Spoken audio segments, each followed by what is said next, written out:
Yeah, I think we can start. Okay. I'll introduce you as my. Okay. Welcome, everyone. It's good to see a lot of people on a Sunday morning, 8:30 a.m.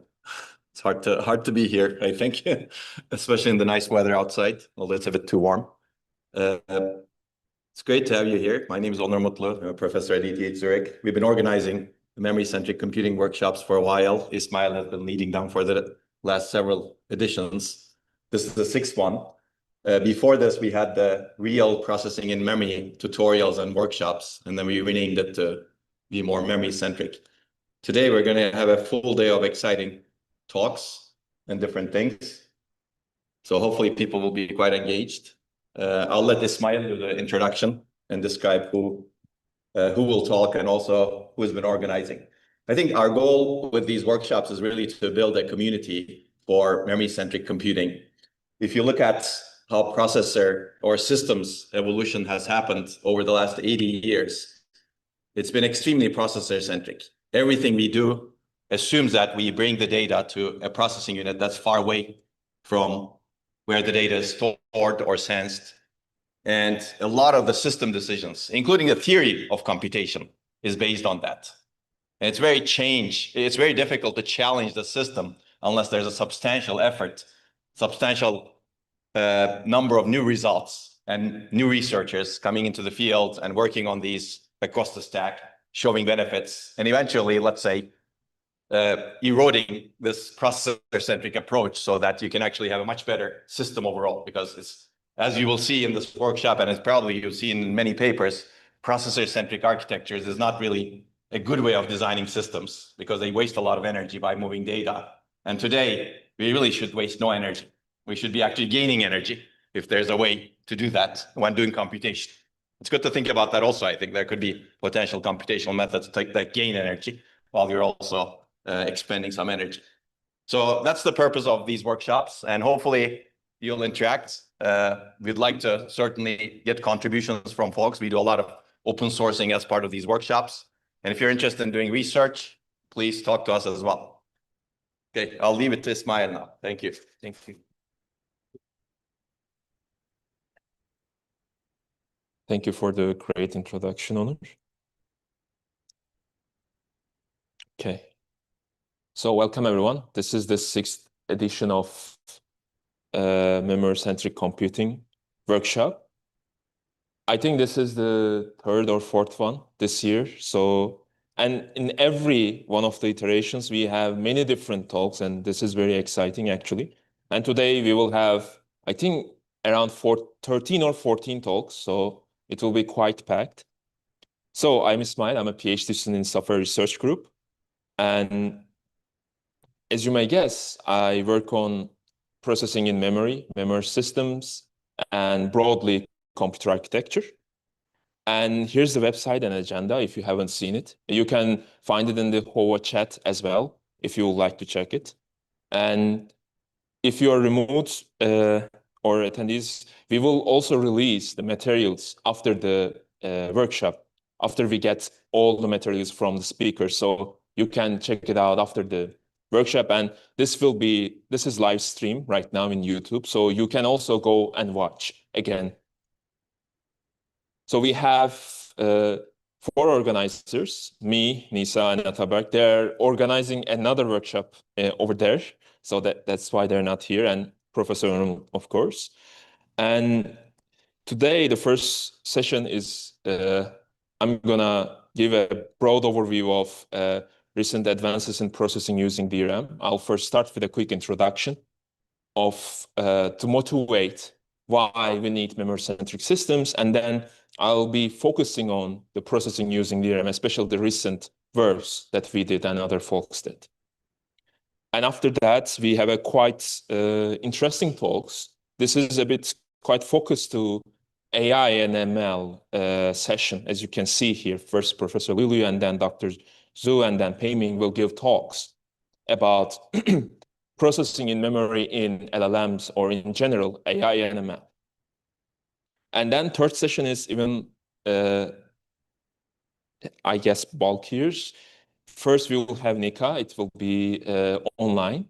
And then we'll have Umut, Rakesh, and then another invited speaker, Yilong, and then Daichi will give talks about all processing using DRAM, near storage, processing near memory, all about, again, memory-centric systems. And then for the last session, again, we have, I guess, 2 for 5 talks. And then after that, we will conclude. So if you're missing this in person, or if you would like to learn more, again, about memory-centric systems with, again, a different set of talks, we have another one coming up next week. So for me, it's quite a bit travel from here to Belfast. So here we will have, again, full day, and this will be live streamed as well. But here we will have, again, different lines of talks. And if you would like to still contribute, and if you're going to come to ICS, if you have interest, let me know. We can arrange something, of course. And this was the logistics of today's workshop. So I'm going to quickly swap to my real presentation. So let me stop here.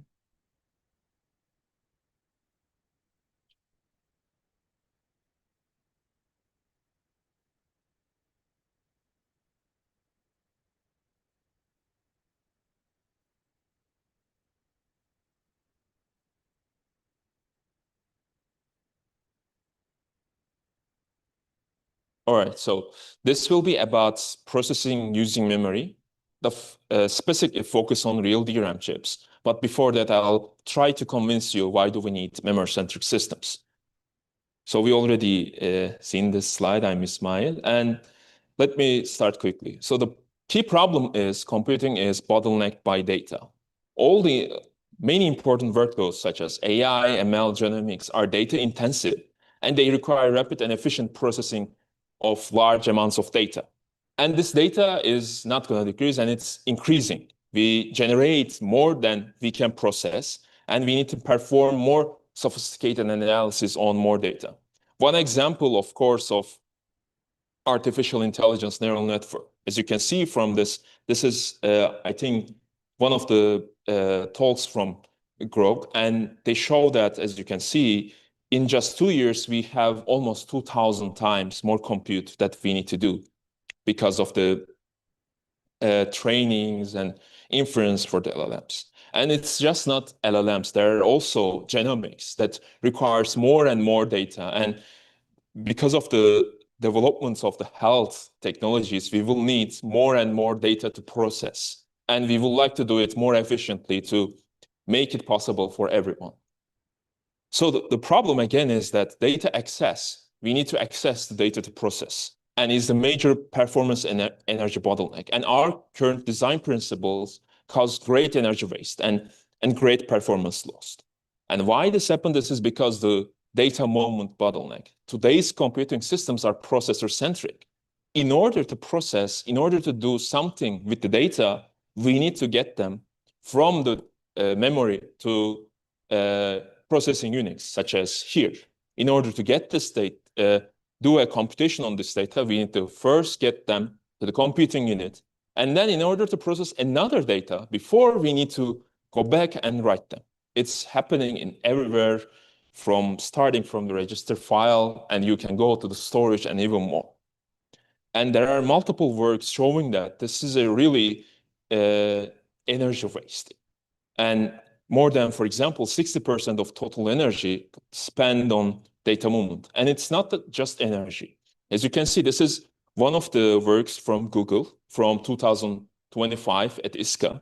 And as you can see here, the processor only doing its work in almost less than 20% of the time, retiring the instructions. And most of the parts are bottlenecked by moving the data. And on top of that, this memory access, in order to perform the data, it requires a lot of energy. As you can see here, 64-bit precision of data movement. This is from Bill Daly's high peak talk from 2015. It's around 20 picojoule to perform the operation. But if you would like to do a write and read to DRAM, it's around 16 nanojoule. And if we were to scale this in another paper from ISCA 2016, from performing an addition operation in integers is much, let's say, much energy efficient than the accessing a data. And here, as you can see, it's more than 6,000 times. And there are a lot of works on this, especially on energy spent on data movement. And one of them is shown that from Google workloads, and we spent more than 62% of the total energy.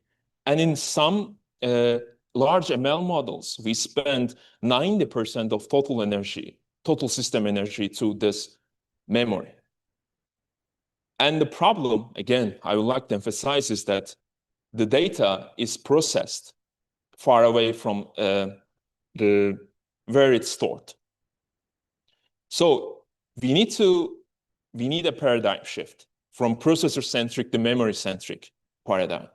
And we need to enable computation with minimal data movement. And we need to compute where it makes sense, where the data resides. Not just one DRAM, not just one SRAM, why not in everywhere, if it's, let's say, if it makes sense. And as you can see, this is first generation of Apple's M chips, M1 chip, Ultra system. And as you can see, there are a lot of SRAMs here. And apart from here, which is the CPU, which is every processor units are there, we have DRAMs. And in the dark, we have storage, even more memory. And also we have sensors.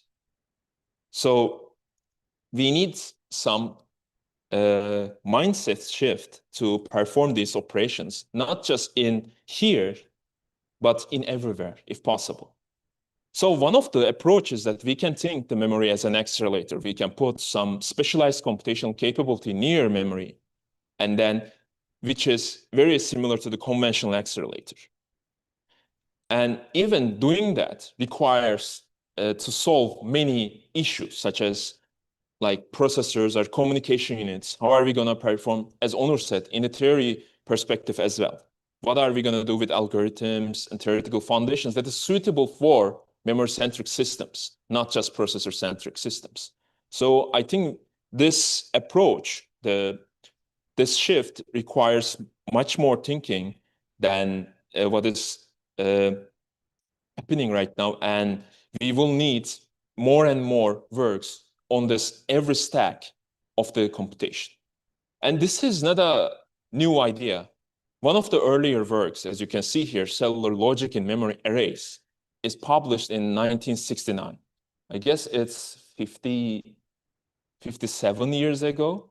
And then there's also another one, which is 1 year later, is a Logic in Memory Computer in 1970s. So before we moving forward, I would like to clarify the paradigm, the terminology that we use. We use processing in memory to address the memory-centric computing. And we think that there are only two types of processing in general. There might be more, even the subcategories, but first one is processing near memory. We perform the computation in a logic next to the memory, or in the same dies as memory, for example, near DRAM, near subarray, near the stack, in the logic layer of the die, etc. And there's another one, which is processing using memory, where we use the operational principles of memory cells and circuitry to perform operation. For example, using DRAM cells and cells only to perform computation. And in this talk, I'm going to focus on some works on processing using DRAM. And I guess the course of more than 10 years, the multiple works show that we can natively support bulk bitwise data copy operation, initialization, and or majority nor NAND through number generation, physical unclonable functions as security primitives, and more complex computations using lookup tables. And with low cost, by modifying DRAM chips, we can perform this operation by using analog computational capability of DRAM. And the idea is to activating multiple rows to perform computation. I'm going to dive deep into this one later. And the fascinating thing is that even commodity off-the-shelf DRAM chips that you have in your pockets, in your laptops, can do these operations. And many works show that these operations can provide huge performance and energy improvements. So before we go into more detail, let me give you a quick background on DRAM. So this is a DRAM module, a pictorial example, and even every black box here is DRAM chip. And inside the DRAM chip, we have many DRAM banks. For example, in DDR4 settings, you will have 16, DDR5, 32, etc. And even more. And inside the DRAM chip, inside the DRAM bank, we have many subarrays and sense amplifiers. A subarray consists of two-dimensional array of DRAM cells. A row of DRAM cell called DRAM row, and they are connected through word line. And DRAM cells are connected to sense amplifiers via bit line on the same column. And there are many DRAM operations, but for this talk, I'm going to focus on three of them. First is activate operation. In order to perform any data access, we need to first perform activate operation to activate the data that we were going to read or write. And then this will fetch the row's content into the sense amplifiers. And then we can access the data by performing read or write column accesses. And then in order to perform another, let's say, data access in the same bank, we need to first precharge the bank, and which is done by precharge command.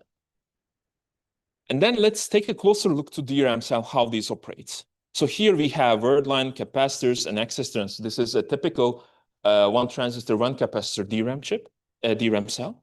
And we have here sense amplifier, which is connected to cell via bit line. For example, when we activate the word line, so in the precharge phase, in the first initial phase, this is something like this. Bit lines are precharged VDD over 2, word lines and sense amplifier enable is 0. They're disabled. And then upon an activation, we first raise the word line, which will connect the cell to the bit line via the access transistor here. And then it will share its charge to the bit line, and cell will lose its charge to the bit line. And then, due to the charge sharing principles, there will be some deviation on the bit line voltage. Since the capacitor was full, namely in logic 1, and now we have a positive deviation on the bit line. And then sense amplifier will be enabled, and it will compare the bit line to the bottom bit line. And as you can see, this is a positive deviation. Now, sense amplifier will amplify the difference. Now the bit line will have VDD, and the bit line bar in the bottom will have 0. And then, after we wait long enough, the cell will regain its charge after this amplification. So let's start with how are we going to use this to perform many operations in DRAM. So let's start with simple data copy and initialization. So again, from Google folks in ISCA 2015, they showed that only this mem move and mem copy operation is 5% of their workloads. And this data copy and initialization is used in many, let's say, kernels such as forking, zero initialization, cloning, page migration, etc. And currently, what we do is that in order to copy one data in memory to another region, we just first get this to CPU and then send it back. Then now we copy the data, right? But what we can do really is that if we have the capability, we can just copy the data in memory with low latency. We do not go through that, the cache hierarchy. And then it will have the low bandwidth utilization. We will have more time to use the DRAM. And it won't pollute the cache. Assume that you want to initialize a huge data. You're going to pollute the cache a lot. And then we do not do any data movement. And this 2013 paper, row clone, showed that this could reduce the latency as well as the energy a lot due to this not going through back and forth with the processor. And how they do that? This key idea is the copying a row to another row, a source row to destination row. So let me illustrate this to you. So we have here 2 cells and a bit line, and we have source cell and destination cell. So what we do is that we will first activate the source, which will share its charge. Now, again, in initialization, source cell has 1, destination cell has 0.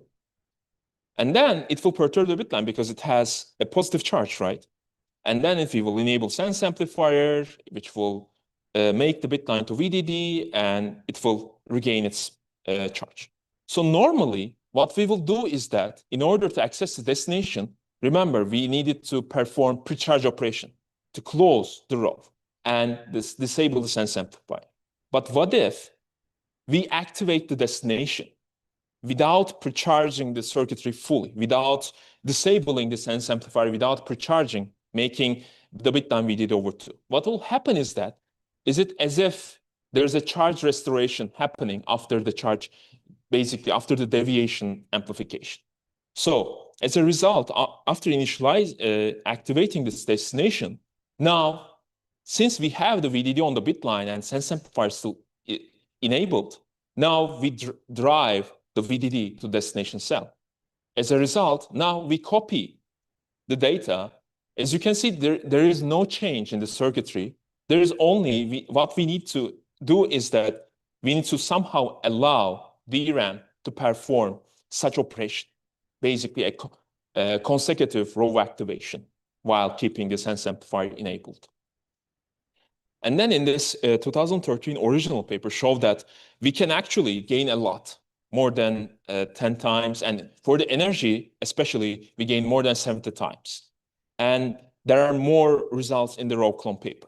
And this is done with some minimal modifications to DRAM to enable this 2 activation. And later I'm going to show you, we don't need that in real DRAM chips especially.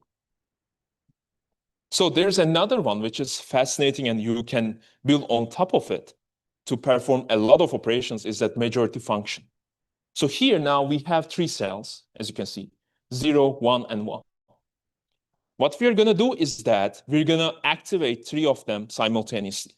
What will happen is that all of them will share their charge to bit line. And this is by itself is a charge sharing operation itself is a majority function, because 2 of them is going to share their positive charge. 1 of them is going to share its negative, basically it will gain from the bit line, right? And as a result, since 2 of them have positive, 1 of them has negative, now we will still have a positive deviation on the bit line. And due to having 2 of them is 1, 1 of them is 0, now the sense amplifier will see this positive deviation, and then we will have the VDD here, which is the majority of 1, 1, and 0. So what we only require here is that activating 3 rows, right? And this majority function can be used for many things, such as bitwise AND and OR operation. So for example, if you think that these are ABC, this is the majority of ABC, right? And the majority operation itself can be expressed like this. And if you control the C, you can actually perform OR and AND operation as well. And the paper also shows that, also do some modifications to DRAM to perform NOT operation. And I will show that in the later paper, majority and a NOT operation is functionally complete. What does that mean? It means that we can implement any arbitrary operation based on just the 2 primitives, majority and NOT operation. And this paper shows many, let's say, potential to use processing using DRAM to accelerate many different applications. One of them back then in 2017 was database queries. And as you can see, by doing DRAM to compute, we can actually gain 4 to 12 times performance improvement. And if you'd like to learn more, you can find the papers here, and I'm going to share them afterwards. So remember, I told you that this is majority, and they show that NOT gate as well, right? So embeds at first use this majorly for AND and OR operation. But there's another work that's built on top of Mbed called SimDRAM. What they do is that, so as I said, majority and not is functionally complete. So what they do is that they actually use some sort of heuristics to generate majority inverted graphs. So what is that? It is basically you have a function and you want to just use majority and not gate. And this logic synthesis can be done quite efficiently. And if we do that, we can actually perform any arbitrary function, right? So basically, we will have a kernel. We will just map this kernel to the logic synthesis. And now we will get majority and not gate. In the end, what we are going to do is that we're just going to make DRAM to work. So this paper shows many different kernels. For example, at that time, CNNs, databases, some image processing, as I think, and then they show with a careful framework using the Mbed substrate, we can actually gain a lot more in terms of throughput, energy, and application performance. Of course, there might be some workloads that is not suitable for this application, this framework. So there are more things on the SimDRAM. If you would like to check it, there are short talks, full talks, and the slides available. And then after the SimDRAM, there's also another paper called MIM-DRAM. It appeared in HPCA 2024. The key idea is to actually having narrower with operations than a DRAM row. So DRAM row is, if you think it has 64,000 cells. So whenever you do an operation, you need to have that some sort of parallelism in your application. But if you think that, for example, AVX 512, the accelerator itself is 512 bits. So, and in DRAM is actually, there's one more layer in terms of the hierarchy after the subarray, which is a mat.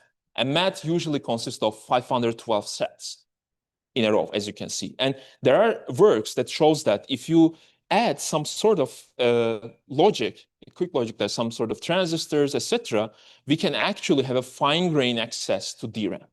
And if we repurpose this for processing using DRAM, now we can perform many independent operations in narrower data bits, which most of the application requires. And this will be suitable for, let's say, applying what is there already to processing using DRAM.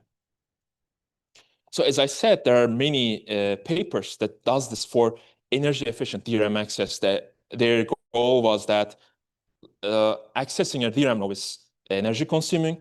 If I need just only a cache block, 512 bits, why don't I just get that part? So it started with like that, and this MIM-DRAM leverages this to perform processing using DRAM operation. And one of the state-of-the-art about this fine-grained DRAM is sector DRAM, as you can see here. It's published in 2024 TACO as well. And then the key idea is to use fine-grained DRAM which improve the single instruction multiple data utilization. So as I said, for a single operation now, you will only access a mat and you will perform the 512 bits there. And then if you would like to do multiple processing using DRAM operation in multiple data, which is MIMD, now you can do that because now every mat can perform the operation independently than the previous one. But previously in SimDRAM, now you needed to operate in all rows, in the all row length. And then this could enable low-cost interconnects for example, vector reduction. So you can move the data from one mat to another mat if you allocate this. But previously, you couldn't do that because there was no direct connection like this. And it will also, as I said, eases the programmability because the parallelism that we are currently mostly uses is that 512 bits, for example. And this is on par with the vector ISAs of the SIMD width. And in the paper, there is also a compiler support. Why? So in order to understand what to offload, how to offload, and we will need graph to perform such operations, right? So MIM-DRAM implements 3 different LLVM passes targeting PUD execution to support such compiler operations. And it shows that, especially for the energy efficiency, performance per watt, now this architecture is more than 500x more energy efficient and more than 10,000 times more energy efficient than GPU. Why now we can have the fine-grained access much more than the previous processing using their operation, and we keep the data where it resides. And one more fascinating thing that, as I said, I've been saying this, but the existing DRAM chips that are quite capable of performing most of the things that I showed you here. So one of them is row clone. As I discussed with you, row clone majority tree, right, in Mbit and row clone paper. And one paper from Princeton University in Micro 2019, they show that if you violate some DRAM timings, we can mimic what is shown in Mbit and row clone. And then later, one more paper, which is PyDRAM, showed that we can actually implement this in a RISC-V core in an FPGA and provide support for a row clone operation through the whole application layer. And we can have end-to-end row clone and true random number generation using off-the-shelf DRAM chips. And this was one of the setups that we had. So here you see an FPGA board, and in that FPGA board, we had a RISC-V system, and it had, in the FPGA board, we had a DIMM, and we modified a memory controller, and now we were able to perform such operation end to end. And then this is also an open source, and you can build a prototype using the same FPGA and infrastructure. And there are more about details on PyDRAM. And I think today, I guess in the last session, Ataberk will talk about this in more detail. Now, the focus. This was the overview that I wanted to give you and some backgrounds about why do we think that memory-centric approach is important and why processing using DRAM can provide benefits. So I'm going to talk about the 3 works that I did in the last couple of years about processing using DRAM. The first 2 will be about the computational capability. And the last one is a bit negative. If you think about it, it will show the reliability issues that these operations could introduce in future if we don't seriously think about the side effects. So the first one is functionally complete Boolean logic in real DRAM chips. This was published in HBCA 2024. And the motivation was that I've been showing you is that processing using DRAM can elevate this data moment bottlenecks. And the prior works, as I showed you, the compute DRAM, for example, showed 3 input majority and 2 input AND and OR operation. But I told you that this proof of concept demonstration do not have functionally complete operations, right?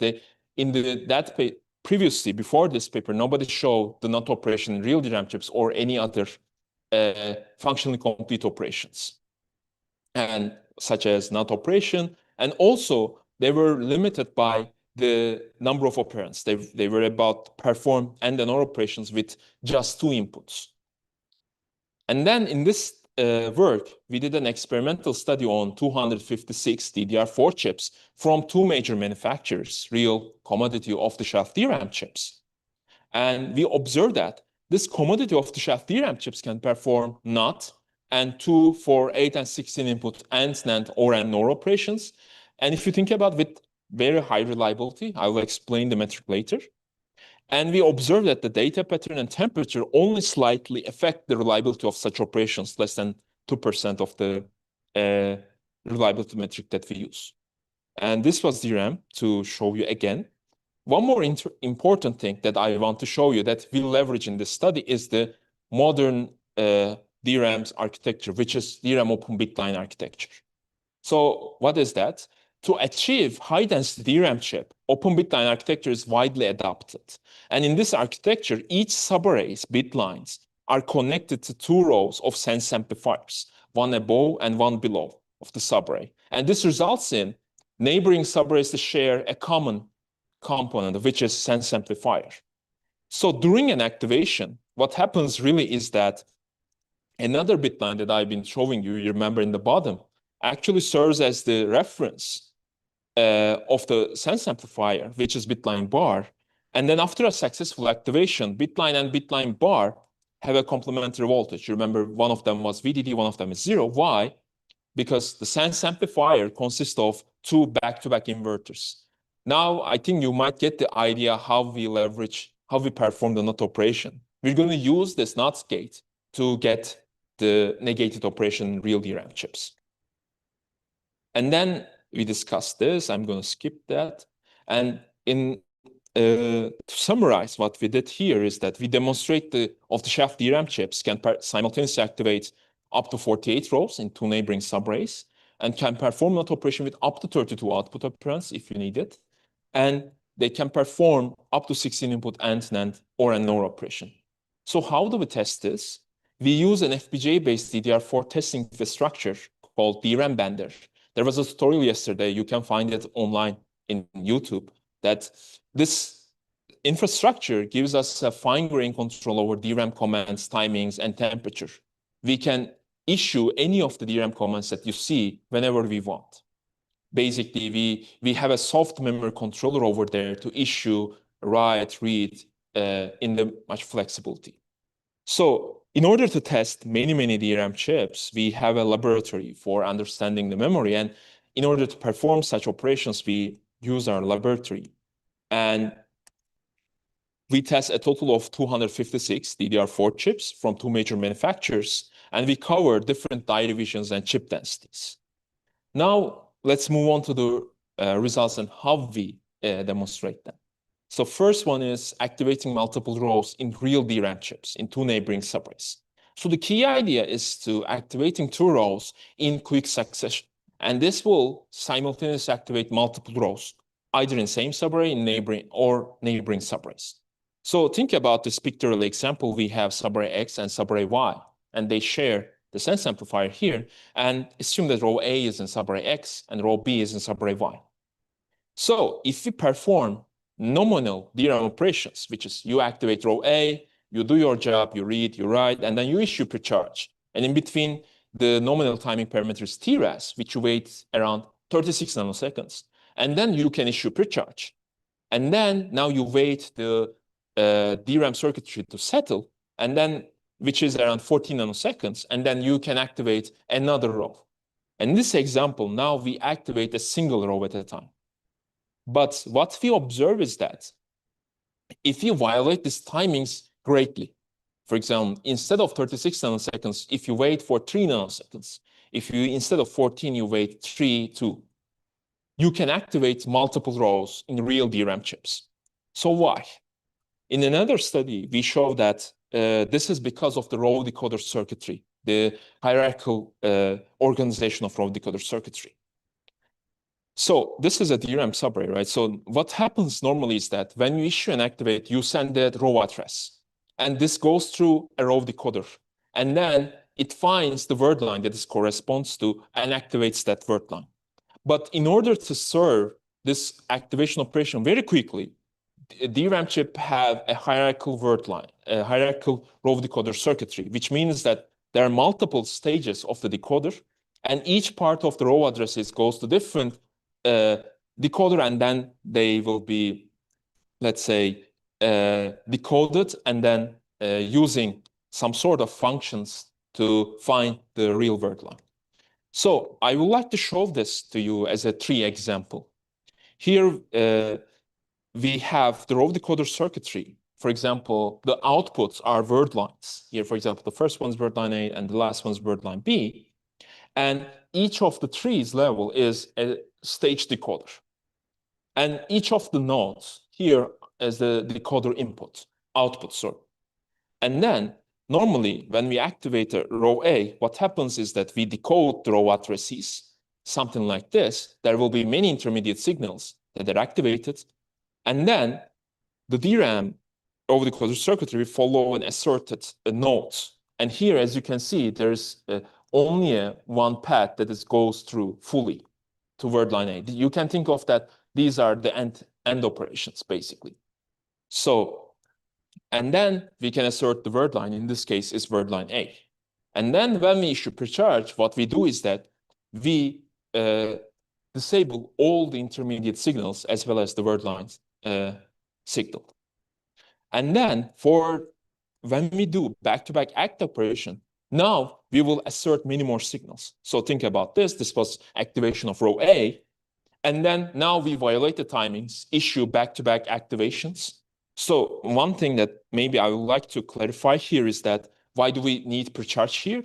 Here we are doing this precharge to, let's say, hack a bit the DRAM that thinks that you're in the precharge phase. Now you can actually issue another activation.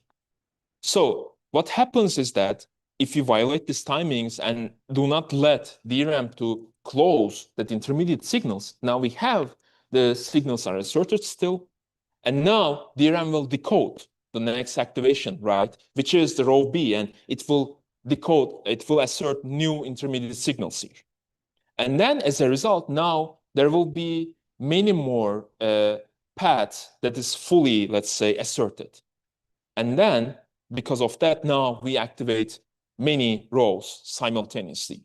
And as you can see, the number of rows and which rows that we are simultaneously opening is depends on the row addresses. For example, if you do activate row A, precharge activate row 0 and row 1, you might be opening 4 rows, 0, 1, 2, 3. If you do 0 and 200, you'll be activating maybe 32 rows in all over the place. And if you target rows in different subarrays, now you activate rows in multiple subarrays. That's the key idea. And there are more details in the other paper that I'm going to talk about. So the key results are that we found in the study is that there are two distinct sets of activation patterns in the neighboring subarray. First, exactly the same number of rows in each subarray are activated. So with this activate precharge activate, we activate, for example, up to 32 rows, as each of which subarrays activate 16 rows. And the other pattern is that twice as many rows in one subarray are activated compared to its neighbor subarray. So we activate up to 16 rows in one subarray while activating 32 rows in the other subarray. So why this happens, the distinction? We believe that this is because the different DRAM chips have different row decoder circuitry. So basically what I show you here might not hold for one DRAM, another DRAM chip. So each DRAM chip might have different row decoder circuitry.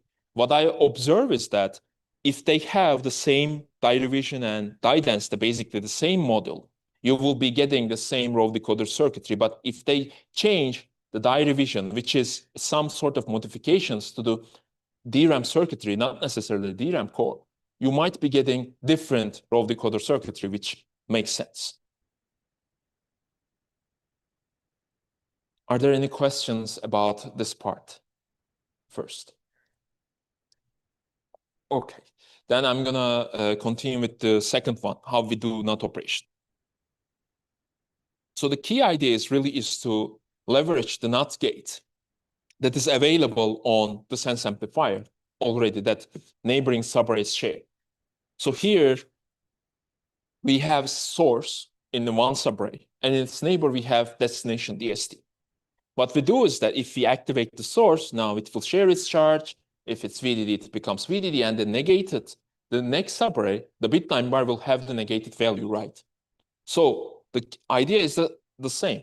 If we keep the destination open, similar to what we did for row clone, now we will get the negated value. Let me show you in this operation in lower abstraction level. So here is, again, another schematic of the neighboring subarray sources in, for example, top subarray, and its neighbor, it has destination, and assume that both have 0 ground voltage level in the sets. Since this is first initialized with precharged, now the bit lines have VDD over 2. So we activate the source, which will connect the source to bit line. And then we wait for nominal timings. What happens is that now we know that now the bit line will have ground, the source bit line, since source has ground. But since due to the NOT gate over there, now the destination's bit line has VDD. The same functionality that we use in row clone, now we're going to use for the NOT operation. We will violate the timing again, to activate destination without deactivating the sense amplifier. This will connect the destination to its bit line, which has VDD. And then still, since we violate the timings and do not let DRAM to pre-charge, sense amplifier is still enabled. And then destination is still at the bit VDD. As a result, again, if you wait long enough, this is similar to what we have done in row clone. It will regain its charge, and then destination now will have VDD, which is the negated value of the source. So in order to assess the reliability of such operations, because now we are out of the spec of DRAM, right? So these DRAM chips are not designed to perform any of these operations. They're just designed to store, read, and write operation. So we use a metric called success rate we define. So what is that? This is the percentage of trials where the correct output of a test operation is stored in the cell. So here, remember, this is the NOT operation, right? Assume that in these 4 trials, we have successfully performed the NOT operation 2 times, and we failed 2 times. For this cell, success rate is 50%.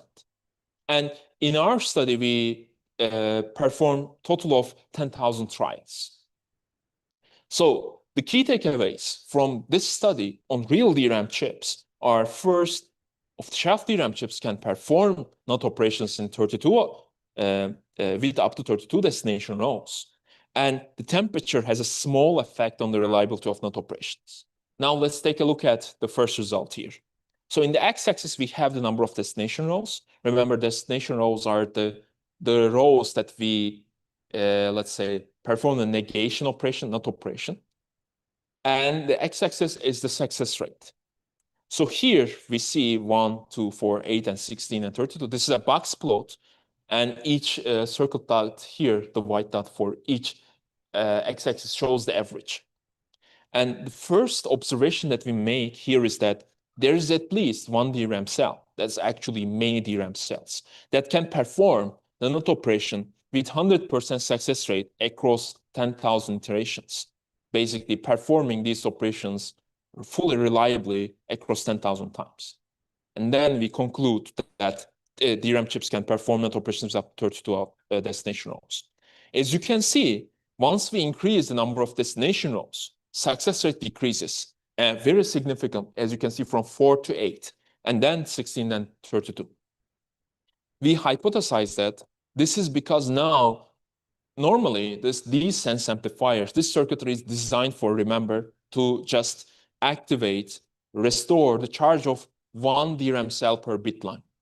Now, since we activate up to 32 cells, what happens is that now that sense amplifier requires to share and restore the charge of 32 cells. And due to the capacitive load, now you activate 32 cells. It's not strong enough to fully charge those 32 cells. There are some more positive results that are under review right now. If they're published, I'll be happy to talk them how to tackle these things. And now let's take a look at the third one. How do we perform AND or an OR operation, which I think very interesting. So the key idea is to manipulate the bitline voltage to express a wide variety of functions. So remember, the majority operation is basically the reference voltage was VDD over 2. And we were basically comparing, so for example, more than half of them is 1, then the result is 1. More than half of them is 0, the result is 0. The native of this operation is actually keeping the reference voltage at the bitline bar at the VDD over 2, the half of the VDD, basically the half point of the voltage swing, right? So what we're going to do here is that we're going to change that. We're going to change this reference voltage to express a wide variety of functions. So here, think about, we have 2 subarrays, neighboring subarrays. In the top subarray, we have A and B. In the bottom subarray, we have X and Y. And they're now pre-charged, which is, let's call them VREF in general, not VDD over 2. So if we perform multiple row activation, what will happen is that in that bitline, the bitline becomes the function of what is activated there, right? So function actually is the average voltage. Basically, if we activate A and B in the top subarray, Now the bit line is the average of A and B. For the bottom, it's the average of X and Y. Now, after this charge sharing, the sense amplifier is going to compare which one is higher. And if, for example, top is higher, it will serve VDD, and the bottom is higher, it will serve VDD, and the others will be 0. So let me give you how we perform 2-input AND and NAND using this, let's say, insight. So here, again, we have 2 subarrays. Let's call the top subarray is reference subarray, and the bottom subarray is the compute subarray. And then the reference subarray has VDD and VDD over 2. So we can actually store VDD over 2 in real DRAM chips using another fascinating prior work called FRAC DRAM. And then in the compute subarray, let's assume we have X and Y. So assume that this activate, purcharge, and activate will open these 4 cells simultaneously. So as I said, what will happen is that now the reference subarray's bit line become the average of VDD and VDD over 2, which is 3 VDD over 4, and the compute subarray's bit line becomes the average of X and Y. Now let me iterate the truth table for you, for X and Y. So assume VDD is 1, ground is 0. Now the first, X and Y both are 0. What happens is that the VDD and VDD over 2's average is 3 VDD over 4, and the 0 and 0's average is 0. Now, the reference subarray's bit line has higher voltage than compute subarray's bit line. And when sense amplifier compares the voltage levels, now you get VDD in the top subarray while getting the ground in the lower subarray, right? And we can fill the truth table like this. Compute subarray's cells will have 0. Reference subarray cells will have 1. Now let's take a look at another one. X is 0, Y is 1.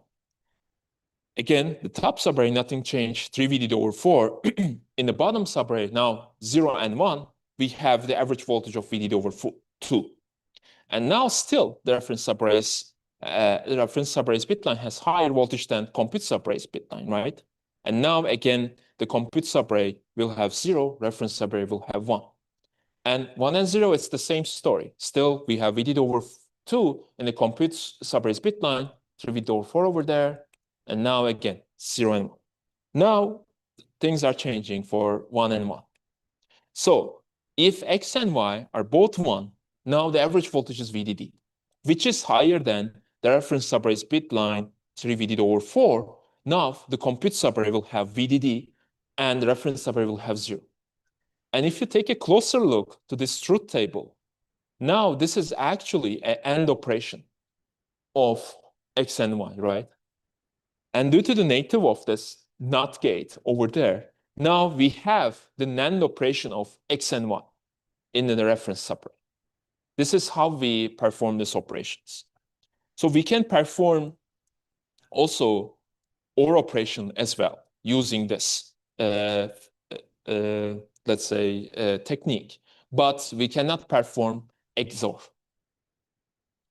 How can I explain this? So AND and OR has monotonic change, right? So for example, in AND, you have 0, 0, 0, 1. You know where to put the threshold. If it's higher than this part, it will be 1. So we put deliberately the VDD and VDD over 2 here. Why? Because the changes between VDD over 2 and VDD, right? And the average is that 3 VDD over 4. That's why we put 3 VDD over 4 average there. For OR, what you will do is that in OR, you remember, is 0, 1, 1, and 1. So you need to distinguish between 0 and VDD over 2, because when it becomes VDD over 2, the result will be 1. So what you do is that you will put VDD over 4 as a reference voltage, right? So then you will understand 0, 1, 1, and 1. But if you go to XOR, what happens is that you have 1, 0, 0, and 1. But DRAM is just checks, yeah, this is higher than this, I'm going to do 1. But now you have nonlinear, basically, space. Here if you think about that, if it's first 1 and other 0, yeah, I can maybe figure that out, similar to how I did with NAND. But now the output is again changing. So we cannot put a reliable that threshold that satisfies these two things. So basically, we will be needing two things, as actually XOR is basically a function of ORs and ANDs and NOT, right? So that's why in the current state still, there is no one-shot XOR that you can do. But as with this functionally complete operations, now you can actually implement XOR, right? Because you have all the things that you need. But still, having a one-shot XOR would be nice. So the key takeaways from these operations is that the off-the-shelf DRAM chips, the real DRAM chips that you have, has the capability of performing 2, 4, 8, and 16 input AND, NAND, OR, and NOR operations. And they can perform them somewhat with a reliable. And the data pattern slightly affects the reliability of these operations. So let me give you the first result. In the x-axis, you will see the number of input operands. For example, 16 means 16 input AND, NAND, OR, and NOR. In the y-axis, you see the success rate, the same metric that we use, remember? And then the hues, the colors will show the operation. So here, as you can see, in every number of input operands, we have at least one, but I can safely say many DRAM cells that can perform each operation in every number of input operands with 100% success rate. As a result, we conclude that DRAM chips can perform these operations, 2, 4, 8, and 16 input AND, NAND, OR, and NOR. But there is one key thing here is that with 16 input AND, NAND, OR, and NOR, we can perform these operations with high success rate, more than 94%. And the paper is available on arXiv. You can check many more. I think we have 20 more results that you can check for this paper. So I'm not going to bore you with that. And it's also open source. So if you have the FPGA that we use, Xilinx U200, and you can just get this, and then you can start testing your DRAM chips right away. And this was this part. Do you have any questions for this one? Or I'm going to move to the next. Yes. Yeah, liability when using the majority function, a lot of operation versus this function. Really good question. So as you can see with the two, we have lower because we don't have the fine granularity to do the reference voltage that we exactly want. For majority, what I'm going to show you that it's also very similar because if you use just 3 inputs and perform these operations. This is because now you're adding the capacitive load to the bit line. And then actually the ending deviation that you have is less than what normal DRAM has, normal DRAM operation has. That's why you have very similar, I would say, results for that. But as you can see, there's a difference in OR and NOR and AND and NAND. This is because sense amplifiers that we observe in real DRAM chips is that bias towards somewhere. For example, if it's in between something, it usually goes to one side.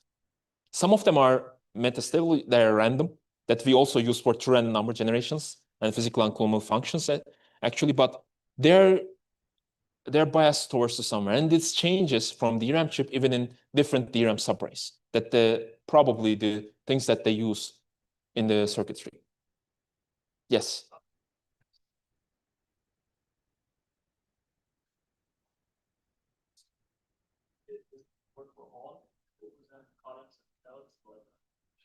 That's a really good question. This is cell-based. So I think for DRAM row size, we didn't analyze that, but I believe there might be some issues with that. And I don't have the data for now for this one.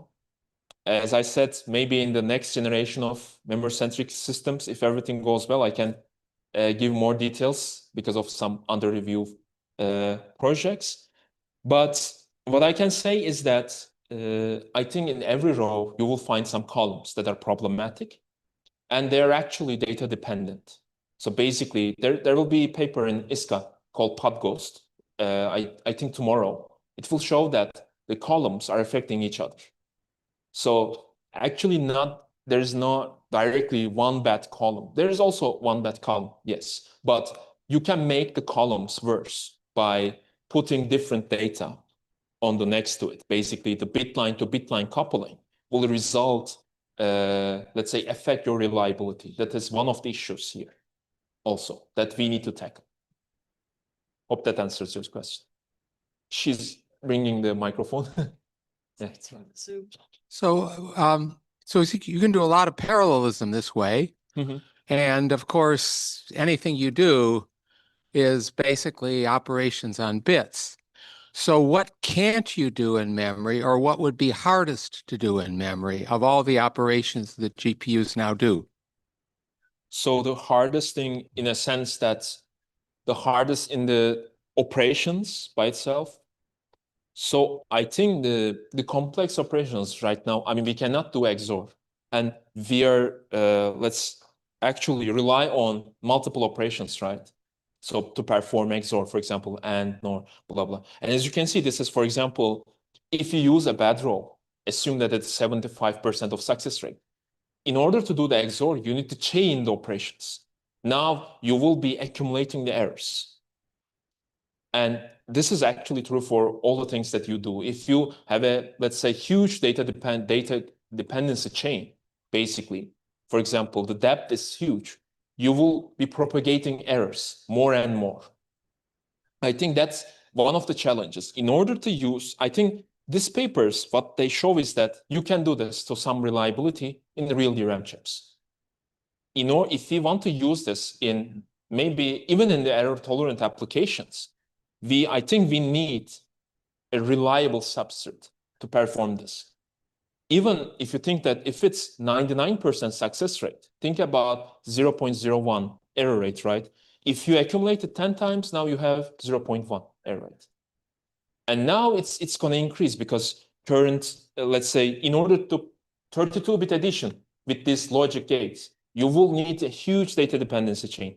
You're going to propagate the carry how many times? So I think the biggest challenge here is that the reliability, really. There might be some system level solutions that we can profile, exclude, but still I think we will need some fundamental solutions to overcome this issue. Thank you. Any more questions? I have half an hour still. I hope I don't bore you, so we're gonna move to the second one. So this is simultaneous many-row activation of off-the-shelf DRAM chips. Actually, this in the chronological way that I did the experiments, this one comes first. But I found the other one later after I was playing with this project, but due to some reject cycles, it's published after the first one. So what do we do here? I show you that we can perform multiple row activation, right? In this paper, what we observe is that we can perform 32-row activation due to this hierarchical row decoder circuitry design. And what can we do with that? First, we can perform not just majority 3, but we can perform majority 5, 7, 9, 11, and so on.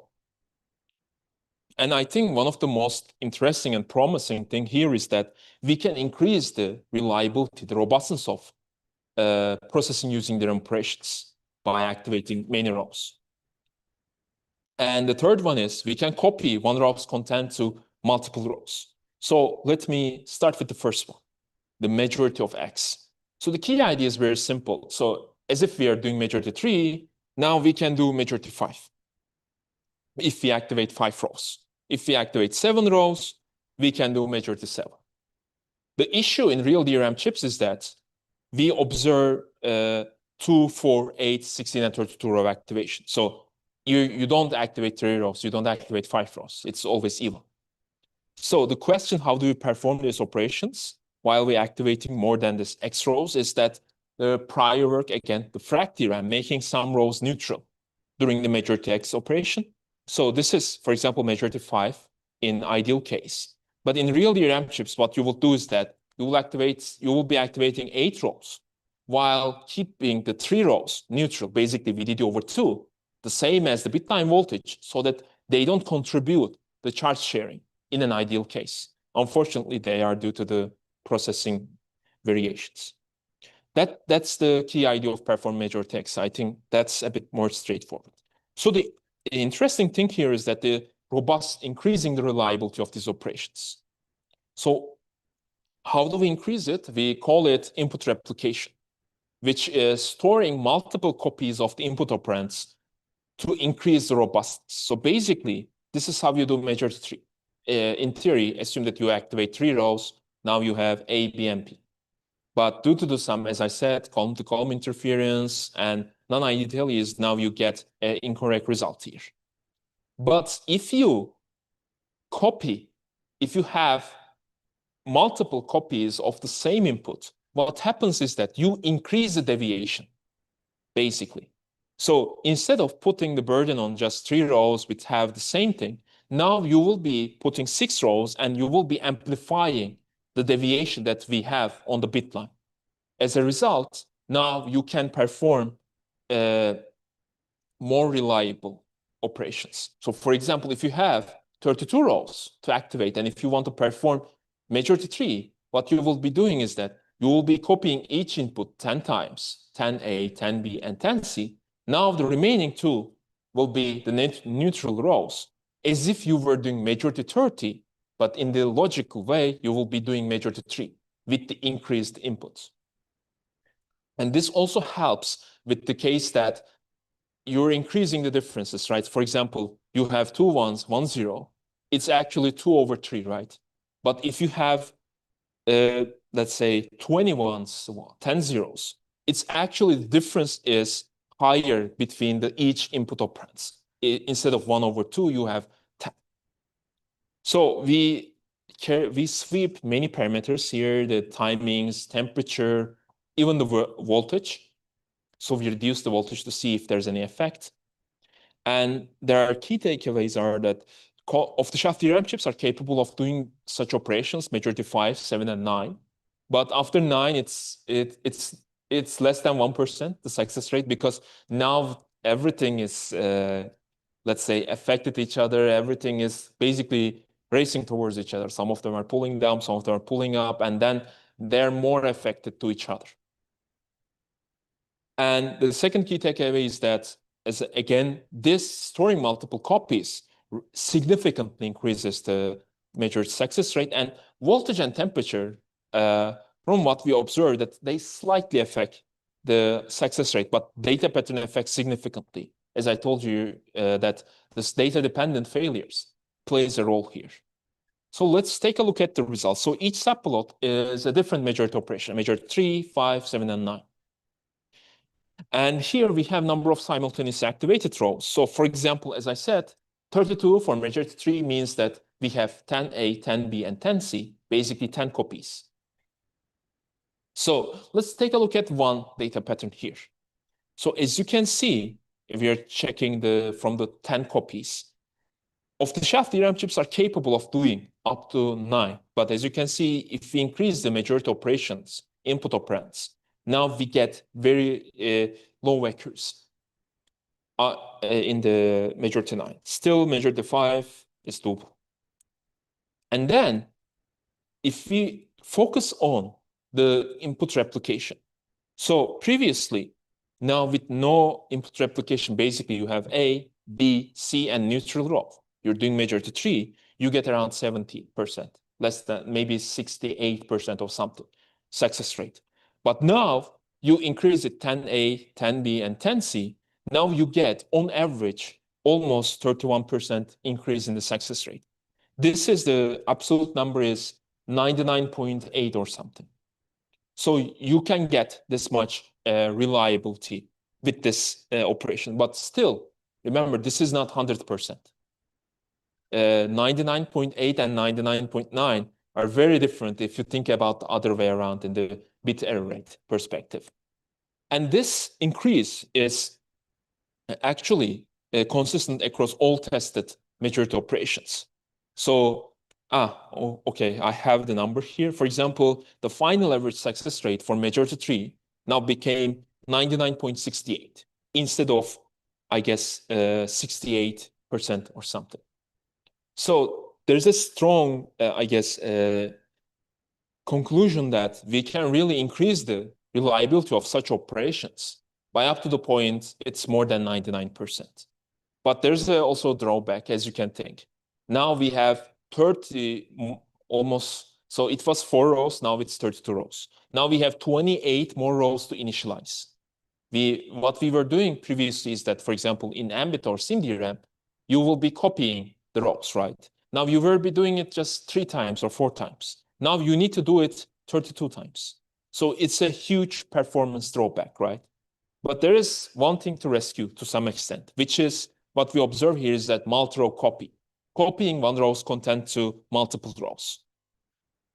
So remember, in row clone, we just copy one row to another row, right? So one source, one destination. Now with this multiple row copy, what we observe is that you will have the same source. You will wait long enough for TRES, and then Sense Amplifier will have the data of the source. Now you can copy the source to many different destination rows, up to 31 different destination rows. And interestingly, this operation is quite reliable. On average, it can go up to 99.98%. And in our real DRAM chip experiments, so in this paper, we have some kernel executions, like some additions, blah, blah. We can see that actually this, remember this 32 row copy operation, we can actually reduce it to 4 or 4 or 5.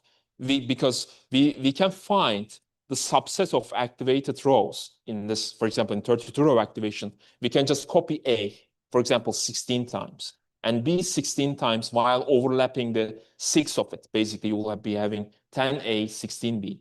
And then we were copying 16C, again, overlapping with B, and then we will be doing frag. And as a result, we were getting up to 4 copy operation. And this reduces the latency a lot while giving you more than 30% success rate. But again, remember, this is not still 100%.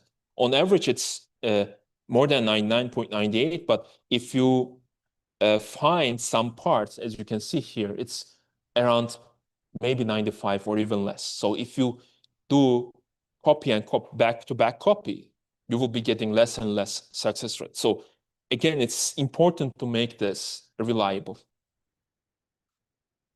And as a result, we can hopefully say that the copying one row's content up to 31 other rows have very high success rate. And the paper is available on arXiv. And this paper is, we went through the artifact evaluation for this one, and it's available on GitHub. You can just go there again. If you have the FPGA, you can test that. And there are many from industry and academia contact us to how to start, how to use this. So there are some fascinating projects that I know. For example, you can build on top of majority and previous papers, not operation, to perform, let's say, real SimDRAM framework even. So there are some efforts doing that. So if you would like to know, or if you would like to use it, let me know. We can arrange something. So that's this part of the talk. So this is the paper again. The GitHub is over there, and I'm going to share the slides afterwards, so you can have it. So the last one is I have, I guess, 17 minutes. I think it's doable. So last one is pot hammer. So I told you until this point, everything is good. We can do this operation, that operation. Only thing we need to do is multiple row activation. So over there, there's something happening called DRAM-seq. They're discussing how DRAM is that unreliable, and because of the read disturbance and other issues.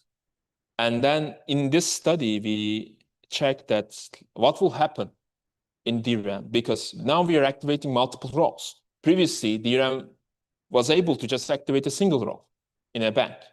But even then, we get bit flips due to this read disturbance issue, row hammer, row press, or column disturb. So now we are activating multiple rows, and we are activating them simultaneously. So in this study, we take a look at that. So the motivation was, even in activating a single row induces bit flip in other unaccessed rows. So what would happen if you perform processing using DRAM operations? to see the other row. So because the prior works was doing that, basically we were just executing the operation. We were reading back what we have. We were not checking the other operation. We were checking it, but in the every test cycle, we were overwriting anyways. So here, the goal is to really understand and analyze read disturbance effects of multiple row activation. So we test a bunch of DDR4 chips for this one, 316 DDR4 chips from 4 major manufacturers, and to study this effect, which we call pot hammer. And we observe that pot hammer significantly exacerbates the read disturbance. It's causing more than 158 times reduction in minimum hammer count in this first bit flip, minimum number of accesses that you need to do to get the bit flip. And it's similar to row hammer. It can also, it bypasses what is already employed in DDR4 chips as a mitigation to this read disturbance. And it induces more than 10,000 times more bit flips than row hammer. And as a mitigation, we try to adapt the industry's latest solution to this issue called PRAC, per row activation counting for pot hammer. But still, we observe that there's room for improvement. In our preliminary analysis, there's still an average system performance overhead of 48% by adding this mitigation. So in this study, so as I show you, there is row clone, which activates, waits, and then activates another one, right? And there's also simultaneous multiple row activation for majority. So here we try to categorize them. One of them is consecutive multiple row activation, where you consecutively activate rows. And the other one is simultaneous, where you simultaneously activate, COMRA and SIMRA. So the consecutive multiple row activation is basically row clone. You can think of that. You wait for sense amplifier to amplify the first one, and then you violate for the other one to copy the data. And a simultaneous multiple row activation that we were discussing until now, which violates the activate to precharge to activate to realize multiple row activation. So if you don't know, the read disturbance is a very important issue in real DRAM chips. Even activating a single row, DRAM row, disturbs the data integrity of other unaccessed rows. And one example is row hammer. So if you keep repeatedly opening and activating, basically, and closing a DRAM row, here the aggressor row, many times causes row hammer bit flips in adjacent rows. This is purely doable in today's systems even.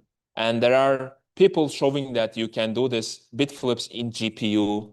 You can do this in DDR5 chips. You can do this in DDR4, DDR3, and so on. So there's this is still a big issue that people are trying to solve. And even, I guess, in this ISCA, we have maybe, I don't know, but maybe 7 to 8 papers.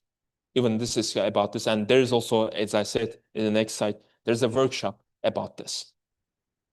So this is really an issue in modern DRAM chips. And with processing using DRAM, now we want to understand how this will get affected by multiple row activation. And this one, we test a bunch of DDR4 chips from 4 major manufacturers. And we cover different die divisions and chip densities. So let's see how we perform the hammering operation with COMRA, the row clone operation. You remember, this is what we were using, to so copy one row to another row. So there's a thing called double-sided. What you do is that you sandwich one row while you're repeatedly activating its above and below rows.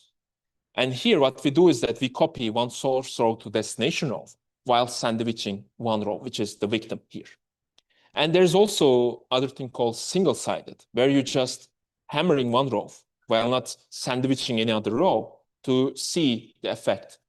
And here, how we employ is that we are trying to copy one row to very far away row to imitate the single-sided row clone operation, single-sided row hammer operation.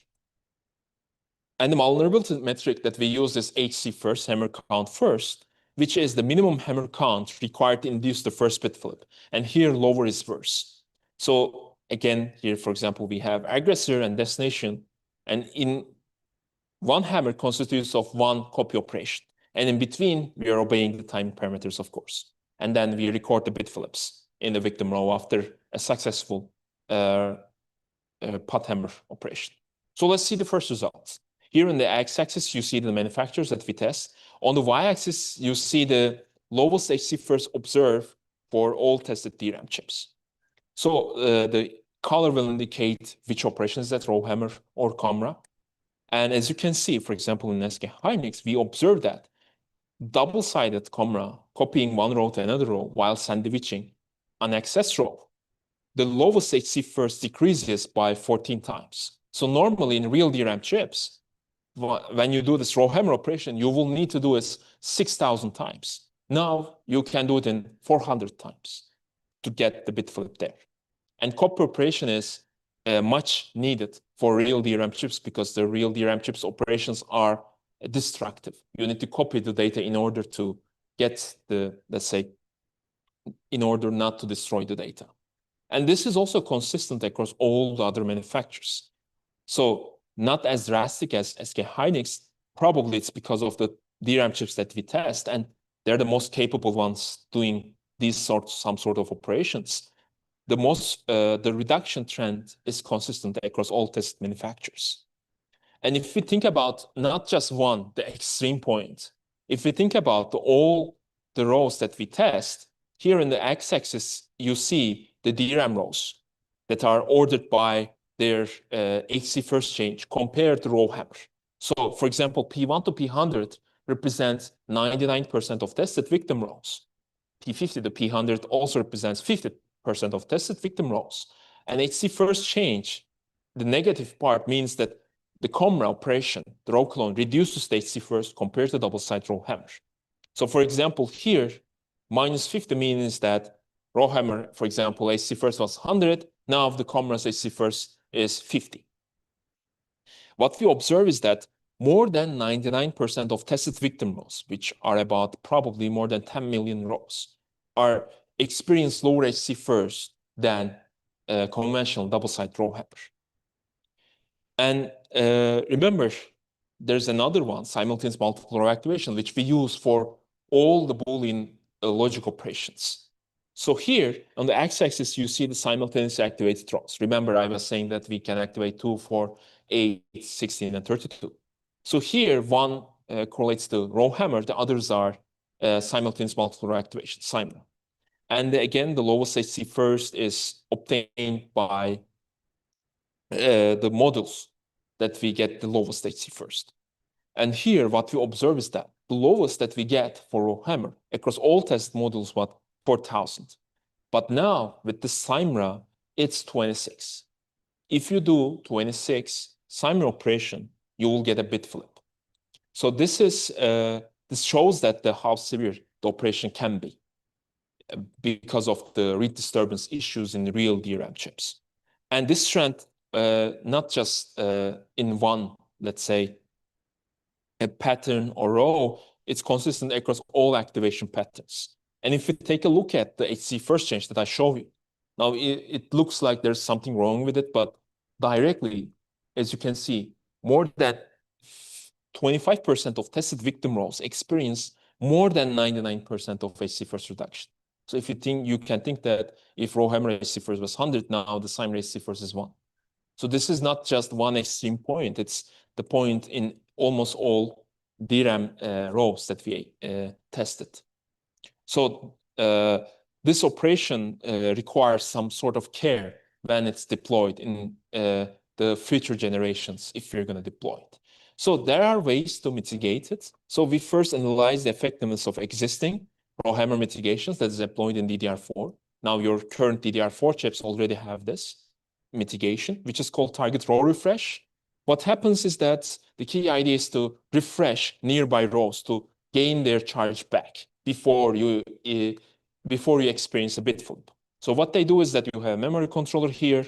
Whenever you, for example, memory TRR, target row refresh, detect the one aggressor row, what happens is that whenever you issue refresh to maintain the data integrity, sometimes TRR-equipped DRAM chip will perform TRR-induced refresh, which means that it's going to refresh, for example, row 1 and row 3 in order not to lose the data.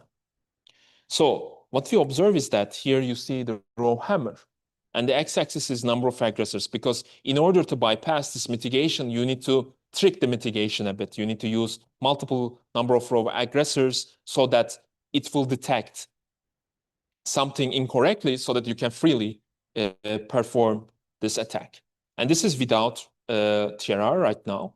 And as you can see now, row hammer has more than 10,000 bit flips in the best case. With TRR, now the effectiveness is reduced, very much so. And this is not the ideal attack that we are using, by the way. So to show the potential. So we're still having bit flips, but it's now less than 60. For camera, which is very close to the row hammer, so again, more than 10,000. Now it's around 60. It's a bit more than row hammer, but it's not, let's say, not that much. So it's around 1.1 times more bit flips than row hammer. But if you look at Cymra, now this is a bit concerning. So you can think that since what TRR does is that it registers with the things that you sent with activation command.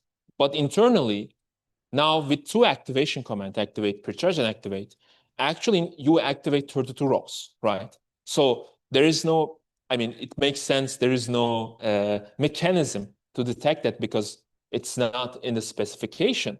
But still, we have 240,000 bit flips.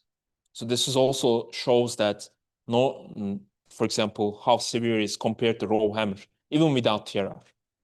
So with TRR, there is still effectiveness of TRR. It reduces the bit flips, but still it's more than 180,000.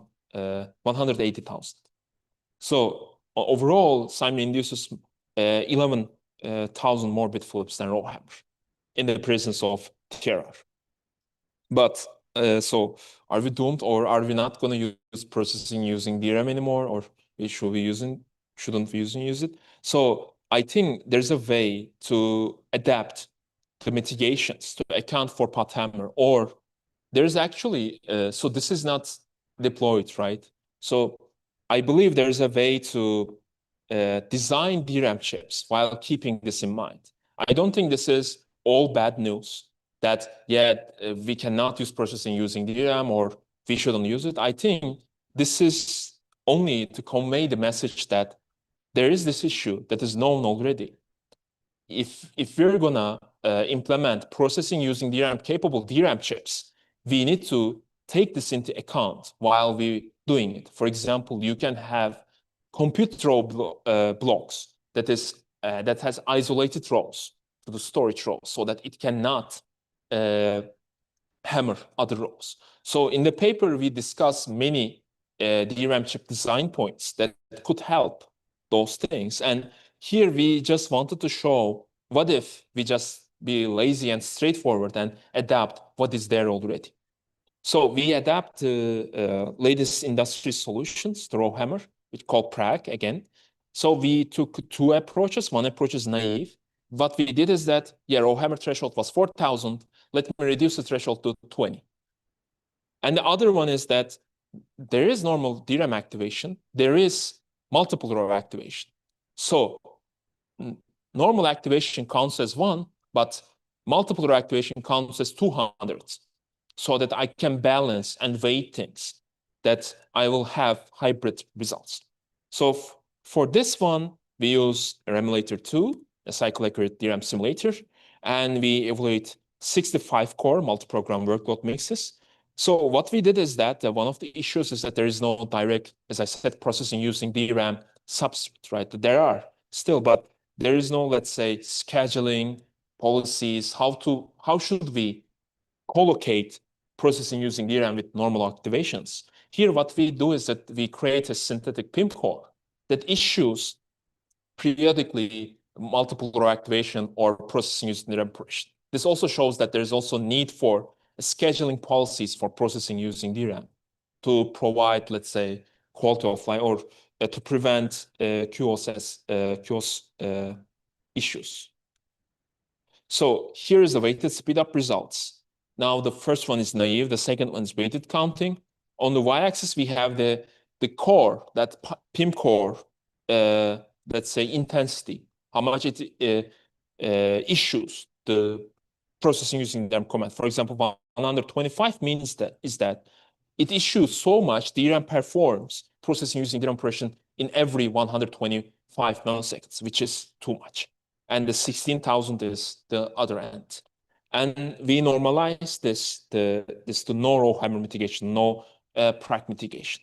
So here are the results. And as you can see, compared to naive, this weighted counting provides very good results until 2 microseconds.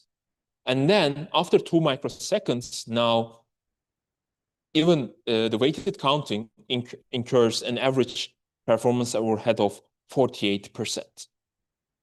So there are many more things in the paper, there is one more interesting thing, maybe I can just give you in 10 seconds, that what if we combine row hammer and pot hammer? So what we did is that, for example, you first do row hammer operation, and then you do row clone operation. How will change compared to just doing row hammer? And there's interesting analysis and showing that it can reduce, and the HC first on 1.6 times on average. But there are some cases that hybridly, you can actually increase the effectiveness of row hammer attacks.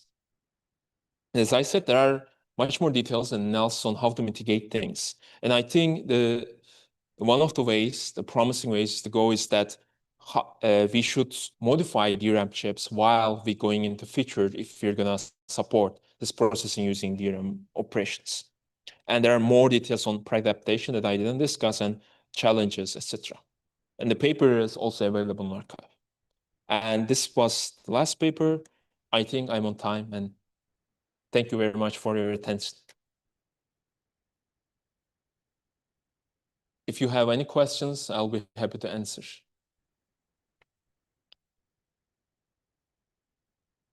Yes. Thank you very much. Thank you very much for. Maria, can you give the other one? Thank you very much for the very interesting talk. I have two different questions. One is in some operation you showed the success rate is not perfect. Yes.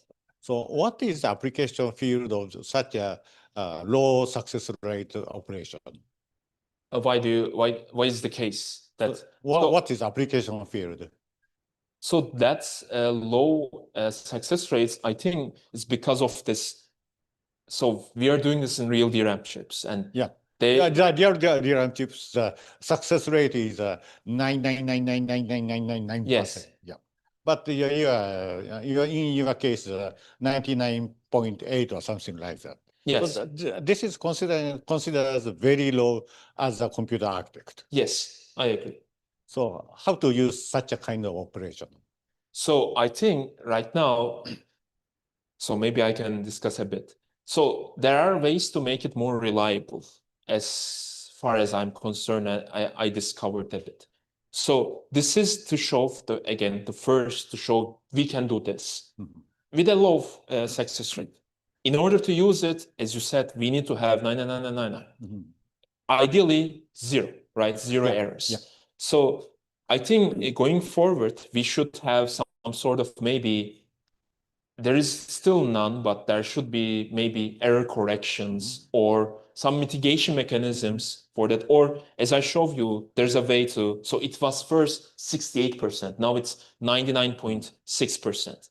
So I think I believe this is not the end. There are still more ways to make it more reliable or even 100%. And we can maybe as architects find, let's say, interesting ways to make it happen, I believe. Okay, thank you very much. Thank you. My second question is, by the other company or the researcher, that this kind of the memory-centric computing is realized by the 3D integration.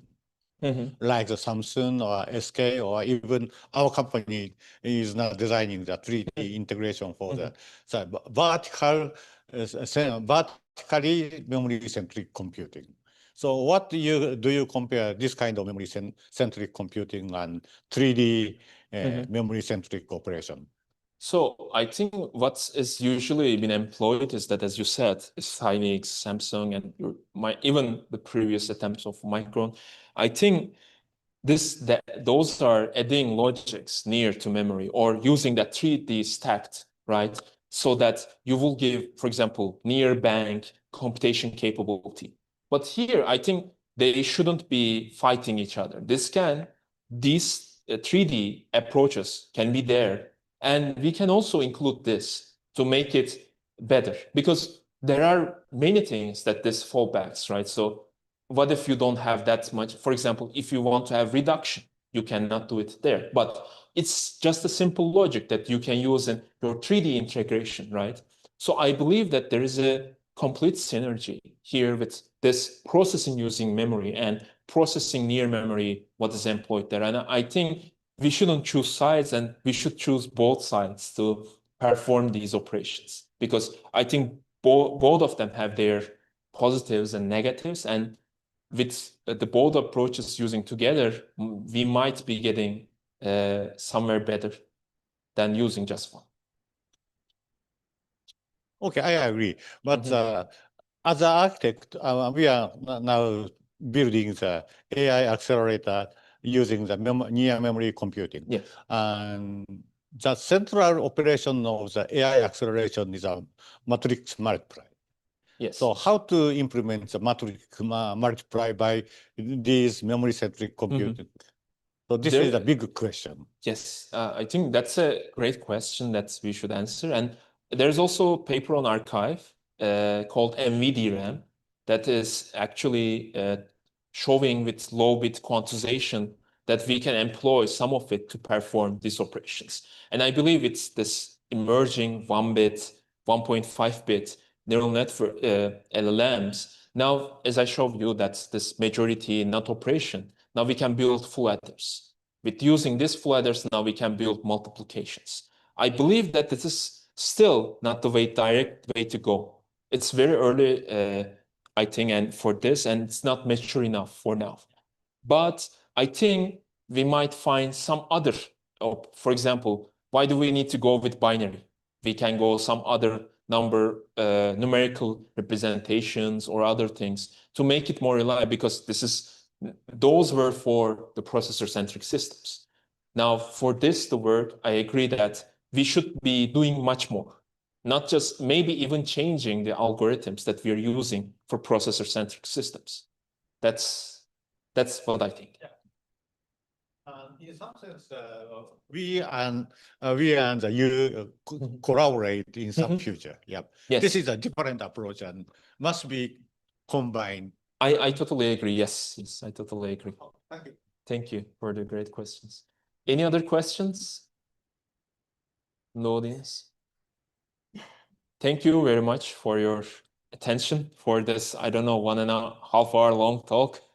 I hope you liked it. Thanks a lot.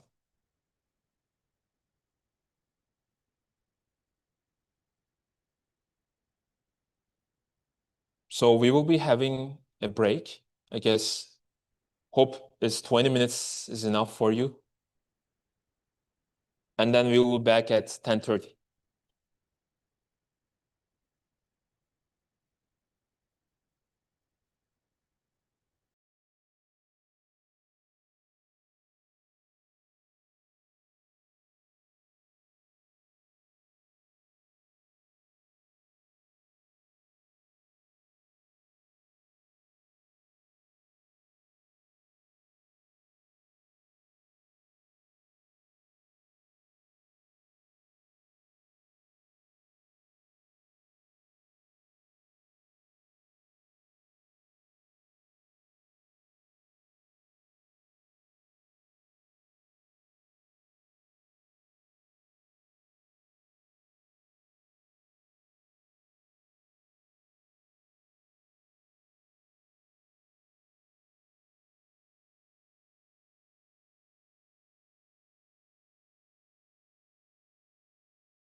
Testing, testing.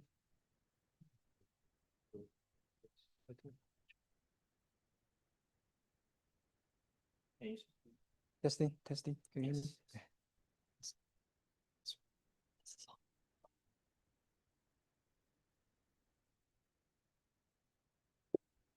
Hello, everyone. Welcome back to the next session here. The first talk is from Professor Olgun, Memory-Centric Scaling of LLM Decoding through Contextual Sparsity. Professor Olgun is an assistant professor in the Department of Electrical Computer and Systems Engineering and the Department of Computer Science at Rensselaer Polytechnic Institute. He holds a PhD in computer science and MS in electrical and computer engineering from the University of California, Santa Barbara. His research focuses on efficient AI computing systems and architecture design. Please speak. Yeah. Good. Right, thank you, Ismail, for the introduction. Good morning, everyone. It's good to be here and to show you our research on memory-centric scaling of LLM decoding. And this will look through the lens of a contextual sparsity. So it's on LLM decoding, right? And the context of this talk is about, and let's talk about context. Let me see how I can. Okay, it works. Yeah, I think I don't need to introduce too much about the importance and then the pervasive of using LLMs. But we are seeing this more of increasing challenge, the problem of getting to deal with longer context, right? And then because of using self-attention, there's no data reuse and very low arithmetic intensity. So it poses a big challenge on the serving system. So we talk about like roughly 2 avenues for the solution, very roughly. So first, let's talk about how about get the high memory bandwidth, but that's really a hardware constraint, right? The other avenue roughly is talking about things, how can we have higher arithmetic intensity? So in that case, it's showing the roof lines, either you moving the workloads more towards the right, or you throw more cost to improve better hardware. And this is getting more and more challenging, right? We are seeing the growing context and also the growing memory boundedness. So some very brief background, we're talking about LM serving in 2 phases, right? Prefueling and decoding. So we are most concerned about the decoding time performance. So that will involves more memory-centric considerations. But there also needs to be joint considered with prefueling, right? It's 2 phases. And during decoding, we're gonna having this attention, right? Having the query to attend to all these past key and value tokens or vectors. And this goes very, as the context increases, we're gonna see the increasing cache capacity, and also the demand for the memory bandwidth. So that's all giving us this challenge, right? With increasing memory boundedness, and how can we better serving the LLM decoding in long context. So we'll be looking at the opportunities with contextual sparsity. So it will be 2 parts of this talk. So the first one is on precision scaling, which we'll look at how can we read a few bits, right, for those less critical values. Another way could be, do we need to read all the values, right, in the same precision or with the same amount of bits? So this work from last year in collaboration with Samsung, we look at this real-time truncation. So let's start with, we see this contextual sparsity in attention. Let's first start with mixed precision or with quantization. So a simple way to think about quantization is basically, we're talking about KV cache. We have the KV quantize this into few bits. So it's more about the decision to reduce the number of bits and also materialize this in memory. So that's one. We can make also, there's many work look at how to make this mixed precision, because we can, very intuitive that not all the tokens from the context are equally important. can we allocate more precision to those more important tokens, and less precision to those more trivial ones? But that also adds more complexity to this. And there's some challenges with having these multiple positions, and some goes with the very nature of memory. So first, it may be very intuitive that for a typical memory is precision static. What we mean by that is that the memory can only provide what has been written into the memory, what's in the storage. Right. So it's implicitly saying that we will have this coupled storage precision and read time precision. Right. So what we're trying to do here is to decouple the storage time precision with the read time precision. And then in the decoding time, right, we just need to retrieve the data from the context just with the right precision we want. And this is at read time. So there's some figure to show different approaches. You could have multiple copies of quantized KV data, but that will add more storage overhead, or you can make this more mixed and matched. Much good. It will make the things more complex. Then also very important is that those are not recoverable. So it's very important to think about the quantization as mostly fixed, right? We need to quantize this to save the storage, but this will make these things unrecoverable. Instead, we are looking at precision scaling in memory. So the basic idea is we can just have the relatively or acceptable high precision vector, so the KV cache in memory.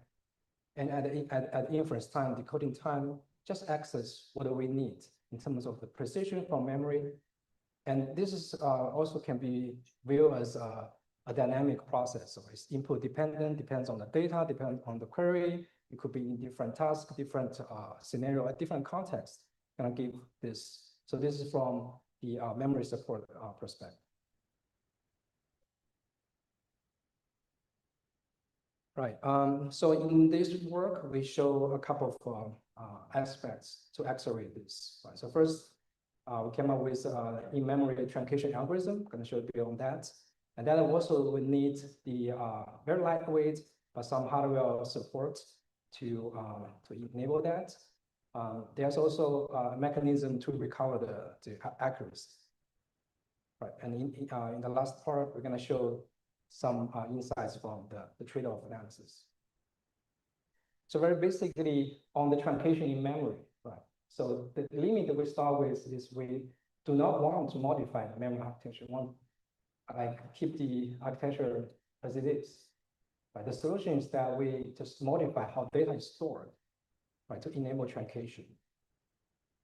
Let's see if we have they're showing 3 steps. Right? If we have a 16-bit value, we can have the upper 4 bits, the intermediate 4 bits, and the least significant 8 bits, right, into these 3 segments. And I can distribute it into, here we're using HBM and using the pseudo channel as an illustration. So it will be distributed across multiple rates. So at the read time, we can possibly have this skipping rates for some lower precision, right? We don't need to access those ISPs or LSPs. Some information. So that was showing just one scalar value, right? Put it into the context of a vector, that would be, okay, we have, let's say here, 64 elements. We can, in this granularity, right, kind of distribute it into, let's say, the HBM3 pseudo channels, and then the actual organization is looking at the granularity, right, gonna pack 64 elements. So what after reading from memory is obviously we need a reconstruction process. But this can be kept very simple. There's no much arithmetic involved, right? Just unpack, expand. We can do some padding and then concat together. I think here is to reconstruct this into more regular precision formats, and then let the processor, GPU to process without worrying too much about different precision level, different format. And we envision in the memory controller just need some additional logic to support this reconstruction. And also the point is to not change the HBM I/O as part of that. So obviously doing this will introducing truncation error, and we show some very intuitive ways to mitigate truncation error. So one observation is that doing truncation is always reductive to the magnitude, right? They are showing some example is when we just truncate, basically dropping the, let's say, lower 8 bits, is reductive. A simple solution just add a naive 8-bit value, right? Could be hex 7F, and then can very simply recover the truncation error. But this is just showing you the intuition, right? What we can actually do is look at the sensitivity of different adjustment value, right? Instead of being a per element, that's a kind of design decision, right? We can make this a model level error mitigation. So here we show in this sensitivity study, right? Just using a simple adjustment value, right? On this GPT-J model, it will have a different impact on the relative performance, or I see the accuracy. So there's this potential to identify for each model what is the best value. We don't put much efforts here, but can have like say a calibration set to search for that. Yeah, very quickly show some evaluation result and some insights from here. So here basically shows the adjustment can recover truncation error. Right, so just simply doing truncation that can cause performance, and here that's the relative performance in terms of model authority, and have a per task search adjustment can improve the performance. And the result here is showing the uniformly applied FPA truncation. Another kind of results I want to highlight here. I don't want to bother you look at all this figure, you can check the paper. But think about this, right? The observation and insight we found here interesting is that how about we think using like dynamic precision with the memory architecture support to access more tokens, right? So here, briefly, I added some explanation here. Let's say we have this I/O or memory bandwidth bottleneck can only transmit limited data, right? So we put a baseline here that's H2O doing the attention sparsity to access tokens. Let's say we have 10% or 20% token budget. That's come from the hardware limit, right? Having the precision scaling enabled in memory, right? This essentially show that how about we can access 20% or 40% more tokens, just that in a little bit lower precision. Right. So this is the thesis here is that we are talking about retrieval tokens from the context. Do we want to access a few tokens with high precision, or do we want to access more tokens from the context? So some could be in low precision, some could be high precision. Right. I want wrap up this part very quickly. So the heat can take this in another way to think about. I think very important that this is not talking about quantization. Quantization, I think, is orthogonal. This quantization is about materialize the data stored in memory. We're talking about how can we further improve, make the memory access more effective, and then this is co-consider with the model. So the second part on this is talking about the context responses through the dimension of token. We're talking about selective token access. Right. Different analogy, I think it's a similar one. It's like not all tokens are equally important. Right? Not all tokens from the context are useful. So in this work early in ASPOS, in collaboration with IBM and UMass, we look at this in more particularly the LM decoding supported on PIM systems. So PIM, I think can briefly talk about this why PIM, right? Show that the LM decoding is very memory intensive, they're very memory boundless. So with the memory bound problem, naturally we go to PIM system as a solution, right? It can provide high internal bandwidth and also the bank level, very high parallelism from the bank level computing, right? Making this a good match for memory bound attention. But these challenges comes with from the need for support sparse attention. And I hope this could be very intuitive. We have very long context. Right? These days up to million tokens in terms of context. And then we want to do this decoding in memory. It will be more necessary to enable this KV cache sparsity that we only pay the very limited and precious resource to a small portion of critical tokens that will dominate the attention outcome. And a bit background on the attention sparsity. Here really shows the granularity matters. We can have static sparsity that's basically dropping tokens from there, or we can have this dynamic sparsity in a page-wise. So it be more like at the page granularity accessing a page, let's say with 8, with 16, 32 tokens. The thing is that this will be very hardware friendly, but will have just moderate accuracy. Better accuracy than the static method. But in terms of accuracy, or in terms of what's really from the algorithm side, what we need is that in a magical memory system, we just want the token that per the query, per the input we need. This is a high accuracy, but just as we understand, it's very irregular, right? It's at a token level access. And we show that this will gonna cause this gap, this mismatch between this attention sparsity and the row level memory access. Right.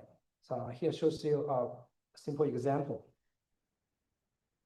Talking about HBM PIM, we have to look at this data layout. So the KV cache putting HBM, I say here in 2 rows. That's the standard way, right? Without any attention sparsity, that's what we're gonna do. Activate the rows, perform the computation. So this is like in memory retrieve token and then perform computation. As I showed you before, that is intrinsically we have this attention sparsity, right? If we have that need from the algorithm side, what we end up with is like we activate a row, you have 8 tokens, but what we really need is that, let's say 3 tokens from the activation 1 of row 1, 4 tokens from activation 2 of the second row. So that's a waste, and that's also an overfetch. So our work here is to exploit this semantic sparsity. So in the high level overview is that, how about we cluster those semantically similar tokens and group them together, store them contiguously in memory, and then this can enable more PIM-friendly row level access. Here's some fancy animation to show that, okay, and then at the token access decoding time, just activate 1 row. This is more efficient. You can skip the unnecessary row activation.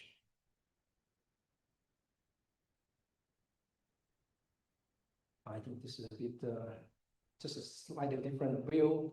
Having this token-wise sparsity is very efficient on PIM because of this row level granularity access, this constraint on PIM. I'll skip this quickly. But we introduced about the page level or the page-wise sparsity. How about that? How about we go with that? But that means that you just group the tokens by the physical location. And then if just doing that, without doing this semantic clustering to support that. Here shows some kind of redundant access. Right? You access a page. Similarly, in the page, you only have a few tokens that are needed. Right. So you can see that it's like on the two angles. One is about token-wise sparsity is more accurate, but it's less efficient. Versus have page level sparsity is very efficient, but less accurate. So this leads to the research question here. Can we design a method that is both semantically meaningful and also hardware friendly? I kind of already show, I think you can. I also expect what we're gonna do here is to exploit this semantic similarity or locality and remap that into raw locality. Right, a few steps. Let's say after pre-filling, we have the KB pairs, all these tokens right from the context. What we can do is to cluster similar KB pairs, right? Map those into contiguous PIM rows, and retrieve clusters instead of individual tokens. Right? So this can, in a way, we can show this have higher important token density from each activity row, from each access to the memory. Right, and also note that we do support the PIM side clustering of the KB data to reduce involving host on GPU to perform this decoding.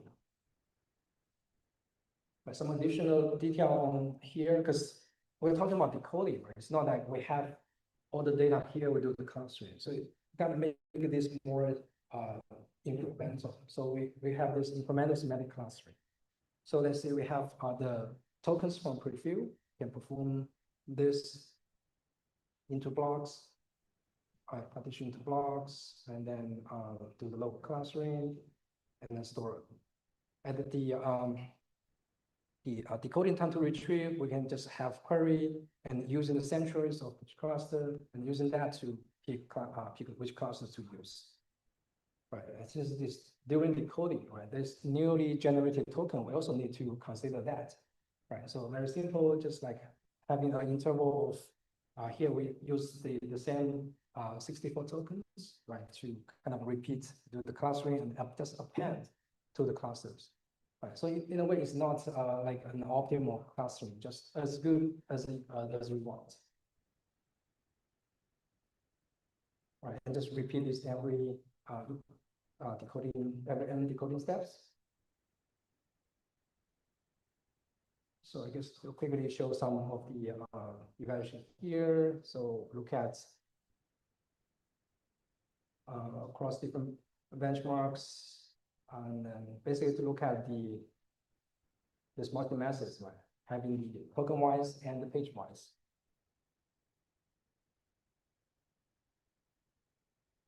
So let's first look at the results here. We're using the long context downstream task from long bench.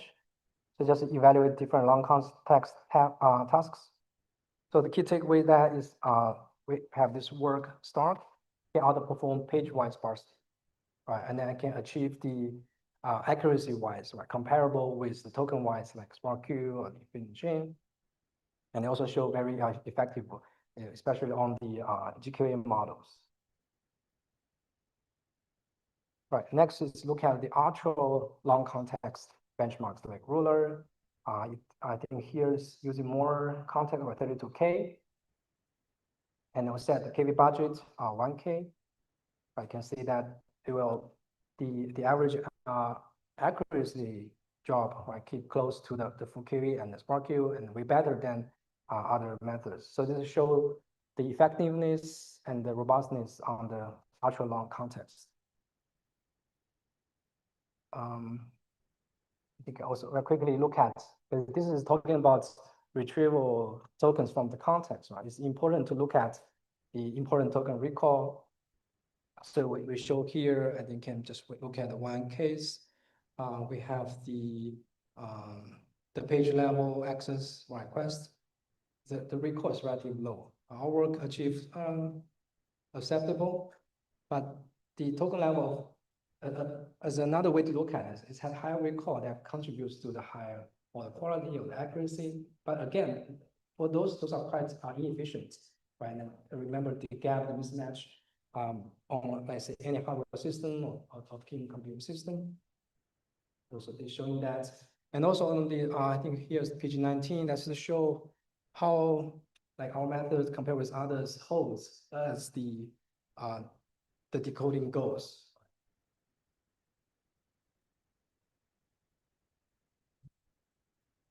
So lastly, on the evaluation, so the overall is how can we convert this algorithm level attention sparsity, right, into system performance gains? How to make those sparsity visible at the system architecture level? Right, I think very quickly on the attention layers, some decent latency and energy saving, getting on to end-to-end decoding. That's I think about like 20% in terms of the decoding performance. So in other way, right, we can regard the token level access attention sparsity as more like the accuracy upper bound, right? And performance upper bound as the page wise. So we can see here that our work stays right quite close to the upper bound of the page wise. And lastly, on the clustering overhead, that's quite lightweight, quite efficient. So putting together, right, the main challenge here is the dynamic attention sparsity, right? We need to select tokens quite in quite a scattered way, and this can cause PIM operations quite inefficient. So we address this mismatch by proposing this clustering semantic similar tokens, KV pairs, right? And then mapping them, grouping them together to make memory more efficient. So I think, okay, lastly, yeah, just workshop on memory-centric, right? We've seen this growing trend of more from compute-centric optimization to more memory-centric optimization. And in the case of LM serving, is making more and more important to manage the contextual data, right? So these days we are looking at like agentic workloads that's gonna make the long context and the context data management and reuse more important. Right, we show here the contextual sparsity, right, in the precision dimension, also in the token dimension, and can also imagine that it's orthogonal, right? Don't prevent us to look at this together, and also show that from the memory architecture support, or either on HBM with the controller enhancement or HBM PIM system, how can make this more efficient? Another ways or perspective to look at is at the model level, right? The model adaptation. So we used to have these models pretty much designed, developed the life cycle with compute-centric or GPU-oriented design strategies. But at the serving time, it's getting more heterogeneous. We're gonna also embrace and innovate more memory system optimizations, innovations. How can we to rethink the model level architecture? So we believe this this level of code design can bring a new avenue for scaling LM decoding. So with that, thanks for your attention. Be happy to take any questions.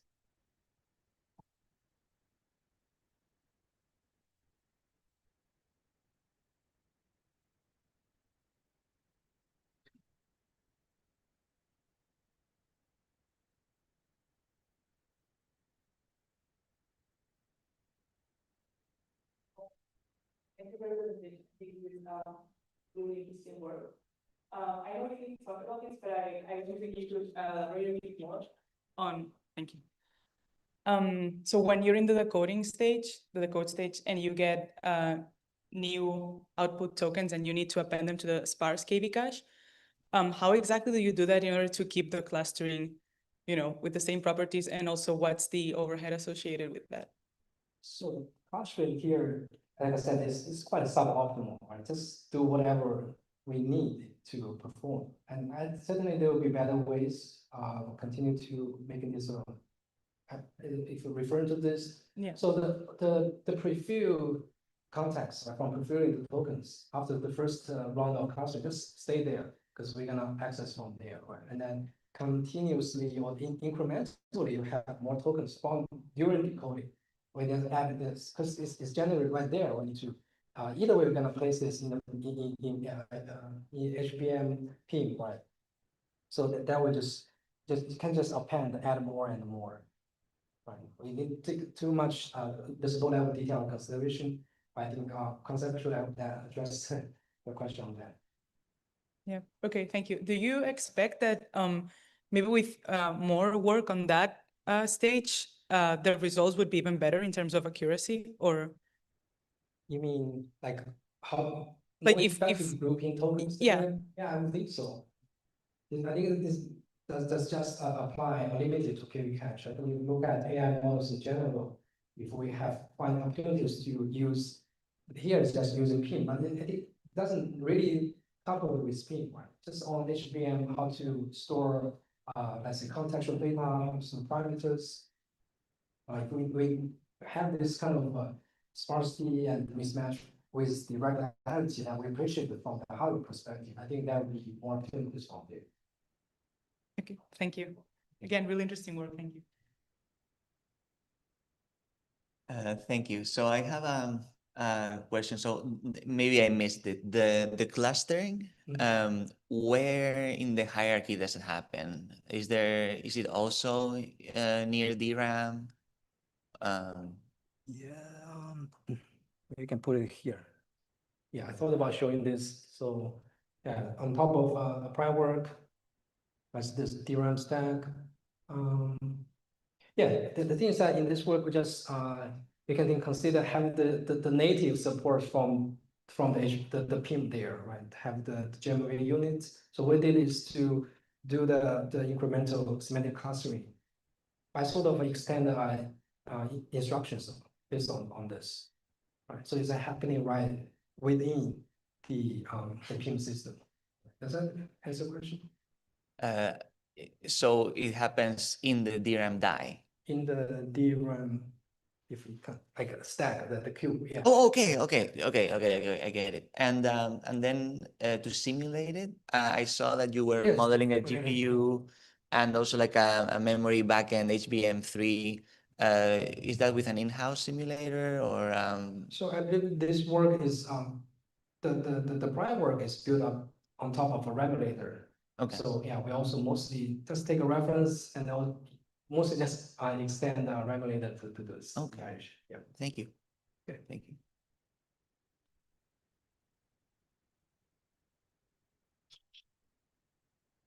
Okay.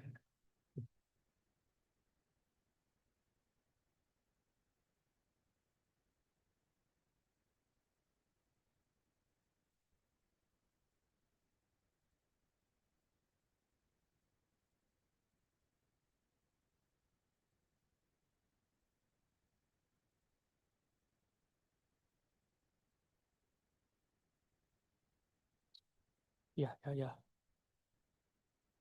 Oh, yeah.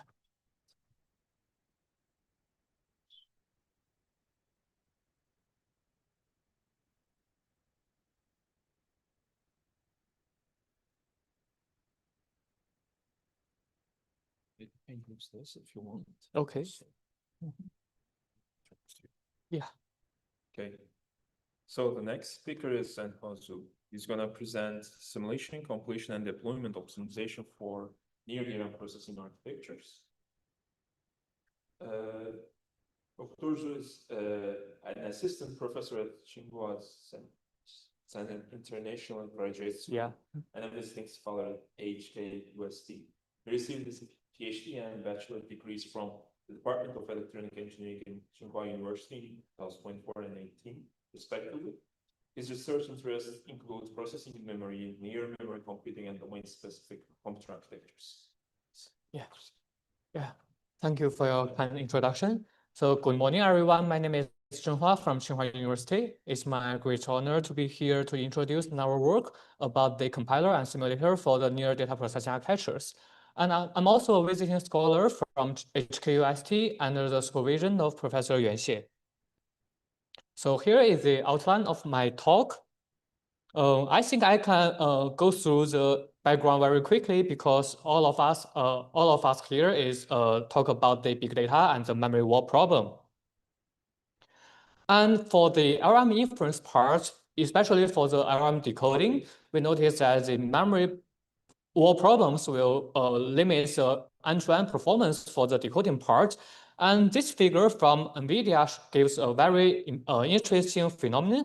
And compared to the H100 GPU, the memory bandwidth of the H200 GPUs is about 40% higher, but the end-to-end performance improvement is more than 40%, can reach to 90%. And NVIDIA official documents said that the higher bandwidth can also improve the tensor core utilizations, which means that the memory bandwidth bottleneck also affects the utilization of the computing unit. And the theme of our workshop is to break through the memory wall problem using the processing memory architectures. And the philosophy here is to perform the computations inside the memory. And we have typical three types of the processing memory architectures. The first one is the analog domain in memory computing architectures, which we can use some non-volatile memory like RAM or PCM and represent the matrix value as in the form of the conductance matrix. And according to the Ohm's law and Kirchhoff's law, we can generate the matrix multiplication, matrix vector multiplication results from the bitline vector or bitline current. And the second type is the digital domain in memory computing architectures, which was proposed by TSMC. And in such kind of architectures, we can place some logic gates near the SRAM cell. And the logic gate equals to 1 bit multiplications. And we also use some near memory adder tree to sum up all of these intermediate results. And in this talk, we focused on the third type, the digital domain near memory processing architectures. And so here is a brief introduction for the near data processing architectures. And previously, Samsung and other researchers proposed place the processor unit on the DIMM board and outside the DRAM devices. And this processor unit, like AXDIMM, can merge the intermediate results from all of these DRAM devices and reduce elevate the burden to the external memory bandwidth between the DIMM and the CPU. And Atman and other companies also propose the processor unit within the DRAM devices, and it can leverage the fully leverage the internal bandwidth of the DRAM devices. But all of these processor units are implemented using the DRAM process. And currently, we have the third generation for the near data processor architectures, which is built based on the 3D stacked technology. And we can use hybrid bonding and other packaging technologies to stack the DRAM die on top of the logic die. And for the logic die, we can also use the CMOS process to build the logic units, and the logic units can directly access the data from its top DRAM die. And the idea is no longer only a research concept. We have seen many commercial products and prototypes from the industry, like Uplam, Samsung AXDIMM, Samsung HBM-PIM, Hynix AAM, and so on. And the application we focused from the recommendation system 10 years ago to the general processing and database. And currently, we think the most important workload is the large language models. And here we take the Hynix GDDR6 AAM as an example for the typical NDP architectures.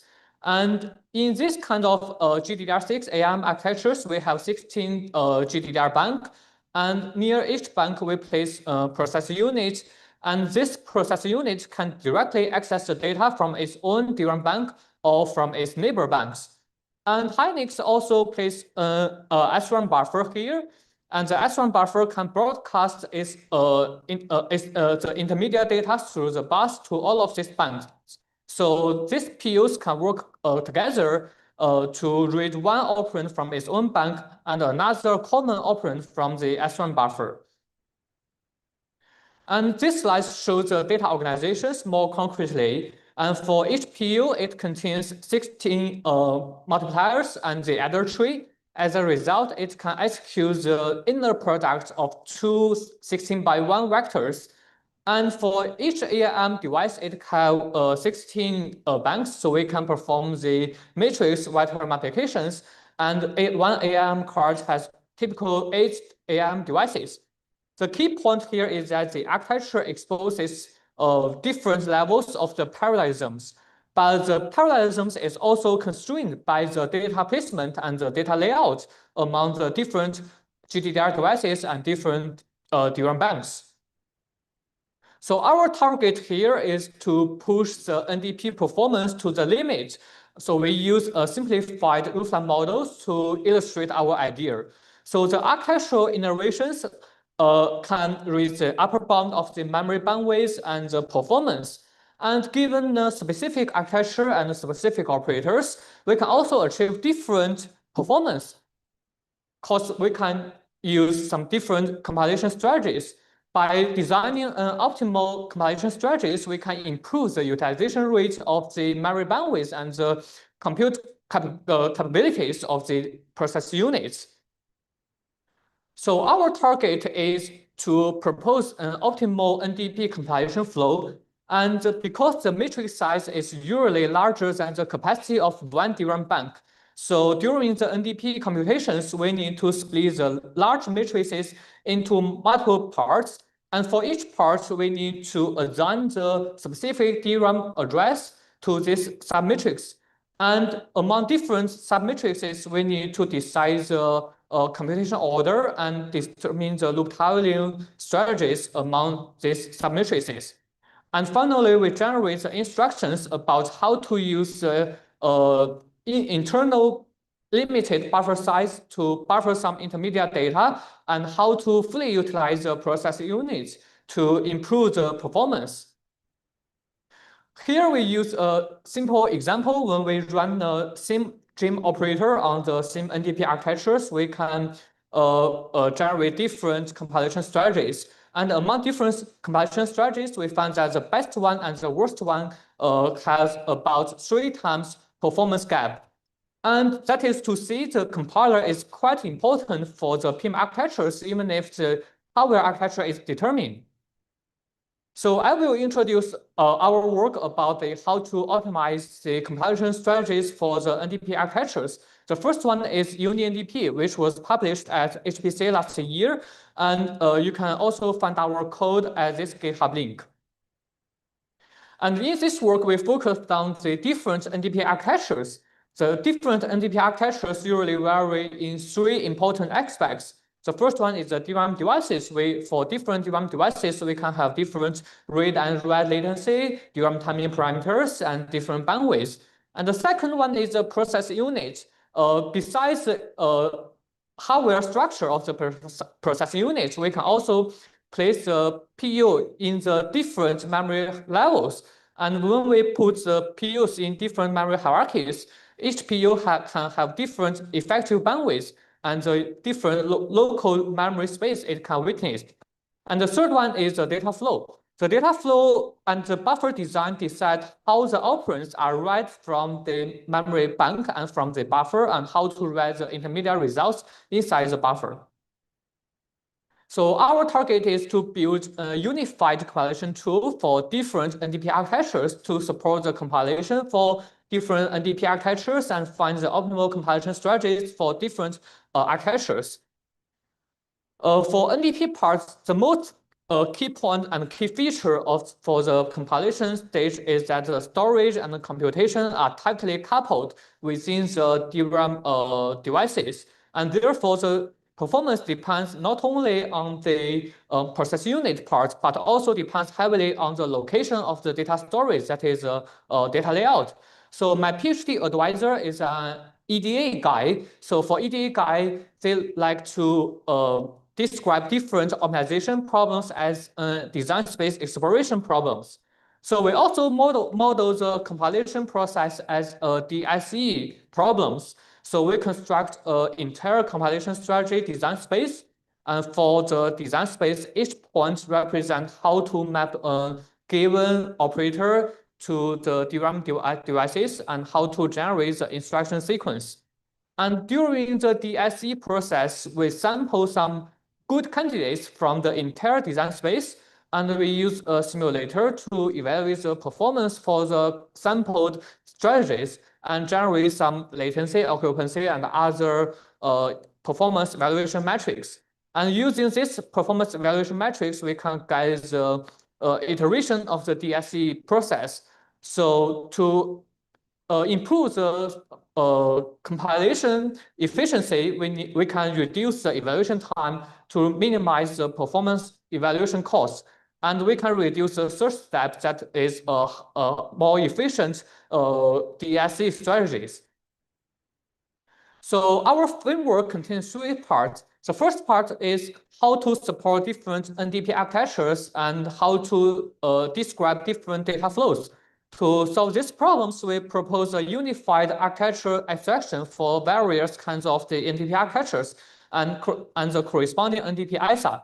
And the second problem is how to finding the optimal compilation strategies. So we propose our entire flow. The first part is we evaluate which strategy is better. That is a simulator to simulate the performance for different compilation strategies on NDP architectures. And the second part is a compiler to generate some instruction files and send them to the simulators.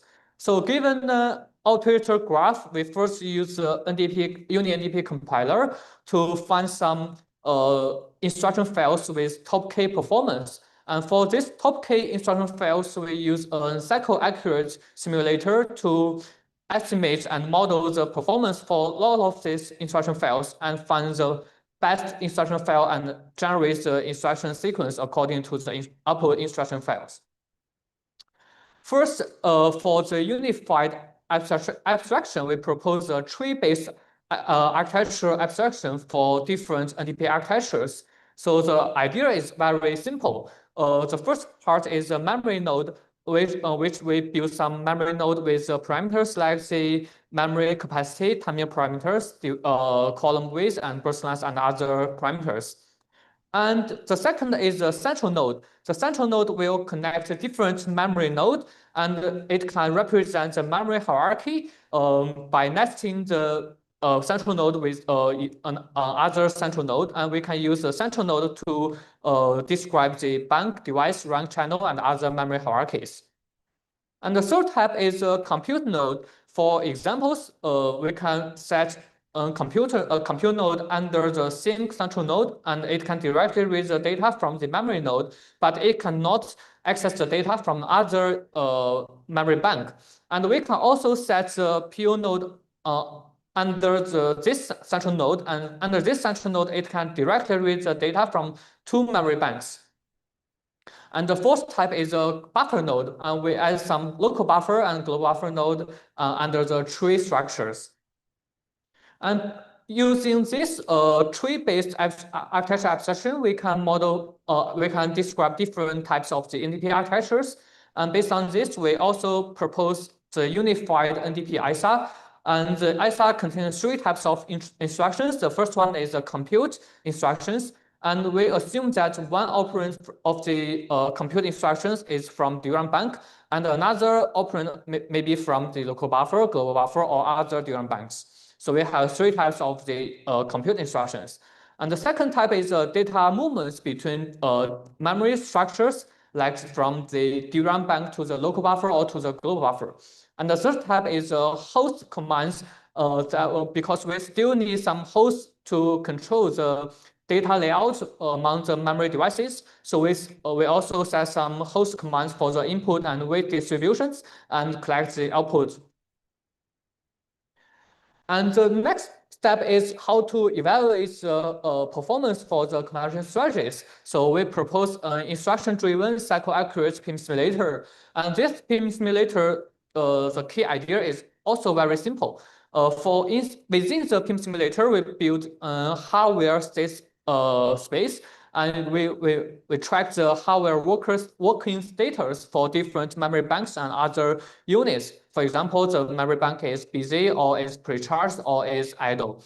And besides the working status, we also place some countdown to track when the occupied hardware will be free. And for the instruction files, we build up an instruction queue, like an out-of-order CPU. And the head of each queue will be issuable instructions. And for all of these issuable instructions, we want to find one earliest issuable instructions and issue these instructions to execute. And how to find the earliest issuable instructions? We use the hardware module working status and the countdown. And we split the one instructions into multiple DRAM commands and add some pre-charge and activation DRAM commands here. And we use the countdowns to estimate the issuable time for each instructions. And after finding the earliest issuable instructions, we issue this instruction and update the DRAM status and update bus, buffer, and process unit working status and update the countdown. So we verify our simulators compared to the Samsung PIM simulators, and we can achieve less than 10% error, but the speed up is about 60 to 80%.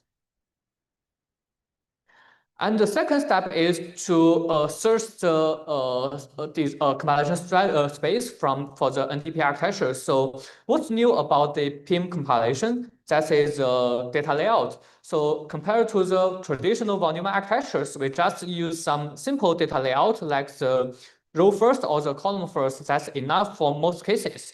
But for the NDP architectures, because the compute unit is tightly coupled with memory banks. So we need to carefully design how to partition the data among different banks and how to assign the address for these different submatrices.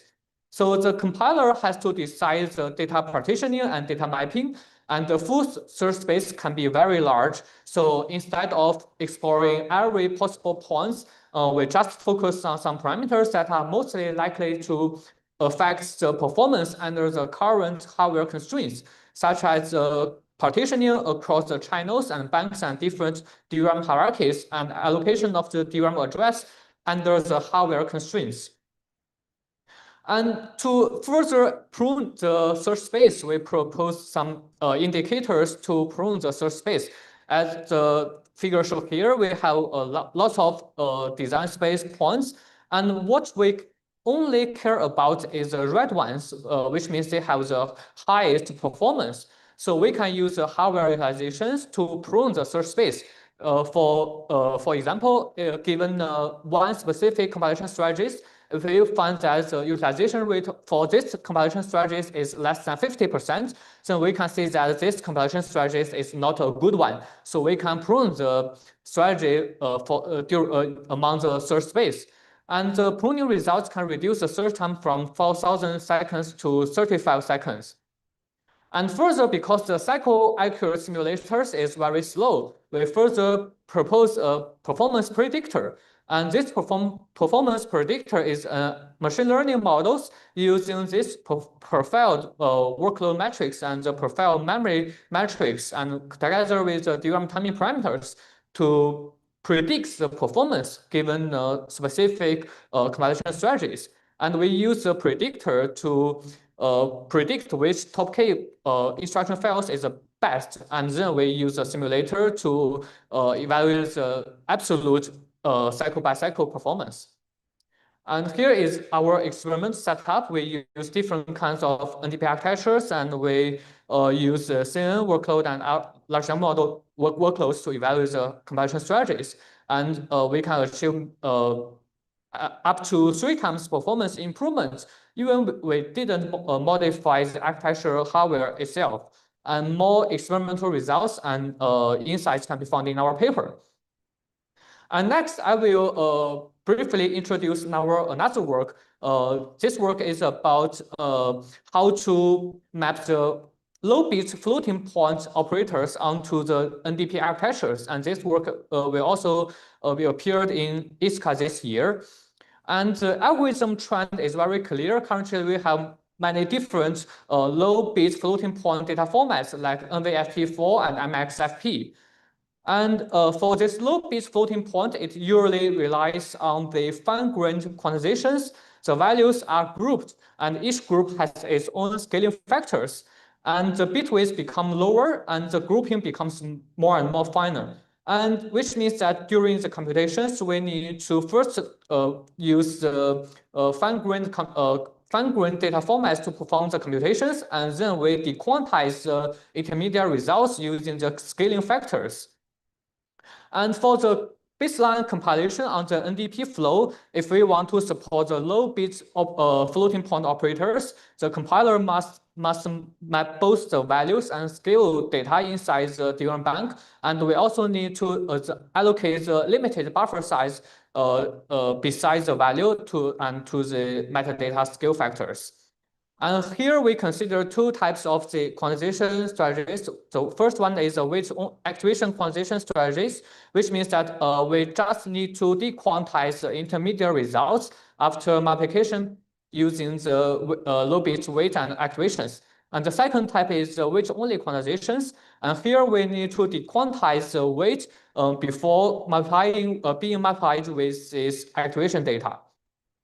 So here it will come three challenges. The first challenge is that the compilation strategy is the search space is very huge, and for different data formats like here, and the best compilation strategies are also different. No one size fits all compilation strategy here, so we need to explore the entire compilation strategy to find the optimal one. And the second challenge is the DRAM row switching. Because we use the fine-grained quantization, it will add some metadata, and the scale will compete with values and partial sums for the limited buffer size. And if the values and the scales are stored separately, the memory system needs to read the value and then to the scales and then back to the values. It will cause many row changes. And the third challenge is the dequantization latency. And because the low bit values must be combined with higher precision scale factors and the partial sums. So this will introduce a frequent extra dequantization operations. And in some cases, the dequantization will cause more than 40% of the end-to-end latency. So our techniques are also very straightforward. The first technique is scale value interleaving. The core idea here is rather than storing the values and scales separately, we can store the scales data close to the corresponding value. But we still need to interleave them very carefully because we have the DRAM column with limitations and constraints, and we need to determine how many groups should we put them together and to reduce the row switches. And the second technique is instruction reorder. And the dequantization is not always on the critical path. In some cases, we need to pre-charge the DRAM row and reactivate the DRAM row. And sometimes we can overlap this dequantization overhead using this pre-charge and activation commands. So we reorder the instruction here, and we can reorder the dequantization and using the pre-charge and the activation windows to do some parallel dequantizations to hide the dequantization overhead. And the third technique is also the search space explorations. And compared to the UniNDP work, we add some pruning things for the low bit fine-grained floating point quantizations. And we also update the cost model, considering the dequantization overhead here, and considering the total row change numbers caused by the scale and vector data interleaved access. And here is our experimental setup. We use large language models and different low bit floating point data formats like NVFP4 and MXFP data formats. And for the single operators like the matrix vector applications and matrix modifications, we can achieve up to 3 times speed up. We also evaluated for the end-to-end performance, and compared to the FP4 baseline compilation strategies, we can achieve about to 0.3 speed up, and compared to the original floating point 16 data formats, we can improve the decoding efficiency by 15 times. And looking forward, I think there are still exist two important directions. The first one is that currently we have some commercialized NDP prototypes. I think we need to use such NDP prototypes to validate our toolchain and our evaluator. And the second is from the application specific application levels.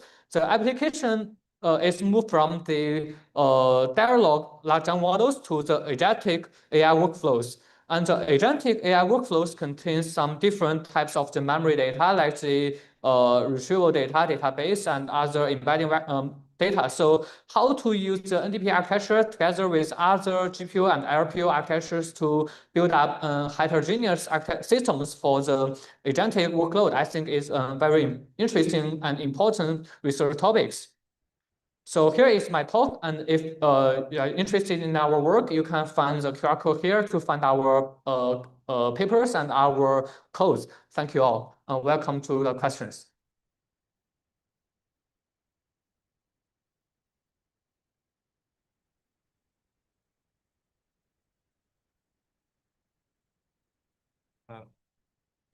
Hi, thank you for the great presentation. And I have a couple of questions about the UniNDP. So a bit of context, I've been using that as a educational tool and for project design for the past year, the UniNDP.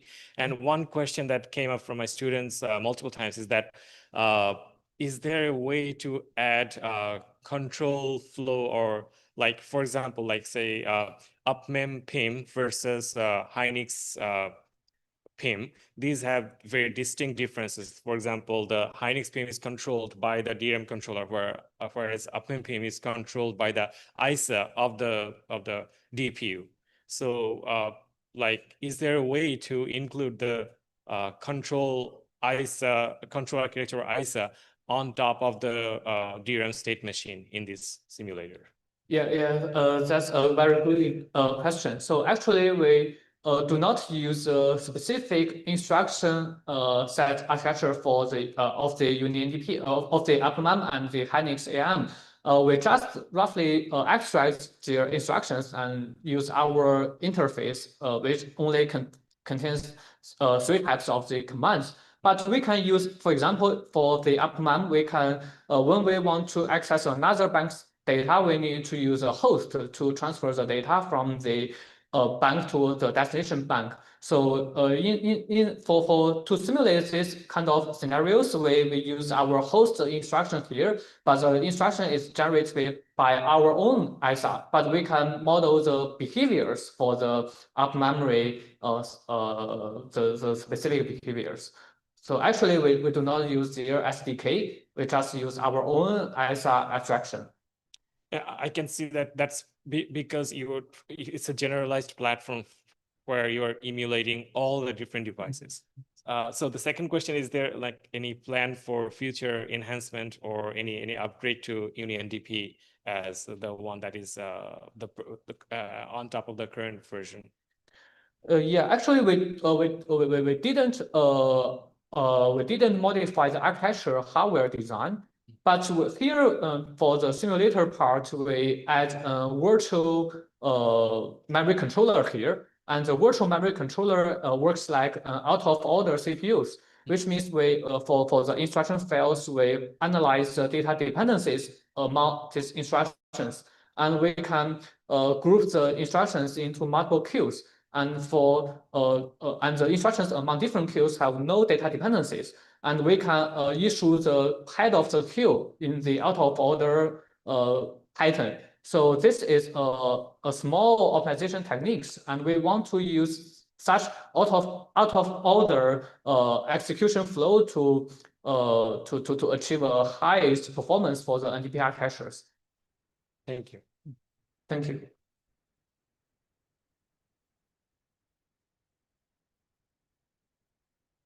Thanks. Yeah, thank you.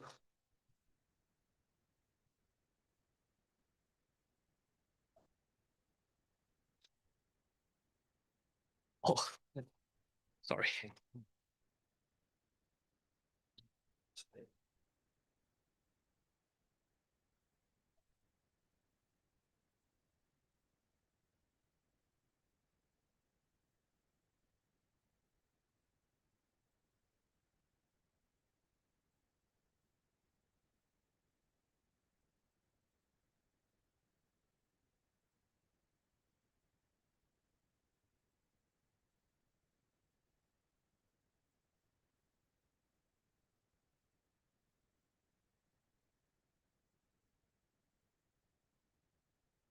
you want.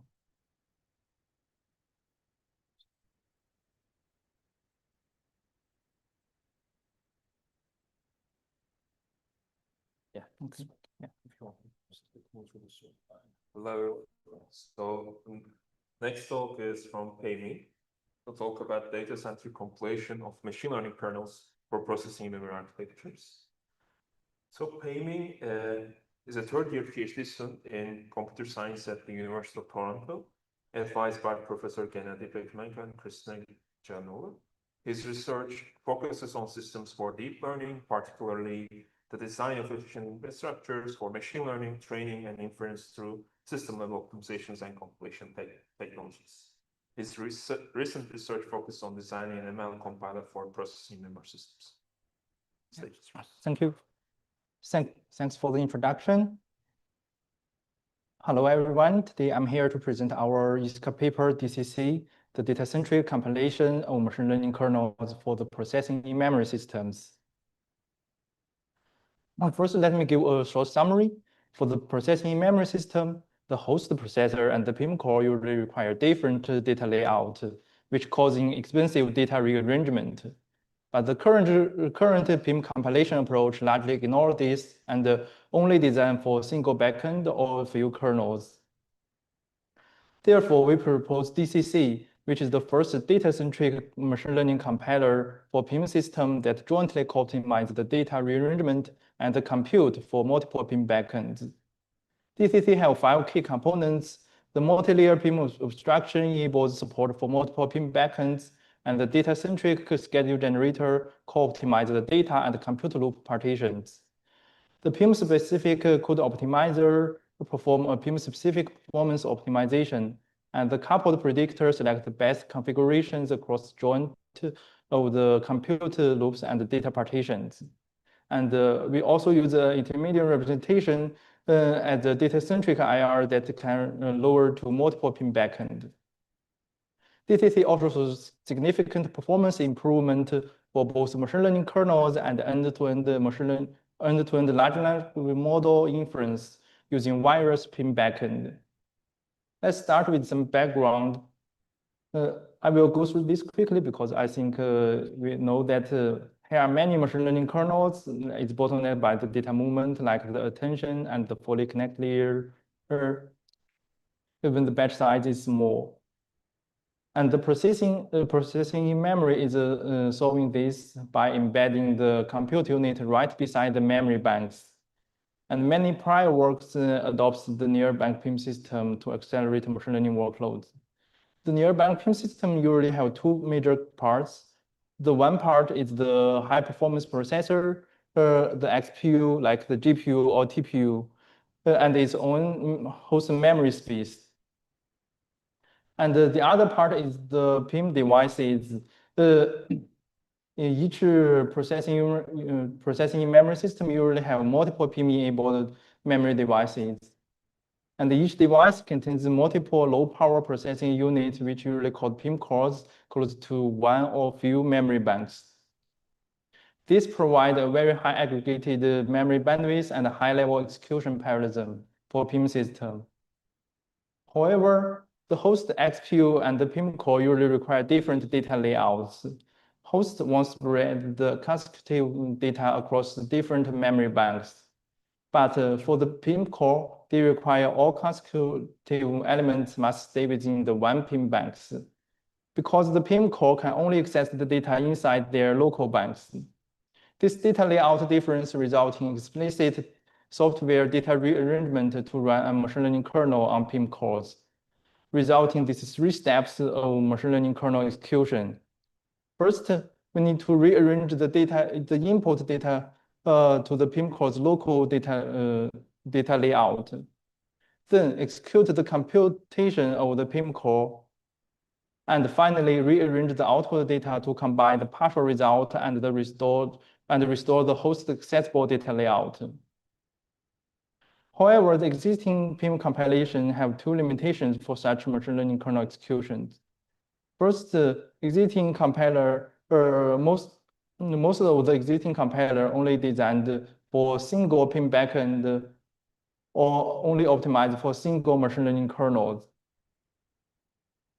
Secondly, the existing compiler follows a compute-centric approach, largely ignore the data rearrangement cost during the compute loop optimization steps. A compute-centric compilation usually includes following steps. First, it generates a fixed set of the optimized compute loop partition schemes for the step 2 kernel execution. Then it generates the corresponding data partition strategies and for the fixed optimized set of the compute loop partition strategy. Finally, it selects the best performing configuration among this fixed set of the compute loop and the data partition strategies. We found this compute-centric approach is not optimal because the data rearrangement time is a significant part and can't be discarded. We compare the compute-centric compiler using TVM compiler versus a manually tuned best performing implementation. The result shows that the manually tuned ones shows slightly worse compute time, but could achieve much better data rearrangement time, resulting a much higher end-to-end kernel performance. This shows that the data rearrangement and the compute code optimization are interdependent. They must be jointly optimized during the compilation. A less efficient compute transformation could enable a cheaper data rearrangements. We need a compiler that generates and optimizing the combination of the compute loop and data partition strategies for all 3 steps, then selecting the best performing configuration of these combinations. Therefore, we present DCC, which is the first data-centric machine learning compiler for PIM system that jointly optimizes the compute loop and data partition strategy into a unified tuning process. DCC includes 5 key components: the multi-layer abstraction, data-centric schedule generator, PIM-specific code optimizer, coupled predictor, and the intermediate representations. DCC shows low compilation time and consistently delivers the near optimal performance for multiple PIM backend and any machine learning kernels. DCC's first component is the multi-layer abstraction that enables support for multiple current and future PIM backends. We map the PIM memory hierarchy into a compute hierarchy to 3 levels. First is the system level. It includes the host XPU, host memory space, and multiple PIM devices. And the second level is the PIM group level, which usually which include many PIM groups or many PIM cores in the same memory channel or racks. And the third level is the PIM core level, focused on individual processing unit paired with its own local memory banks. This PIM abstraction can be mapped into multiple existing PIM systems, including the HBM PIM from Samsung, the TAC PIM, and the AIM PIM from SK Hynix. DCC's second component of data is the data-centric schedule generator, which generates a candidate combination of the data partition and the compute loop partition for each PIM core. These candidate combinations are represented as a candidate tailing drafts. It has 4 steps to generate the candidate tiling drafts at the core level granularity. So the first challenge we need to solve is that how to associate the data partition with the compute loop partitions. In other words, like if we have a data partition of the tensor dimensions, how should we map them to the compute loop partitions? DCC solves this with a dimension set. Each dimension set includes a mapping function that associates the tensor dimension with the loop variables. For example, with the loop variable I in this example, here are 2 tensor indices of the dimension A0. So the first dimension set includes 2 mapping functions corresponding to these 2 indices of A0. Similarly, we associated all tensor dimensions with the related loop variable using the corresponding mapping functions. Then DCC performs an exhaustive search to generate all the data partition for each dimension set. To decide the dimension to partition, DCC first select a mapping function in each dimension set as the representative mapping function. For example, for the first dimension set, here are two candidate representative mapping functions by choosing the first or the second mapping functions here. And for the second dimension set, we have 3 choices, and for the last dimension set, we have 1 choice. And the second step, the DCC search for all possible allocations of the available PIM groups and cores for each dimension set. For example, if we have 2 PIM groups and 4 PIM cores per group here, there will be 2 times 4 in total 8 different candidate configurations on how many PIM cores and PIM groups will be used for this dimension set. Then the search result of these 2 steps will combined and shows it at this format. With these 2 search steps, DCC creates many candidate data tail drafts. For example, this draft 0 has 3 parts and each part corresponding to a dimension set. For the first part, which corresponding to the first dimension set, it has 2 numbers and 1 symbol. These 2 numbers shows the number of PIM groups and the number of PIM cores per group that allocated to this dimension set. And the last symbol shows the representative mapping function, including the dimension and the mapping function. Similarly, this draft also includes the corresponding part for the other 2 remaining dimension sets. And in total, in this example, we get more than 3,000 data tail drafts. It is too many. So to make the compilation faster, we apply 3 hardware-aware pruning roads to remove the data drafts that have very poor performance. For example, some drafts that causes extreme data rearrangement cost. And our effective pruning roads eliminates roughly 90% of all raw data tail drafts, and remaining only the top 10% of the remaining ones. The next step is to generate the compute loop and data partition at the PIM core granularity. Currently, with 1 data tail drafts and the tensor dimensions, we get the dimension length of and the number of tails for each dimension set. By calculating the tail size for each core, DCC maps the high-level resource allocation to the core level loop partition and data partition for all dimension sets. This core level candidate tailing drafts are represented in this format for DCC further processing. And the third component of DCC is the PIM-specific code optimizer, producing the optimization strategy associated with each draft. DCC enables many PIM-specific optimization to further improve the performance.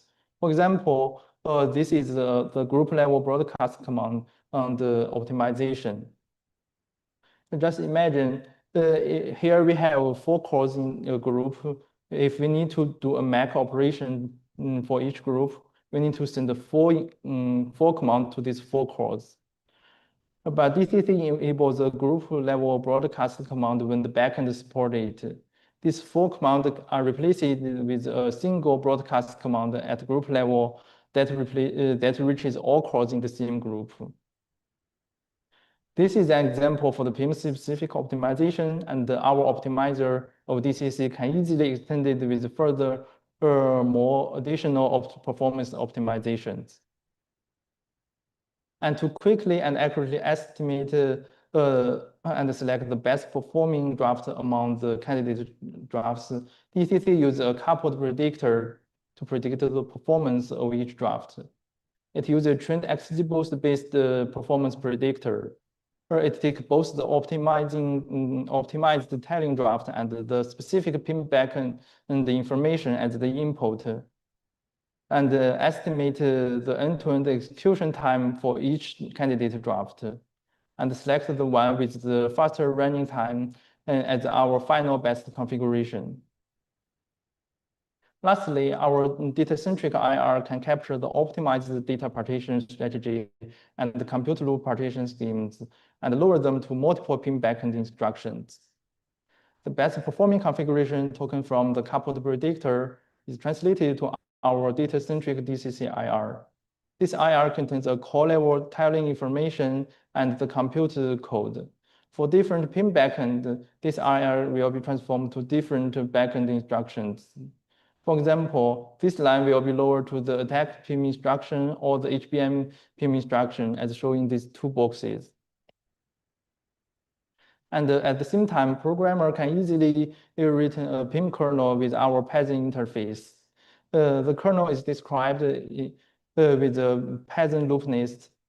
And with the necessary DCC initialization, this PIM kernel can replace any layer in the machine learning model written with PyTorch. With such a data-centric design, DCC shows significant performance improvement in our evaluation. We evaluate DCC on a modified version of Attack Simulator, which is based on the Remulator 2. It is simulated with the A100 GPU with 5 PIM-enabled HBM3 devices, in total 80 gigabytes memory.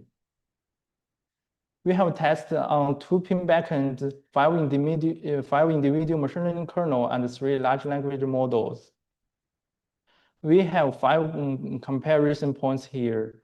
The first one is the GPU-only execution on A100 GPU. And another 2 is the attack and the HBM PIM backend that using their default kernel implementation with a fixed data partitioning strategy. And the last 2 is the attack and the HBM PIM backend using our DCC compilation. This plot shows the machine learning kernel performance running on the attack backend, normalized to the baseline implementation that runs on the GPU. DCC improved the performance by 1.7 times and on average 1.3 times comparing the default fixed implementation. Similarly, DCC improvised the performance on HBM PIM backend, get up to 2.1 times speed up and on average 1.7 times speed up comparing with the default fixed implementation. We also ran the end-to-end evaluation for large language model inference on attack backend. Here are 2 versions of attack PIM backend. First is attack base, which only ran the attention on the PIM cores. And the attack 4, which ran both attention and a part of the feed-forward layer on the PIM cores.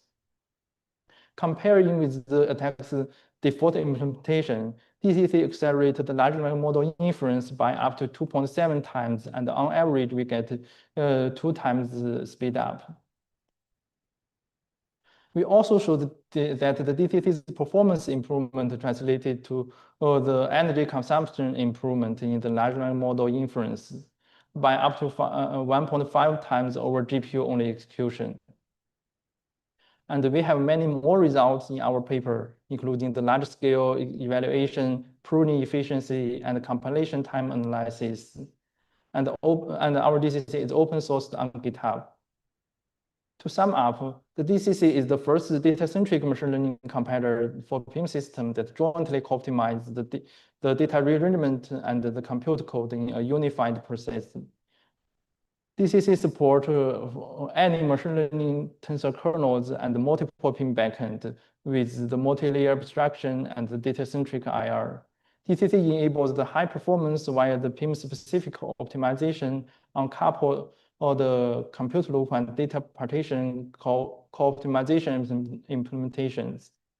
And the DCC is fast and accurate on consistently delivering the near optimal configurations.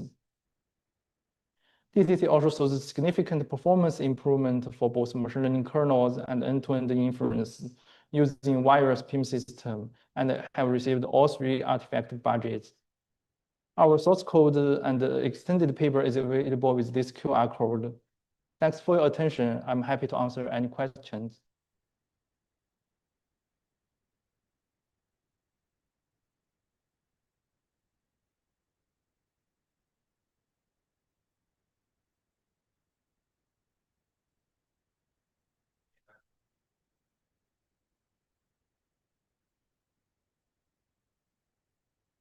Thanks for the great work. So I think you're actually using multiple basically backends architectures, right? And you can map it easily. So I'm thinking of that. Can we generalize it to some other first architectures other than HBM, PIM, or Ataberk?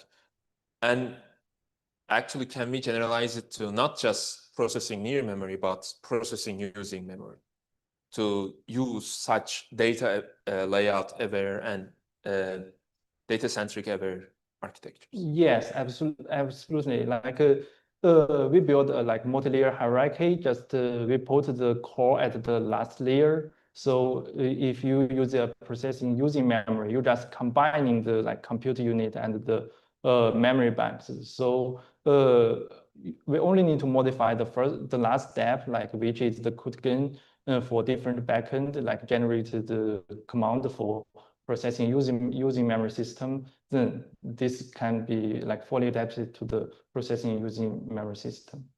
Okay, I see. Thank you.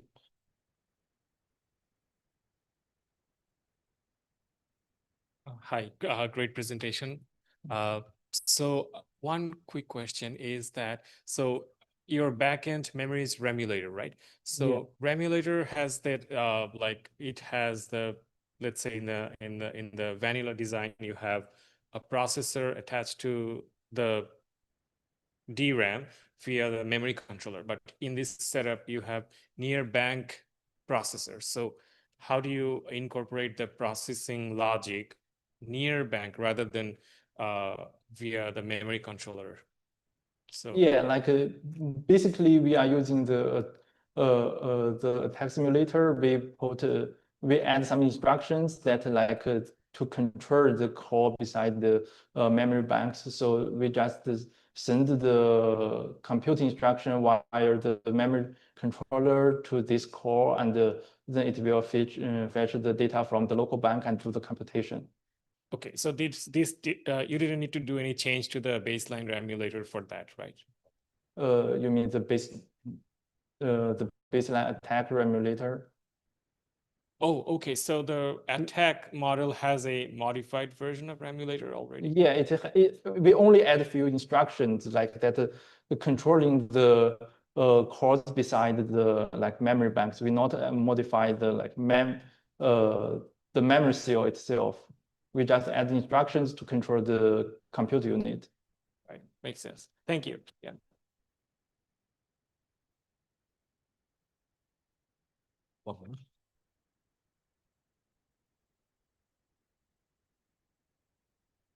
Hi, thank you for the talk.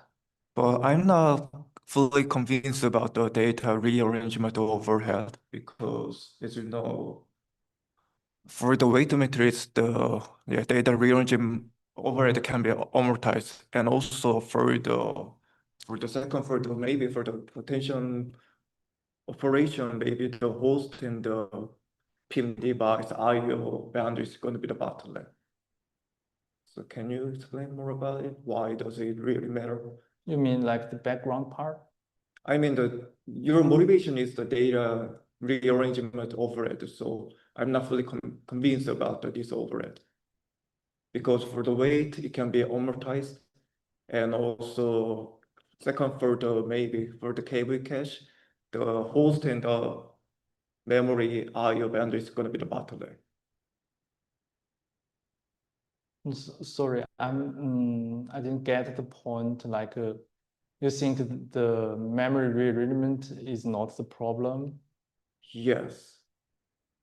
Why? Like, because from this result, we have shown like for many configurations, like it's the data rearrangement actually takes a lot of time, especially for some operator that like, for example, for the reduction kernel, it have very less computation, but you need to transfer like much data.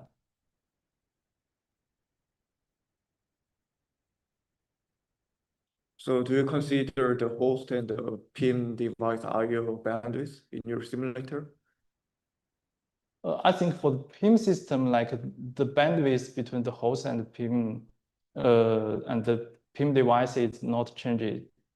Yeah, not change, but it's much slower than the memory bandwidth.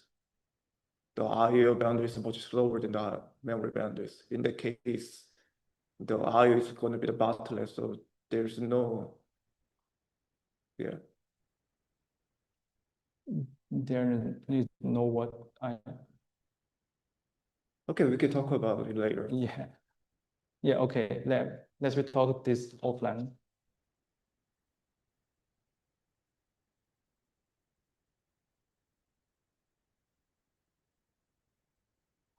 That's concludes this. Thank you for your attendance and hope to see you after the lunch.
Hi, Ismail. Do you hear me?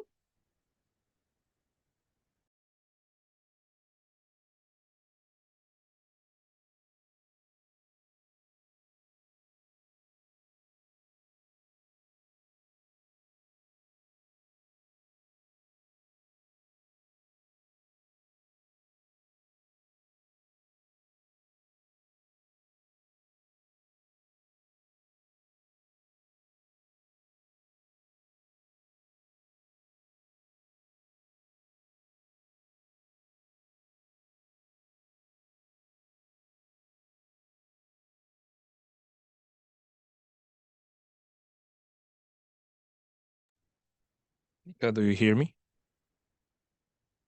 Yes, I hear you. Do you hear me? Hello. Hi, I hear you. Do you hear me? Yes, right now I hear you, Okay. but maybe we need to arrange something. Oh, okay, I found it. Can you talk again?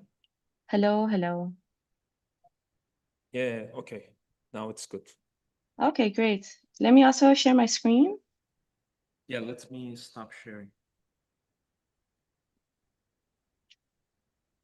And let me spotlight you.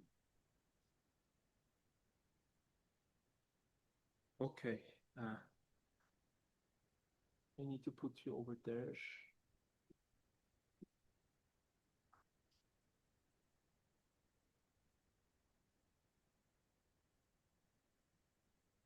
By the way, is my slide moving? Yes, in the Zoom, yes. Okay. But I'm going to check the YouTube soon. Let's make this.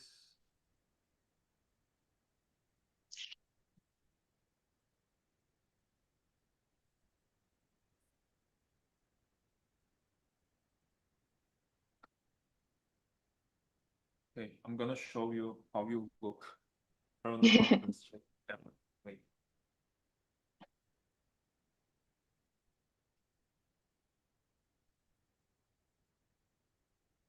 How is Oh, very good. Thank you so much.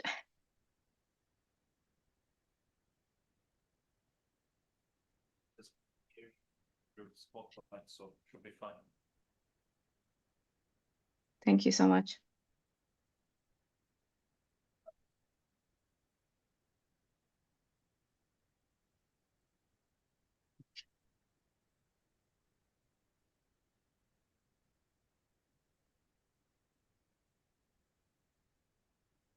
Maybe I can turn off my camera right now.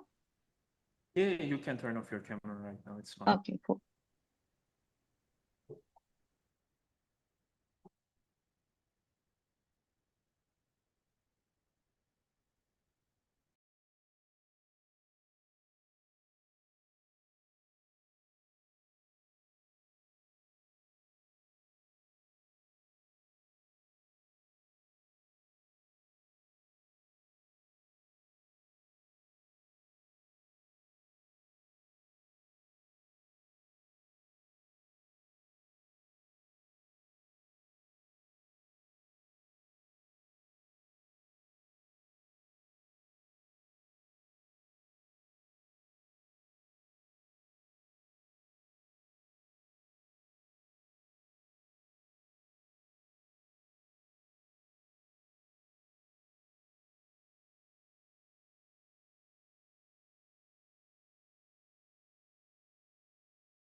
Nika, are you here?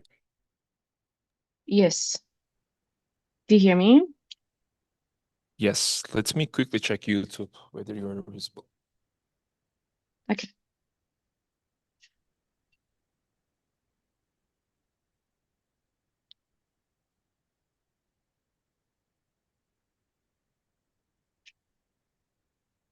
Okay, I think, yes, you're visible. So let's get started. Welcome everyone for the afternoon session. So we will continue with Nika, Dr. Nika. So she recently graduated from Software Research Group at ETH Zurich under the supervision of Professor Mutlu. And she has done wonderful works on storage-centric systems. And I think she's going to talk about those in much more detail than I described. Please feel free to start, Nika. Thank you so much, Ismail, for introduction, and hello, everyone. I'm going to talk today about my dissertation research titled Storage-Centric System Designs for Enabling Fast, Efficient, and Low-Cost Genomic and Metagenomic Analysis. Unfortunately, I couldn't be there with you in person today because of the US travel bans for Iranian citizens. However, I'm very grateful that the workshop enabled this remote presentation. So a bit about myself. As Ismail said, I recently graduated, I recently defended my PhD thesis with supervision of Onur at Safari Research Group at ETH Zurich, where I currently do research and teach. And also during my PhD, I was in some period visiting researcher at Robust Systems Group at Stanford. My research interests are in computer architecture, computational biology, storage systems, emerging technologies, and especially dense 3D integration. And my long-term research goals are to design high-performance, energy-efficient, and low-cost systems for enabling widespread adoption of data-intensive applications that are needed in advancing healthcare and life sciences, and also to enable new solutions that were otherwise out of reach. And these are my contact info. I'd be happy to stay in touch. Also, I will be applying for academic jobs in the upcoming cycle, so I will also be happy to discuss those. Okay, so applications of metagenomic and genomic are very broad in many fields related to health, life sciences, and beyond. To get the organism's genomic information encoded in their nucleotide sequences, such as DNA, into digital format for analysis, we rely on high-throughput sequencers. And current sequencing technologies cannot sequence very long DNA molecules end-to-end, and instead they extract a smaller fragment of the original DNA sequence known as reads, and these reads are then later used in genome analysis, particularly with the key step of read mapping, which is the first key step in genome sequence analysis that aligns reads to potential matching locations within the reference genome. And for each matching location, the alignment step finds the degree of similarity between the compared sequences by calculating the alignment score, which needs a computationally expensive approximate string matching operations. Since sometimes a sample contains organisms with different species, genomic analysis is complemented by metagenomic analysis, which enables the study of genome sequences of diverse organisms within a shared environment, such as a patient's blood or in the ocean, soil, etc. And because the species that are present in the sample are not known in advance, metagenomic analysis requires looking up a large database containing information on many species, and the size of these databases can be very large. Because of the important role of genomic and metagenomic in many fields and a large reduction in sequencing costs, volume of sequence data has been growing at a very fast pace. So genomic and metagenomic overall perform expensive computation on large amounts of data and therefore suffer from computation and data movement overheads. Motivated by all these factors, there's been significant efforts into improving performance of these critical application domains through efficient heuristics, hardware accelerators, or some filters. And they together lead to large advancements in alleviating computation overheads. Although there have been these significant efforts to improve the analysis of larger scale sequence data, in my thesis, we identify major outstanding problems in accessing stored sequence data and feeding it to analysis units. The first problem is overhead of moving large amount of low reuse data from storage system and the unnecessary computation burden on the rest of the system. So here we can see that despite all the advances made, large amount of data still needs to move all the way from storage system to computation units to be analyzed. And then they still suffer from large data movement overhead. The second problem is data preparation bottleneck, where compressed genome sequence data needs to be first decompressed and formatted before it can be analyzed. Now let me show you this problem by showing this example pipeline. Consider a baseline scenario with different batches of genomic data going over preparation and analysis in a pipeline manner. And I consider a scenario where analysis has been significantly accelerated, and a hypothetical idealized scenario in which the preparation stage is no longer bottlenecking the end-to-end pipeline. So by comparing the first and last case, we see that there's large potential benefit of genome analysis acceleration, but a large part of that benefit just gets lost due to data preparation bottleneck.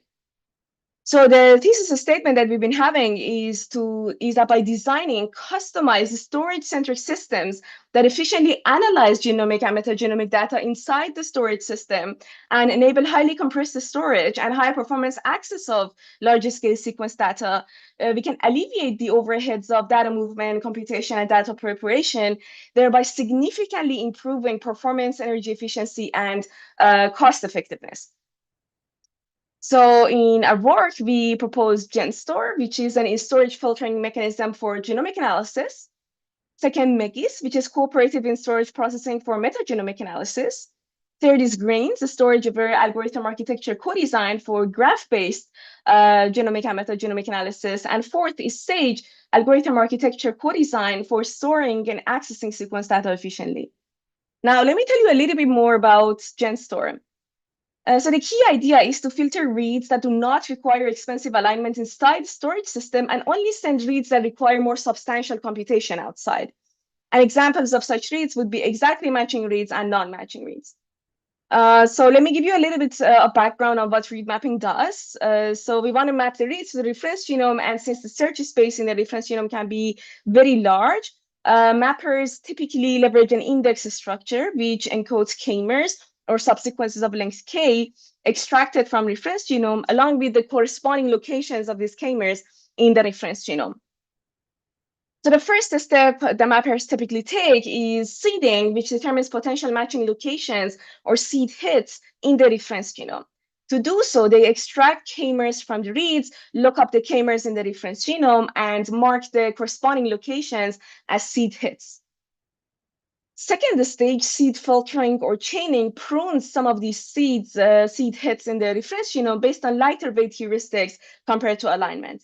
And finally, for the remaining locations, alignment stage determines the exact differences between the reads and the reference genome using the expensive approximate string matching operations. Our work GenStore has two parts, GenStore for exactly matching reads and GenStore for non-matching reads. In this talk, I will tell you a little bit more about GenStore for exactly matching reads, which is basically an efficient in-storage filter for reads with at least one exact match in the reference genome, and it uses simple operations without requiring alignments.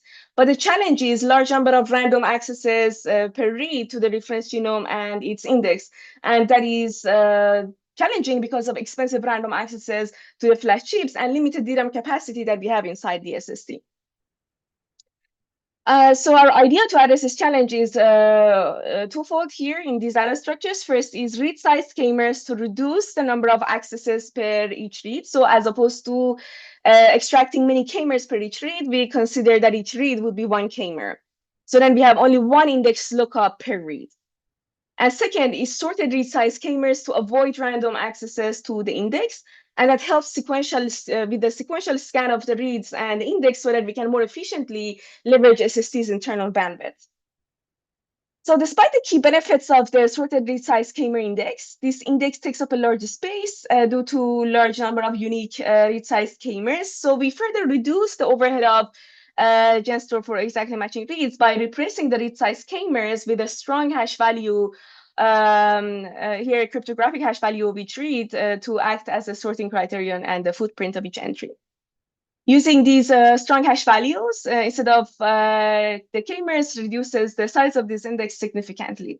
While this index is still larger than the baseline index for each reference genome, our proposed technique is still feasible because of the in-storage processing that enables us to leverage the higher bandwidth of the SSD to read this slightly larger index. We evaluate the following systems. For mappers, we evaluate the state-of-the-art software and hardware mappers for different types of read sets. And we evaluate also GS, which here refers base, integrated with GenStore. And we also evaluate various SSD configurations.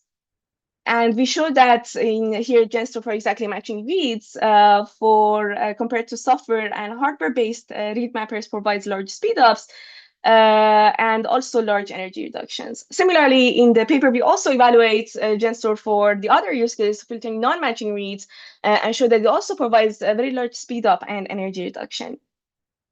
And our synthesis results show that GenStore provides these benefits while the added hardware resources consume very little area and power, which is only a very small fraction of the cores that are located on the SSD controller.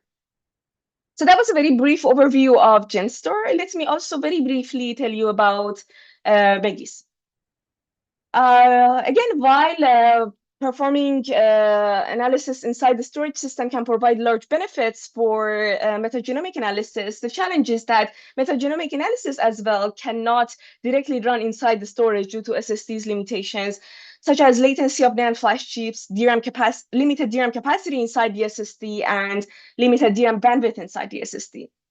By addressing these challenges, we introduced Megis, which is the first in-storage system for end-to-end metagenomic analysis. And the idea is cooperative in-storage processing for metagenomics, which is enabled by algorithm architecture co-design between the storage system and host system. So to effectively leverage and orchestrate the capabilities of both systems, Megis's co-design consists of 5 key aspects. First is task partitioning and mapping, such that each step executes on its most suitable system. And second one is data computation flow coordination, such that we can reduce the overall communication overhead and reduce the number of writes to the SSD. Third is storage-aware algorithms to enable efficient access patterns for this new execution paradigm inside the SSD. And the fourth is lightweight and storage accelerators to minimize the required SRAM and DRAM buffer spaces inside the SSD. And finally is data mapping scheme and flash translation layer, or FTL, specialized to characteristics of metagenomic analysis, such that we can leverage SSD's full internal bandwidth. So we evaluate performance, energy, and power based on hardware and software-based components. We evaluate various baselines, a performance-optimized software, an accuracy-optimized software, a PIM hardware accelerated tool that uses processing in memory to further accelerate the performance-optimized software. And we evaluate cost-optimized and performance-optimized SSDs. And in a system with cost-optimized SSD on samples with various degrees of genetic diversity, we show that both performance and accuracy-optimized baselines provide large speedups. And similarly, expanding it to a system with performance-optimized SSD, we also see large speedups in Megis compared to both baselines.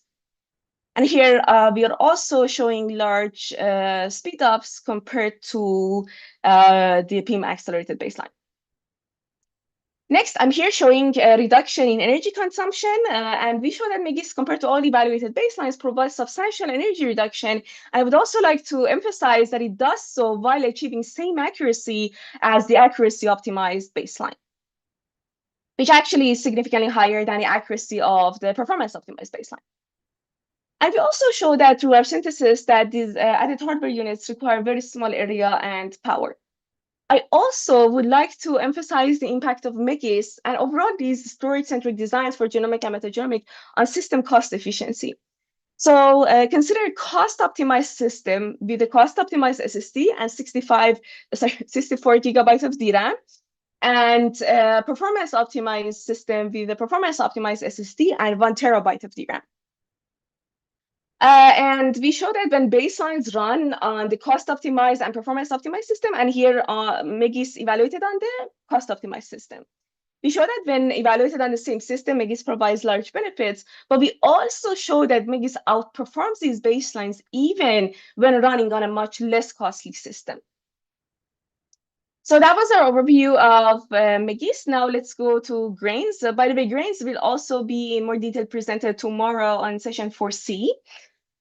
So I invite you to check it if you're interested as well. So, but I provide a very high-level overview of it now.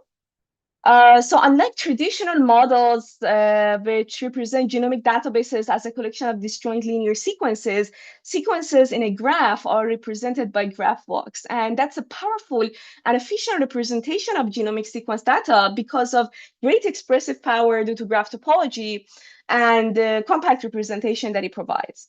And it's critical for enabling massive population scale analysis. Again, while analyzing larger scale genome graphs inside storage provides large benefits, no graph-based analysis tools, genome graph-based analysis tools can directly learn inside storage because of limitations of SST's hardware, as we talked before. And its challenges are also exacerbated here because of dependent and random accesses to the underlying graph sequence graph structure. And also, I would like to emphasize that these graphs have different properties from conventional non-genome graphs. So our work grains is the first system for analysis with large scale genome graphs inside the storage, and is enabled via storage-aware algorithm architecture co-design based on properties of large scale genome graphs, such that we make the entire execution pipeline more storage friendly and further improve performance, energy efficiency, and cost effectiveness via storage-centric computing. Grains' algorithm architecture co-design is based on 4 different aspects. First is a new batching technique and execution flow based on the features of genome graphs to reduce the number of random accesses. And second is in storage and in flash processing to avoid transferring low reuse parts of pages and avoid bandwidth space all throughout the system. And third is FTL and data placement based on the genome graph properties so that we can leverage SST's internal bandwidth effectively. And finally, is a lightweight scheduling technique enabled by repurposing the existing SST structures to leverage the full parallelism of all flash dies during flash processing. Again, we evaluate performance, energy, and power based on hardware and software-based components, and we compare to a state-of-the-art node-centric tool and the state-of-the-art edge-centric tool, and an idealized accelerator for genome graphs with no memory overheads, but still suffering from I/O overhead of moving large amount of low-reuse data from storage system. And we also evaluate various state-of-the-art SSD configurations and show that grains provides large performance and energy benefits compared to both software and also hardware baselines. And again, our synthesis results show that grains provides these benefits while consuming very little area and power. So uncontrolled logic units are only a very small fraction of the cores on the SSD controller, and undiagnosed logic units are only a very small fraction of flash dies area and fit very well within its power budget. And again, I invite you to check more details for this in our talk tomorrow. Okay, that was overview of our works in the first category. Now I will also provide a very brief overview of our work SAGE-2 in the second category. So as I mentioned before, data preparation can cause large performance bottlenecks. So we need to effectively mitigate it by limiting 4 key requirements. So first is high performance, high energy efficiency, high compression ratio comparable to state-of-the-art genomic-specific compressors, and also have low overhead to enable seamless integration with different analysis tools. And meeting all these requirements is challenging, and it becomes even more challenging in genome analysis systems that are used in hardware resource constrained environments, because we want SAGE basically to be able to seamlessly integrate with them no matter where they are. So to this end, we propose SAGE, an algorithm architecture co-design for highly compressed storage and high performance access of large scale genome sequence data. And it is based on a key insight that information encoded in genomic data follows specific properties, and we can leverage these properties in algorithm architecture co-design in very low cost and effective manner. So consider here a genome analysis system that accesses data with SAGE's interface commands from a storage system that is operating with SAGE's data layout to access SAGE compressed genomic data. Then SAGE's lightweight hardware unit receives compressed data and decompress and reformats it with very simple operations and efficient access patterns, and feeds it to the in the desired format to the genome analysis accelerator. Due to its lightweight design, SAGE can seamlessly integrate with genome analysis systems in different ways, either as a standalone accelerator or on a same chip as genome analysis accelerator, or even in resource-constrained environments, for example, inside SSD, like the systems I have mentioned before. Again, we evaluate performance, energy, and power based on hardware and software-based components, and we evaluate various data sets with, from different species and different sequencing technologies. And I'm going to show you end-to-end performance, which involves both data preparation and genome analysis. And I'm going to show you in these two configurations. So for genome analysis, we consider state-of-the-art hardware accelerator for read mapping, and also near data processing baseline GenStore, as I detailed before, which alleviates the burden of moving and analyzing large amount of low reuse data, but it is implemented inside resource-constrained environment of SSD.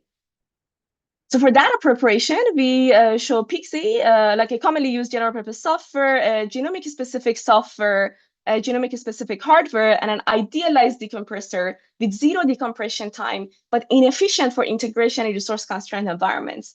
And also, of course, we evaluate SAGE as a standalone accelerator, and also SAGE SSD, which is for integration with the NDP analysis system.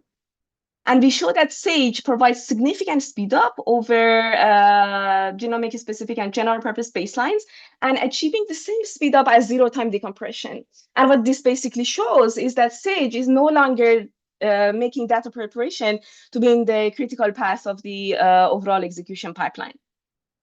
And we also show that by efficiently integrating SAGE SSD with NDP, SAGE SSD plus NDP leads to large benefits. So that shows that SAGE can help unleashing the benefits of NDP genome analysis systems without relying on these systems to be stored perpetually in an uncompressed way. Also, we show large energy benefits compared to evaluated baselines, and much larger compression ratio compared to general purpose compressors, and comparable compression ratio to genomic-specific compressors. And we also show that SAGE's hardware units consume very little area and power. So that was a high-level overview of these approaches. And in conclusion, we show that by designing customized storage-centric systems that efficiently analyze genomic and metagenomic data inside the storage system and enable highly compressed storage and high-performance access of large-scale sequence data, we can alleviate the overheads of data preparation, computation, and data preparation, and significantly improve performance, energy efficiency, and cost effectiveness. And we hope that these systems would make accurate genomic and metagenomic analysis more accessible for wider adoption. So if you're interested, also, you can take a look at these papers in more detail on my website, and also other directions in which I have been working on. Also the Art for Health initiative, which is an initiative we have to basically regarding computer architecture in health related domains. So yeah, that brings me to the end of the talk. Thank you so much for listening.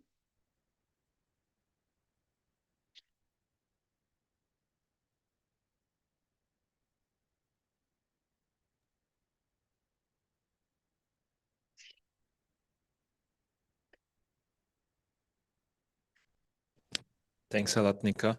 And Sure. people clapped if you didn't hear. So, I didn't hear. Thanks for telling me. okay, so are there any questions to Nika? There is one, so it's coming, Nika. Wait. Sure.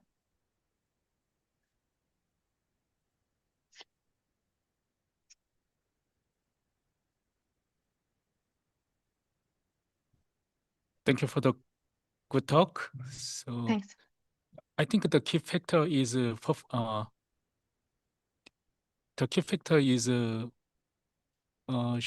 sequential access for the performance, right? The key factor is what? Sequential access. Yes, or basically avoiding channel contention as much as possible. Yeah. Yeah. Maybe for the utilization is sequential access is very important. So Yes. did you change the write policy and read policy both? How do you guarantee the sequential access? Yeah, very good point. So we co-designed the algorithm with the architecture, meaning we completely change the way the algorithm accesses data so that we can enable the sequential accesses.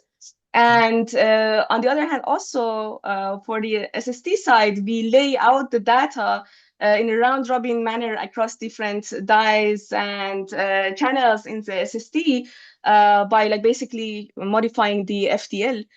So that we can leverage the full bandwidth when we access the data sequentially.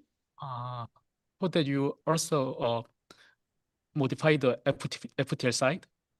Yes, it requires very small changes to the FDL to enable basically this interleaving and round-robin data placement. Yeah. Okay, I see. Thank you. Sure.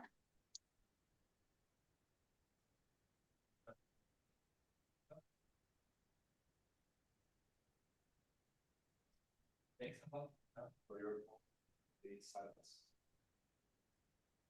But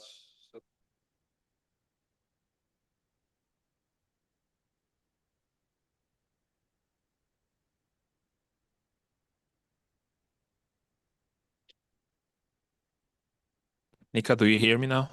Yes, I can hear you now. Okay, yeah, that was all the questions. Thanks a lot for joining us and thank you so sharing your much for research. enabling the remote presentation. It's my pleasure. Thanks a lot, Nika. Bye. Bye.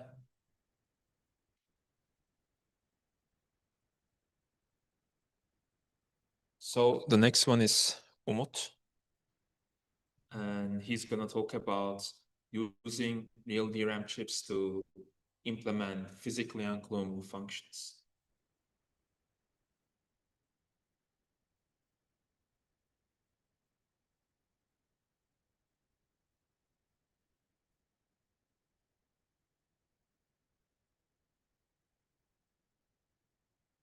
Let's share the screen. Cannot share it. I don't know why. Wait.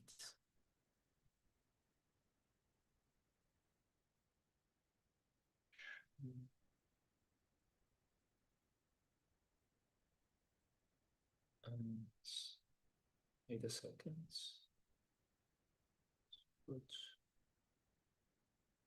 this. Yes. It's really fun.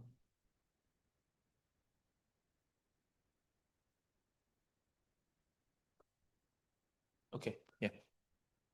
Please feel free to start. You can, I can hear you. Should you turn on? Zoom is going to. Hello, I'm Mutlu and I will be presenting our work in DRAM signature generation using simultaneous multiple activation, an experimental study of off-the-shelf DRAM chips. Here is the outline of our talk, and we will start with the motivation. A physical unclonable function uses the unique physical variations that are induced during the manufacturing process and it can be used to generate device-specific signatures, so-called responses. As a pictorial example, here we have two devices, and when we evaluate a challenge, which is an input on a device, we get a response, and we expect getting the same response each time we query the same device. We evaluate the same challenge on the same device. We expect to get the same response, and when we evaluate the same challenge in any other devices, we expect a different response, because since the signatures generated by leveraging the unique manufacturing process variations, responses will be different for any other devices. These properties makes physical unclonable functions suitable for many applications. Let's look at the device authentication example. When a device wants to be authenticated, a trusted device sends a challenge that already knows how this device would respond, and trusted device sends a challenge. device evaluates the challenge and returns the response, and trusted device checks the response, compares the response with the its already enrolled response from its database, and if they match, trusted device can authenticate the device. Also, these properties makes PUFs suitable for cryptographic key generation, intellectual property protection, hardware obfuscation, and many other applications. Therefore, due to these many applications, many different physical unclonable functions have been proposed. And one line of these physical unclonable functions are DRAM-based PUFs. DRAM-based PUFs enable generating PUF responses within DRAM chips directly. And since DRAM is the main memory technology in is the dominant main memory technology in modern computing platforms, covering both edge devices to the powerful servers, DRAM-based systems that use DRAM-based PUFs require no additional hardware for physical unclonable functions. Many work exploited different sources of manufacturing variations to develop DRAM-based PUFs by using startup values, disabling DRAM refresh, violating timing parameters, storing and sensing fractional voltage levels, and more. In this work, we propose using a recently discovered phenomenon called simultaneous multiple row activation to generate device-specific signatures, and we evaluate how they can be used as PUF responses. Before starting about our PUF, let's start with DRAM organization operation to understand how this phenomenon works. In a typical DRAM-based computing system, DRAM is connected to the CPU over off-the-chip memory channel. And within a DRAM module, we have multiple chips that are operating in lockstep, and each chip contains multiple banks that are composed of multiple subarrays. And within each subarray, there is a two-dimensional array of DRAM cells, and these cells are organized into rows that are selected using word lines, and the cells are connected to a row of sense amplifiers via bit lines. Now let's look at a DRAM cell. A DRAM cell is composed of a capacitor and an access transistor. Access transistor is controlled by the word line, and it connects the capacitor to the bit line. And each bit line is connected to a sense amplifier, and each sense amplifier has an enable signal which is fired internally by the DRAM. Now let's see how DRAM operates in the cell level. Before an activation happened, the bit line and bit line bar is pre-charged to half of VDD.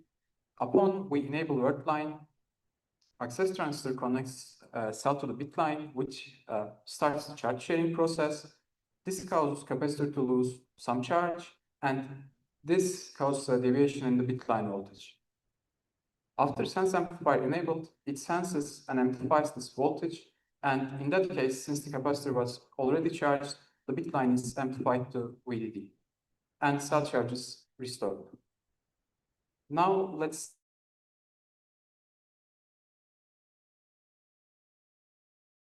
DRAM operates at scope of a single subarray. Since memory controllers already access data usually in cache line granularity, in this diagram we combine consecutive DRAM cells as cache lines. And at the bottom, we see the DRAM comment sequence over time. To access data in a row, a memory controller needs to issue an activate command to latch the data in the row to the sense amplifiers. Once the data is in the sense amplifiers, memory controller can use read or write commands to read or modify the data in the sense amplifiers. To access data in another row, memory controller needs to first pre-charge, which effectively disables the enabled row and pre-charges the bit lines to half of VDD.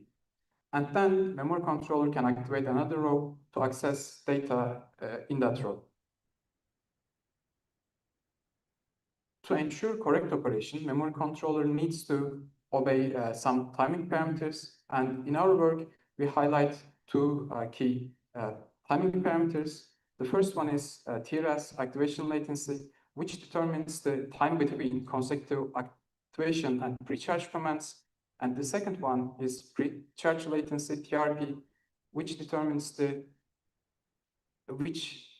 time between pre-charge and activation commands. Now let's look at the Simon phenomenon. The key observation is activating two rows in quick succession can simultaneously activate many rows in a subarray. In this pictorial example, row A and row B are in subarray X, and when the memory controller respects TRASP and TRP timing parameters, it activates a single row at a time. However, if the memory controller greatly violates these timing parameters, it can activate many rows at once in the same subarray. And our goal in this work is twofold. First, we experimentally evaluate the capability of Simon to generate PUF responses in real DRAM chips. Second, we characterize how this capability changes under different design and operating conditions. Now let's look at how Simon PUF works. The key idea of this work is to exploit the charge sharing process of simultaneous row activation to generate device-specific signatures. Let me give the key idea here by showing 4 rows. First, we store all logic 1 in 2 of the rows, and we store logic 0 in the remaining 2 rows. Then we activate these rows simultaneously to generate signatures. Let's zoom into an example bit line and see why this operation generates unique signatures. On the left side, we see 4 cells that are connected to the same sense amplifier via the same bit line. Here on the right side, we have the bit line's voltage over time. Before any rows are activated, the bit line has a voltage of half VDD. Then we start issuing activate and pre-charge activate circuits. First, we activate row 0 here, which causes a perturbation on the bit line. Then we issue pre-charge and activation commands in quick succession, which activates all rows in this example. Since half of the cells tries to pull up and half of the cells tries to pull down the voltage, in an ideal chip, they would cancel exactly, and the bit line would stay at half of VDD. However, due to design and manufacturing process-induced variations, each cell and each bit line differ, and bit line voltage settles near half of VDD, offset by an epsilon. For some bit lines, epsilon happen to be positive and large enough. A sense amplifier amplifies these bit lines to VDD. And for some other bit lines, epsilon happen to be negative and large enough, sense amplifier amplifies them to 0. We leverage these amplified values to generate signatures. Before going to testing methodology and real DRAM chip results, let's look at how different designs of Simon PUF are defined. We define each Simon PUF design with the number of simultaneously activated rows that it uses, and we use 2, 4, 8, 16, and 32 row activations. For each design of different number of simultaneously activated rows, we define our challenges as bank ID and subarray ID pairs. For each bank ID and subarray ID pair, we select one representative simultaneously activated row group, and for each design, we select a model-wide data pattern, and our responses are signatures generated by Simon. Now let's look at the testing methodology. We use a DDR4 DRAM testing infrastructure called DRAM Vendor. It enables us to test DDR4 DRAM modules with fine-grained control over DRAM commands, timing parameters, and temperature. And here are some pictures of our memory testing laboratory, which contains many DDR4 and HBM2 testing platforms. In this study, we test a total of 112 real DDR4 DRAM chips from SK Hynix, covering multiple die divisions and chip densities. And to characterize the Simon's signature generation capabilities, we test up to 100 data patterns with an equal number of all 0 and all 1 rows. If we look at the example, for 2-row activation, we test 0, 1, and 1, 0 data patterns, which determines which row gets all 0 and which row gets all 1. We randomly sample 10 simultaneously activated row groups for each subarray, and we select the most stable one to be used as a representative for that subarray. And we collect our response at 50 degrees, and to evaluate their repeatability with environmental changes, we re-evaluate them at 55, 60, 70, and 85 degrees Celsius against 50 degrees baseline. As a quality metric, we use Jacquard indices to measure the similarity. And we define the uniqueness as the similarity between two responses to different challenges, and we denote them by integer card, and we show its distribution in orange. And we define the repeatability as the similarity of two responses to the same challenge, and we denote it by intra-Jacquard, and we show its distribution with blue. A Jacquard index of 0 indicates that two responses are completely disjoint, and a Jacquard index of 1 indicates that two responses are completely identical. A physical unclonable function ideally should have close to 0 inter-Jacquard indices so that responses to the different challenges are disjoint, and should have close to 1 intra-Jacquard indices so that response to the same challenge is repeatable. Now let's look at our real DRAM chip results. We highlight 3 major characterization results, and let's look at the effect of number of simultaneously activated rows on the response uniqueness and repeatability. In this plot, x-axis shows Jacquard indices and y-axis shows the probability. Here we show the inter and intra-Jacquard indices obtained for two-row activation-based simulpath. We observe that two-row activation-based simulpath generate responses with inter-Jacquard indices close to 0, indicating different challenges generate not similar responses, and it generates responses with intra-Jacquard indices close to 1, indicating that responses to the same challenge are similar. Now we see the results for all simulpath designs, and we observe that all designs provide close to 0 inter-Jacquard indices and close to 1 intra-Jacquard indices. Therefore, we conclude that simulpath designs generate unique and repeatable path responses at all tested simultaneously activated rows, number of simultaneously activated rows.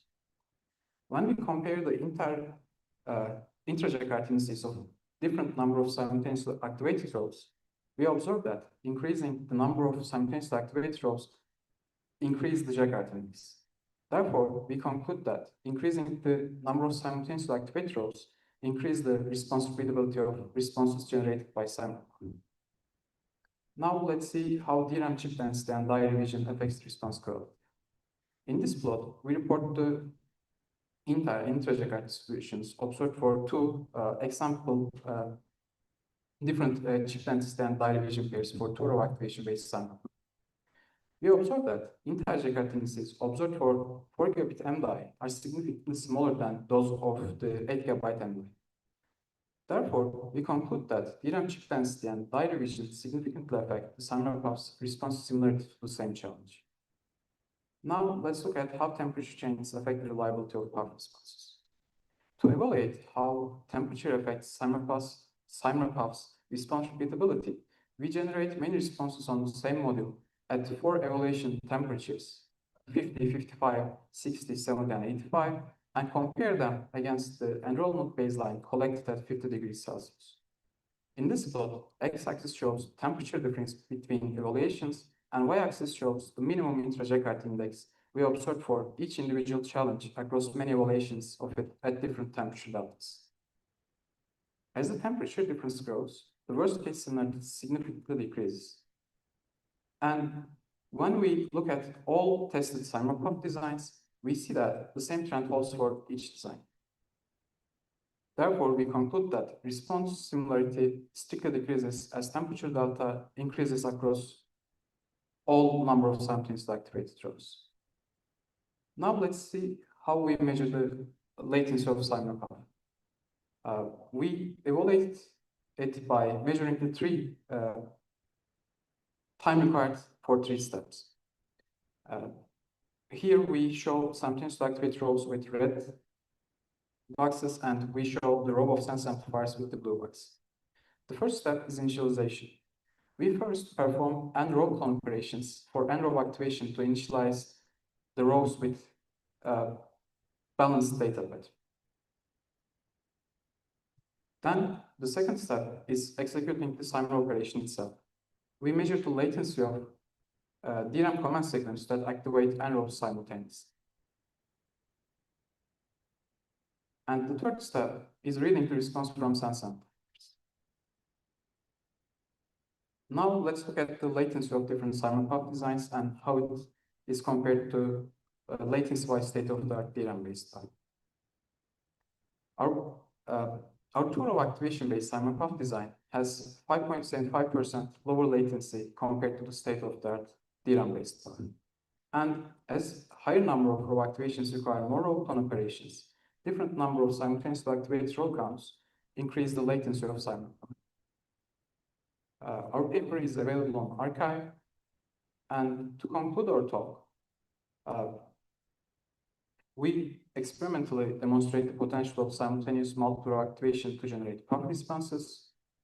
And to do that, we characterized 112 off-the-shelf DDR4 DRAM chips, showing that DRAM chip density and die division significantly affect the uniqueness of responses, and increase in the temperature difference between evaluations degrades response similarity. Overall, Simon-Path provide unique, repeatable, and fast PUF responses. Lastly, two-row activation-based Simon-Path design provide 5.75% lower evaluation latency compared to the state-of-the-art DRAM-based. That was all of our talk. Thanks for listening. I'll be happy to take any questions.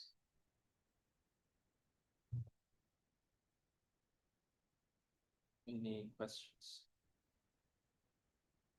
No, I'm gonna ask one. So you show that there's a difference in number of row activations. So 2-row is different than 32 rows.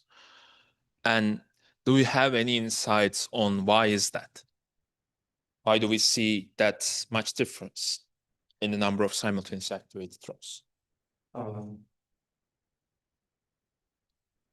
I think it's about, since we activate 32 rows, the individual effect of a single row is much less than activating 4 rows. My guess would be, since the effect of each individual row is much less, it can be creating it can create a more stable base for in total, each individual row will have less effect on the bitlines voltage. So when we perform the Simon operation, the stable bit positions can be higher because of the less variation in the bitline voltage at each bitline. Okay, I see. Maybe one more. So why temperature affects this way? So for example, in the prior work, increasing temperature somehow increases the reliability of processing using DRAM operations such as majority tree or row copy operations. But in your case, with the same phenomenon, simultaneous multiple row activation, it decreases a lot. Do you have any idea or insights on why this has happened? Unfortunately, I don't have any data to back up my idea, but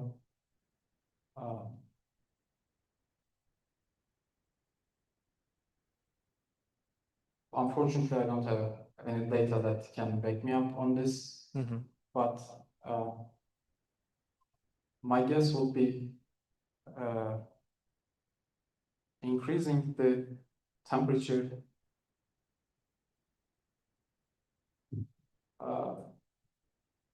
is probably making, since we have like sparse responses, probably increasing temperature affects some of the cells, and since we have already only a small percentage of the cells that has one, if temperature makes them more easily to be one, I would expect it is the reason why they have response differences. Okay. Okay. Any other question? No, then thanks a lot.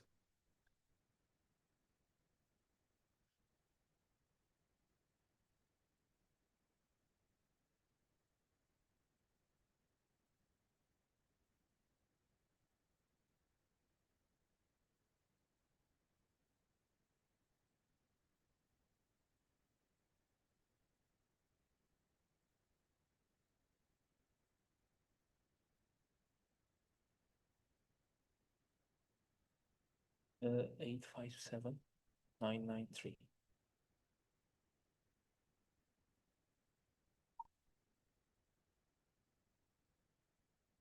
Okay.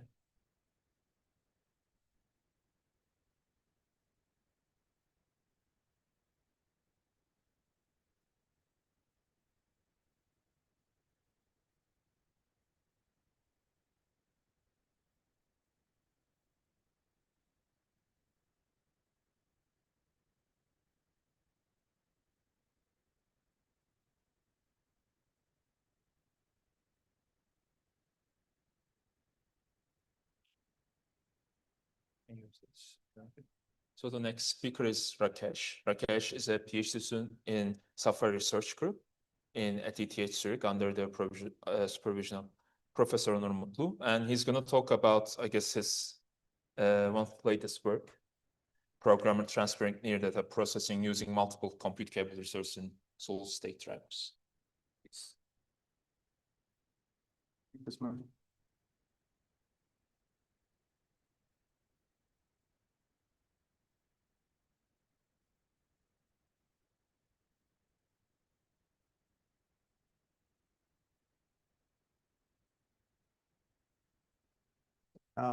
Thanks everyone for joining. Today I would like to give a different perspective, mostly from the storage side. And traditionally, storage devices have been considered passive devices, which stores a lot of data. But then it's also much more than that. It can perform a lot of computations. And recently, there is a whole lot of works on near data processing and storage systems. And in this work, we look at how we can leverage all those techniques and then maybe make it easier for applications to or system designers to adopt this near data processing paradigm.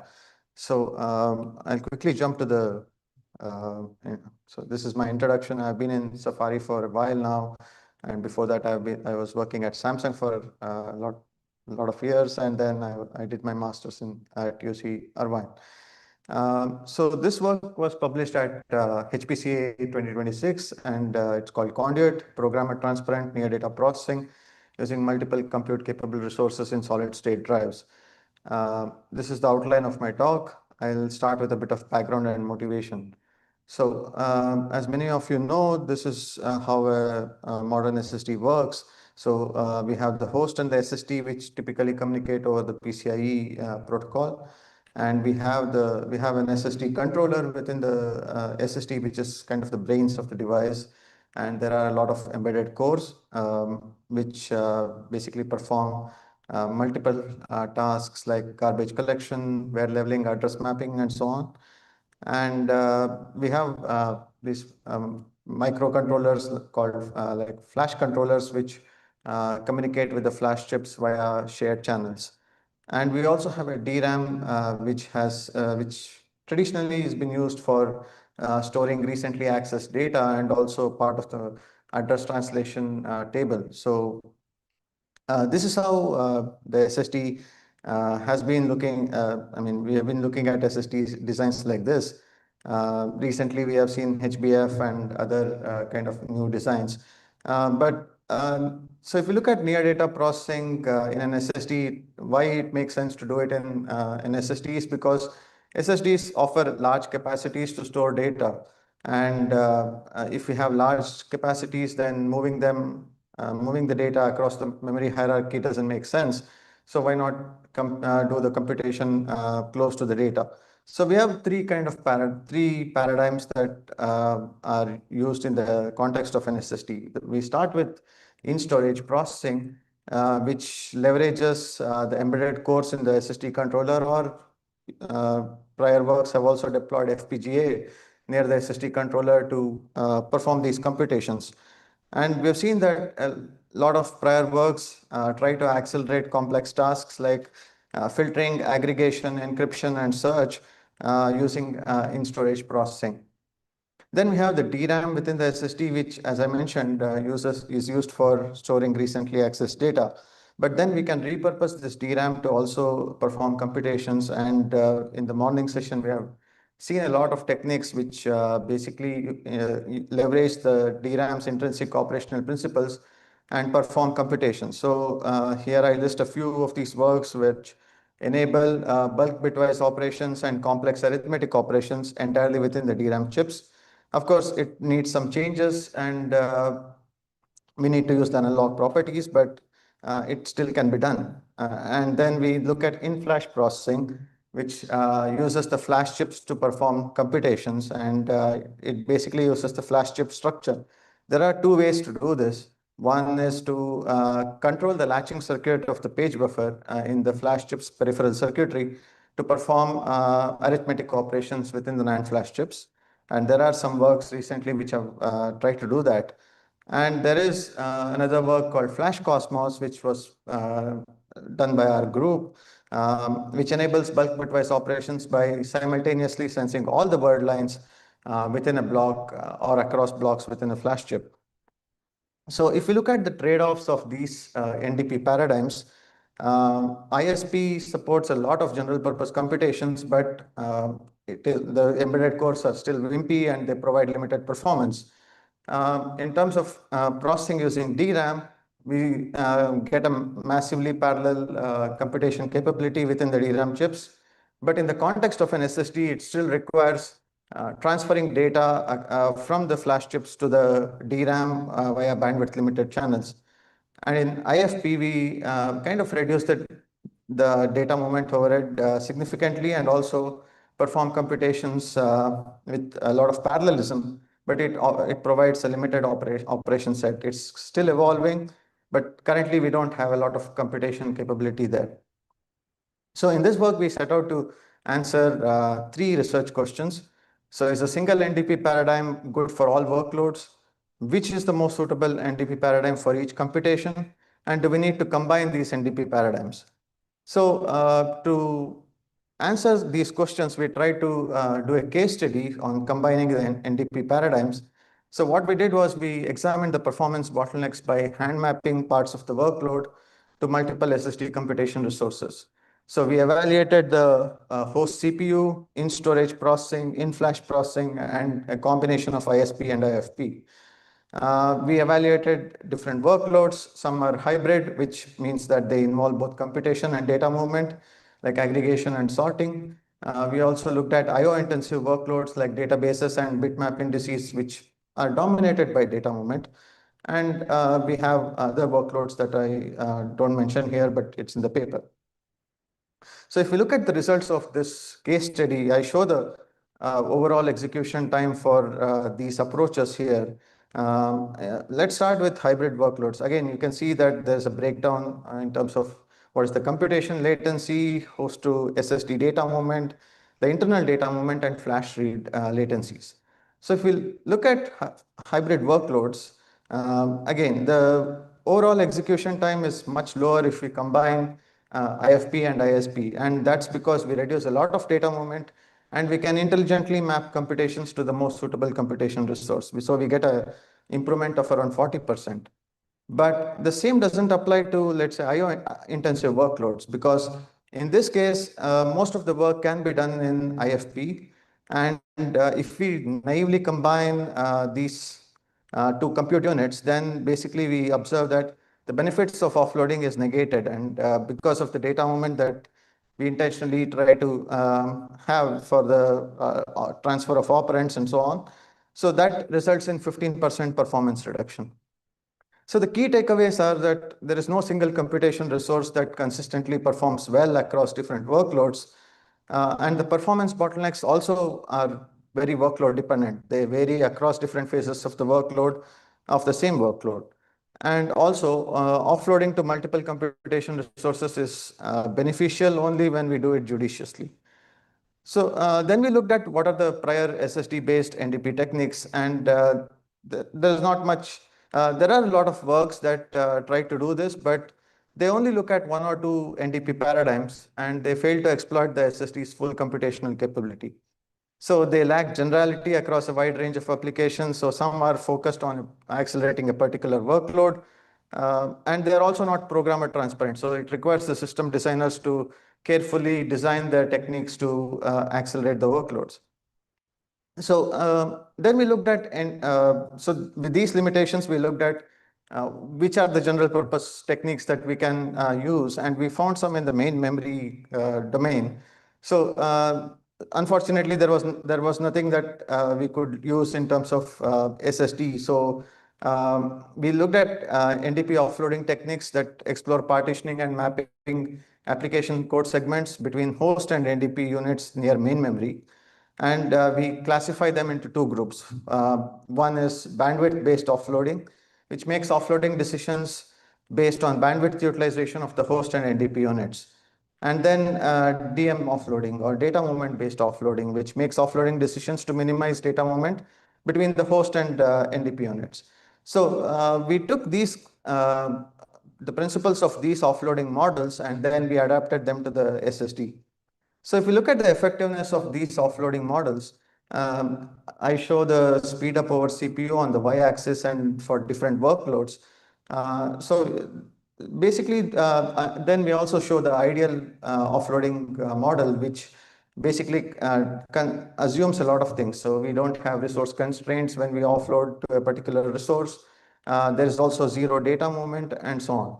So when we looked at the results, the data movement-based offloading, which is the best among the two, basically falls short of ideal's performance by 2.5 times due to its narrow offloading model. So it basically looks at how to save data movement, and that's the key factor that it considers. So it's basically not sufficient. So DM offloading, again, it prefers a single computation resource typically, which causes queuing delays and resource contention.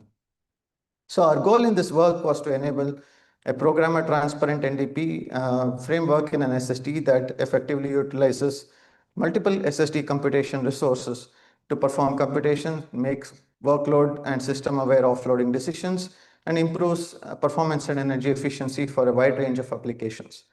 So we propose Conduit, which is a general purpose programmer transparent NDP framework that dynamically offloads computation at instruction granularity to multiple heterogeneous computation resources.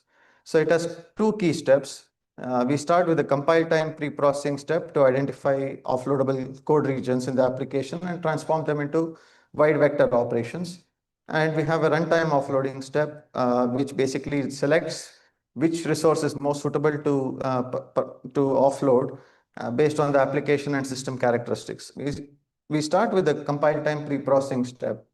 So in this step, we take the application code, we run a custom compiler pass to identify offloadable code regions. And during this phase, we perform loop auto vectorization to transform scalar instructions to wide vector operations that match the SSD internal parallelism. A lot of works have tried to do this, but then we are trying to customize it for the SSD context. So Conduit also leverages partial vectorization so that partially vectorizable code regions that the compiler cannot identify can also be parallelly executed in an SSD. Then we extract some lightweight metadata that can be helpful in our dynamic offloading model. And we embed that metadata with the intermediate representation that we get from the compiler pass to reduce the runtime latency and preserve programmer transparency. Then we convert this intermediate representation that we get and to an executable capable of running on the ARM cores that is the embedded cores on the SSD controller. And then we transfer that to the SSD by repurposing the existing NVMe admin commands. So then we move to the runtime offloading mechanism. So in the runtime offloading mechanism, again, we look at a very high level overview of the three computation resources. So we perform this offloading, runtime offloading in the controller to preserve programmer transparency and avoid changes to the storage stack. Why we do it in the controller is because the SSD controller has real-time knowledge of the current state of the computation resources and all the other parts of the SSD, let's say the channels and so on. So we dedicate one controller core to do this. So we basically decide the offloading target based on an SSD offloader component, which maps each vectorized instruction in the ARM executable to the most suitable computation resource, and we do it based on a cost function. So I'll go into the details of this cost function now. So Conduit tracks both application characteristics and current system conditions to evaluate the cost of offloading an instruction to each SSD computation resource. So we look at several factors. I list a few here, like data movement latency. So if the operands are not currently in the target computation resource, what would be the data movement latency for that? Why we do this is because we have multiple resources and we need to understand how much would be the cost of moving data. Then we also have expected computation latency. Some of these factors we kind of pre-populate because we want to avoid the runtime overhead of measuring them. So we look at the computation latency on different resources and based on the operation type and pre-populate that. We also look at data dependence delay, which is the delay for operand availability, and resource queuing delay, which is looking at the current state of the computation resources execution queue and how much delay would be necessary to execute those instructions. So with that, we basically take the maximum of these because they overlap in the SSD. And we take the total execution latency per resource. And we do this for all the three resources and consider the minimum cost, and that gives us the offloading target. So once we find the offloading target, we basically have to do this step of instruction transformation, because these three computation resources are heterogeneous and they have different ISAs. So we need to do this instruction transformation once we decide the offloading target. And we basically leverage prior works to do that. For ISP, we transform the instruction to ARM Cortex ISA and schedule the instruction for execution. For processing using DRAM, we look at prior works like SIM-DRAM and MIM-DRAM and Proteus that Ismail also mentioned in the morning. And for in-flash processing, we look at Flash Cosmos and Aries Flash. These are prior works which propose computation techniques. So there are a lot more details in the paper that I'll not go into in the interest of time, because like things like data coherence, because we have multiple computation resources.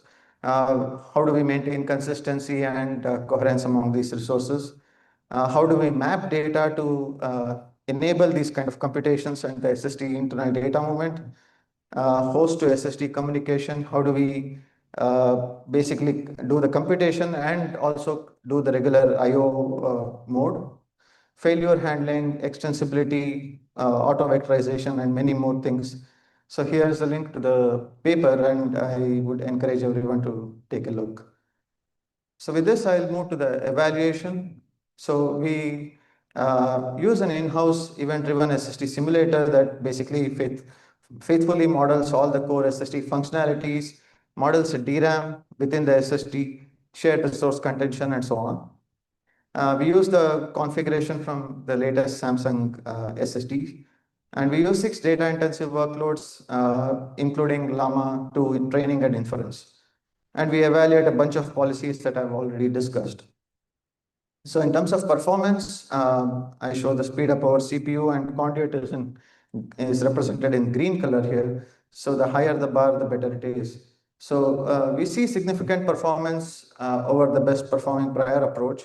And that's by making holistic offloading decisions. We don't just consider the data movement overhead or the bandwidth. We look at a variety of factors, and that gives us this benefit. And we also, it also provides 62% of the ideal's performance without making any of the unrealistic assumptions that the ideal makes. So we also see a significant energy benefit. This is by exploiting all the computation resources and reducing resource queuing delays. So this is an interesting figure where we show the percentage of instructions that each policy offloads to these compute resources and for each workload. And basically we see that Ideal and Conduit makes similar decisions across many workloads, and that's perhaps one of the reasons why we get a significant performance improvement. So with that, I'll also discuss a bit about the overhead. So we need to store the cost function features in the SSD DRAM, and it takes around 17 bytes. We also have to transform the instructions. So storing the instruction transformation mapping for all the computation resources takes around 1.5 kilobytes. The runtime latency overhead is a bit on the higher side. We take around 4 microseconds on average for cost function feature collection and instruction transformation.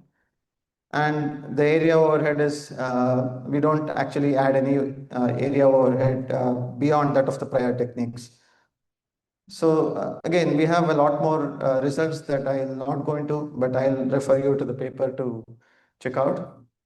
So in summary, Conduit is the first general purpose programmer transparent NDP framework that enables fine-grained computation offloading across multiple resources, provides significant performance and energy benefits, and also comes with low latency and storage overheads. With that, I'll conclude my talk. Thanks for your attention, and I'll be happy to take questions.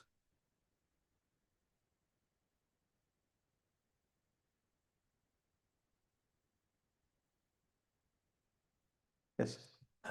So it seems like you calculate the cost function at seems like you can calculate the cost function at compile time. I'm not seeing anything that's happening dynamic where you need to actually calculate that at runtime. So except maybe for flexibility of a changing environment. We actually calculate the cost function at runtime. So some of the features that I mentioned are done at compile time because we don't want to do a lot of tracking when the instruction comes. That causes, that basically violates the quality of service. So we do prior characterization, figure out at this, in this condition, the latency of data movement computation would be so much, and we pre-populate the table and use that.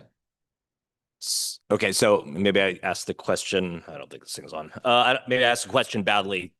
So again, it seems like everything in the cost function could be calculated at compile time. What part of the dynamic piece that you're doing it at runtime makes it that you have to do it at runtime? Let me go there. Yeah. Sorry.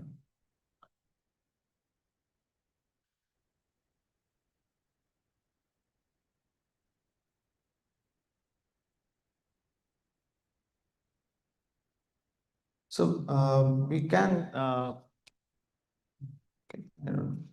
okay. So data dependence delay and resource queuing delay is something that we do at runtime. These data movement latency can also be done at runtime, and expected computation latency is kind of predictable. So we use that from compile time. Like the reason for the question is anything you can do at compile time means you're not spending the cycles and the latency interruption doing it at runtime. So why wouldn't you try to do it at compile time? One reason is that we don't know the state of the resource in terms of how many instructions are pending to be executed and so on. So that's one reason why we do it at runtime.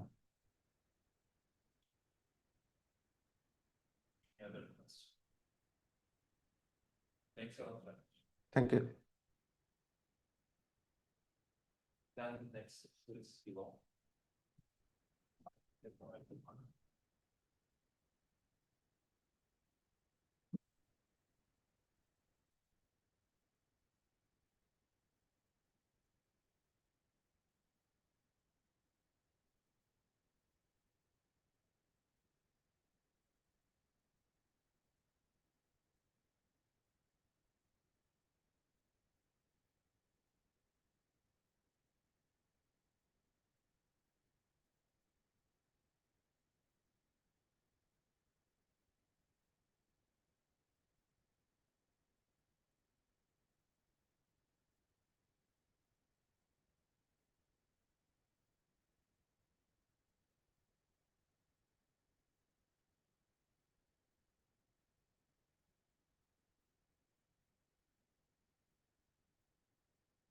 All right, now the next speaker is Yuksel, who's going to talk about efficient memory management and access mechanisms for CPU PIM co-execution systems.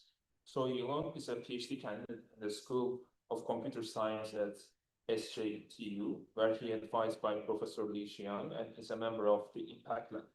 His research focuses on in-memory computing architectures and AI acceleration, and with multiple papers published in top-tier conferences. So please. Thank you for the introduction. Hi, everyone. It's a pleasure to be here today. I will be presenting our recent research on CPU and PIM co-execution systems. DRAM-based PIM have proven its great potential. Recently, we've seen extensive researches on the domain-specific PIMs. They include workloads like LLMs, database, and some other data-intensive applications. Commercial PIM architecture also emerged, such as UpMem, XDIM, and they can accelerate AI or even general-purpose applications. PIM integration needs to be focused on the coexistence with the mature CPU-centric system instead of replace the CPU. In this setup, the CPU continues to handle global orchestration like operating system and compute-intensive logic, while PIM acts like a localized computing engine to speed up data-intensive kernels right inside the DRAM. So both of CPU and PIM plays an essential role, so they must coexist. In our recent three works, we have been exploring how to achieve this coexistence. The first to tackle the spatial conflicts. The first one is the YunPIM from ISCA 2024. This work bridges the gap between the CPU's interleaved layout and the PIM's localized layout for general purpose PIM workload. Well, in S+ 25, we use a specific application, HTAP database, to show that this different access feature can actively cooperate with each other. The third work shifts to the temporal conflicts. We propose a cooperative scheduling framework. I will be presenting this in tomorrow morning at section 1A. So I just highlight the key insights here today. This is the first work, YunPIM. This paper tried to solve a data layout conflict between the CPU and PIM. CPU access memory in an interleaved order, while PIM only access its own bank. Current PIM system try to solve this by isolate the CPU and PIM memory space, but this implementation introduced an additional data movement between the two spaces. The key insight of our paper is to design a uniform memory space with CPU and PIM pages coexist in the space. So there's no data movement between spaces because there is only one space. This paper solved two key challenges in the uniform space design, including the coexistence of the two pages and how to implement the different layouts. Our simulation results show significant PIM workload speed up due to the eliminated data movement. Then I will go through this work. In current computers, memory interleaving is used to improve CPU bandwidth. And this figure gives an example. Adjacent data blocks are mapped to different channels, so they can be accessed in parallel. This memory interleaving is severely damaged the PIM offload efficiency. PIM usually compute on a lot of data. We here suppose PIM is in the bank. With memory interleaving, every memory page, 4 kilobyte page is distributed to all the banks. So from the PIM aspect, PIM is only visible to some incontiguous bytes. Typically, in each offload, CPU needs to take a series of actions, and this results in microsecond level overhead. But in this case, in each offload, PIM can only compute with 1 byte because it does not know the second byte's location. So it needs to offload a tiny PIM workload many times, and this incurs large offload overhead. So PIM prefers to map a longer contiguous block of data to the same bank. So we can do the task with only one offload, and this can amortize the offloading overhead. Memory interleaving is implemented with the address mapping mechanism. So different layouts requires different address mappings. The CPU's interleaving layout needs to map according to the switch overhead of the hierarchy levels. So the overall switching overhead is minimized. But PIM needs to map according to the hierarchy level to maintain locality, and this makes a significant conflict. To ensure offloading efficiency, current PIM system isolates a dedicated non-interleaved PIM space from the original CPU interleaved memory space. A PIM workload is already iteratively switched between the CPU and PIM. So in this isolated design, there is additional data movement between the memory spaces during the switching, which is shown in the step 3 and 5. This data movement violates the PIM's design philosophy. As shown in the previous work, for some tasks, this data movement even may domain the execution time. So our key insight is to enable 2 data layouts in the memory space. And so there is only one memory space, and we do not need to move data. So the 2 challenges to design the space is contained in the insight. The first one is how to coexist the 2 pages, and the second one is how to implement the different layout. This is the first challenge. The CPU page is interleaved, while the PIM page is not interleaved. The memory allocation mechanism of current operating system doesn't support this. So to minimize the modification to the operating system, we need to keep the uniform memory space interleaved to avoid other impact on the CPU pages. To maintain PIM page in the interleaved space, we propose a chunk-based management for PIM pages. This is the proposed management. When we need to allocate PIM page, we allocate a huge page named the chunk. Note that the row is always mapped to the higher order bits because its switching overhead is the largest. So if the chunk is large enough, it will be evenly distributed to all the banks. This means that we allocate a PIM page for every PIMs.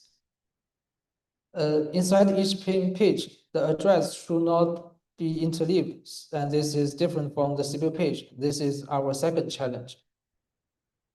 So this shows the second challenge. This challenge can be divided into 2 levels. In the first level, we show the different data layouts with cache line size as the basic block. The cache line is the basic CPU access granularity on DRAM system, and it is addressable. So we can use the idea of the dynamic address mapping to implement the 2 different layouts. So this is our solution to this level. We add 2 hardware models, the RCL and ATM into the RCD chip to implement this dynamical mapping. This is the detailed function of the 2 modules. The first module, RCL, contains some chunk numbers that are already allocated by the operating system. When we access one address, RCL will compare it with those chunk numbers. If it hits, so this means that this address is from a PIM page, and ATM module is to convert this address to the real hardware address. Otherwise, the address is from PIM page, and the ATM it's bypassed. So this is the next level. The different layout challenge still have this second level. This level is inside the cache line. For CPU, a cache line is across all the devices, typically equals to the burst of DRAM. But for PIM, the cache line is on the same device, and it does not equal to the burst. So this layout is byte level difference, so it cannot be solved by the addressing. And we propose a hardware assisted method for this. This is a hardware module RC, and it's integrated into the DIMM buffer. The RC module is a construct with 8 subbuffers, and here we suppose that we want to read this cache line from device 2. So from the cycle 0 to 7, we load 8 bursts to the RC, and after we load all the data, we extract the cache line from the device 2 and put it to the memory bus. While other bytes from the other devices are not transferred through memory bus, so the memory bandwidth is saved. And this is a summary of our design. We propose 2 techniques for the 2 above challenges. Note that we only do software modifications on CPU side, and the hardware model are integrated into the DRAM side. So we maintain full compatibility to the CPU SoC. You can find more details on the memory management mechanisms and the solution to the CPU access the PIM pages. We evaluate the YUM-PIM with UpMem for PIM unit and Gen 5 simulation for CPU overhead, and we choose spec 26 as CPU workload and PRIM as PIM workload. We compare 2 PIM systems. The first one is have isolated memory space, and the other one switch off memory interleaving to improve the PIM performance. And this figure shows CPU performance. With memory interleaving switched off, the PIM have 22% performance degradation, while YUM-PIM have interleaved CPU page and have less than 0.1% performance loss. For PIM tasks compared to the current PIM system, we can achieve 1.96 times speed up because we eliminate the data transfer between the CPU and PIM memory space. This is the summary. Our YUM-PIM can achieve 3 key advantages. The first one is the uniform and shared memory space for both CPU and PIM. The second one is the fast and transparent data layout by dynamical address mapping. And the third one is there's no modification on the CPU side hardware, so it's compatible with current CPU system. The second work is push time for S+25. This is a high-level overview of this work. We target on HTAP database with 2 workloads with different access pattern, OLTP and OLAP. Traditionally, there is a fundamental trade-off because no single data format can fit both efficiently. So our work stems from a key insight regarding access divergence between the CPU and PIM. By exploiting this divergence, we propose a unified data format for the HTAP that can serve both workloads efficiently. To make this vision a reality, we design a unified data format. Our simulation results shows significant performance improvement on both the 2 workloads. I will first introduce the HTAP database. It is designed to support 2 processing sets within a single system. On the left is the OLTP. This is the engine behind the day-to-day transactions with random row-wise access.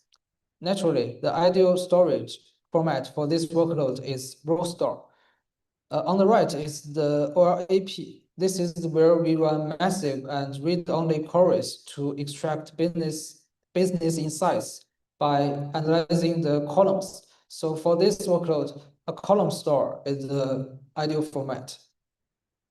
The central problem is what we call the format conflict. If you choose a row store, you will penalize the OLAP and vice versa. The PIM system gives us an opportunity to solve the format conflict. We utilize the different access pattern of CPU and PIM. And as we have introduced in the last work, CPU access is interleaved while the PIM access is localized. The difference is that in the last work, we try to solve this conflict, but in this work, we think of it as an optimistic factor and use this divergence. So the CPUs across device access and the PIMs inside the device access construct a 2D access pattern. And this slice connects the two dots. Our format conflict of HTTP and the access divergence of the PIM system. ORTP's row-wise operation maps the CPU's access, while the ORAP's column-wise operation matches the PIM's access. The core approach of push-tab is the unified data format, and this requires strictly alignments to both the dimensions. Logic rows are aligned to the IDE dimension, and logic columns are aligned to the ADE dimension. The key challenge we face is that the diverged column width of the tables does not always match the hardware interleaving granularity. A column of table has different data types, and their width in our example varies from 2 bytes to 9 bytes. Well, the interleaving granularity is defined as the intersection block size of the AD and the IDE dimensions, which is typically 4 bytes in DIMM-DRAM. So in a naive solution, we pass zeros on the IDE dimension to enforce the alignment. However, due to the massive distribution of the row width, we need to pad too many zeros. So the core challenge is how to reduce the zero padding. This is our solution. We can divide the column of HTAP into two categories. The first kind is the key columns, which are frequently analyzed by the ORAP. So the entire column should be on the same device so that PIM is visible to the complete data for computation. Otherwise, in the second case, the column is split by bytes and distributed on the different devices. So PIM cannot read the complete data and it cannot fulfill the computation. Well, for normal columns, which are never analyzed by the ORAP engine, they can be divided into multiple devices, as the CPU ORTP engine can still access the entire data. Based on this distinction, we can use the normal column for padding instead of zeros. And this figure gives an example. The padding 0 is reduced and the alignment of the key column is still maintained. You can find other details in the paper on PIM parallel optimization and format aware version control and some other details. This is the experimental setup. Our system configuration is a server with 4 PIM channels and 4 normal channels. The benchmark is CH benchmark with 20 gigabytes size. We compare push-tab with row store and column store baseline and multi-instance PIM solution. This solution have row store on the CPU side and the column store on the PIM side. And so this solution have 2 instances, so it includes the data consistency overhead. We evaluate push-tab and baseline through the JSIM and Remulator-2 simulation. For ORTP, we compare push-tab with the row store. We regard it as the ideal format. And we also compare with column store. So the column store is 30% worse than the ideal. Well, the push-tab only incurs 3.5% degradation. Well, for ORAP, you compare push-tab with the ideal situation and the MI baseline. The ideal is obtained with 0 latency data constants on the multi-instance solution. With 1 million transactions, the MIs introduce over 100% rebuilding overhead, while push-tab only incurs 1.5% software overhead. So push-tab performance is close to ideal on both OLTP and OLAP. This is the third work, Cosmo from ISCA 26. As we know, deploying a large language model on the mobile devices is a trend, but the decoding phase is severely memory bound, and it's fit for the PIM accelerator. When CPU access memory, data from all banks must be transferred serially through the memory bus. Consequently, even when the external memory bus bandwidth is saturated, a significant amount of internal DRAM bank bandwidth remains idle and underutilized. In contrast, the memory access of PIM workload are mainly within the banks.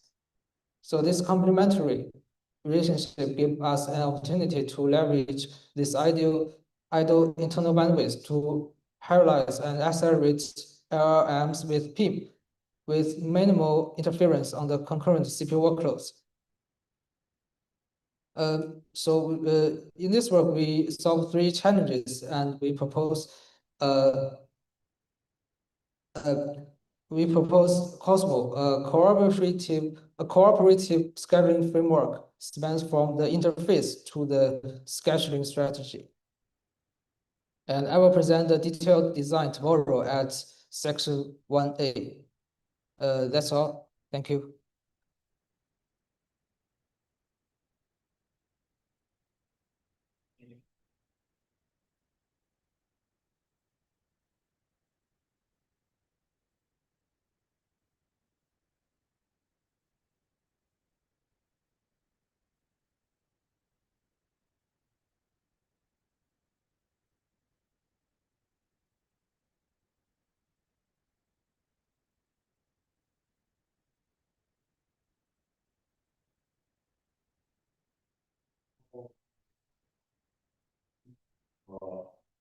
Wondering if, like, throughout your resource to consider any effects of tactile errors between the CPU and the updating systems. Pardon? Yeah. So, what I'm asking is, do you consider any effect from like tactile errors local? For example, you're using a first work like you were using Gen 5 plus regulator and then DTV, right? So do you consider the effect of any cache coherence protocols onto your work, like in ground or favorites? The protocol. For the first work, the YunPIM. For the first work, the YunPIM. I simulate as the UpMem as the protocol, and in the second and third, I use the command driven protocol, like in the Samsung or Qualcomm.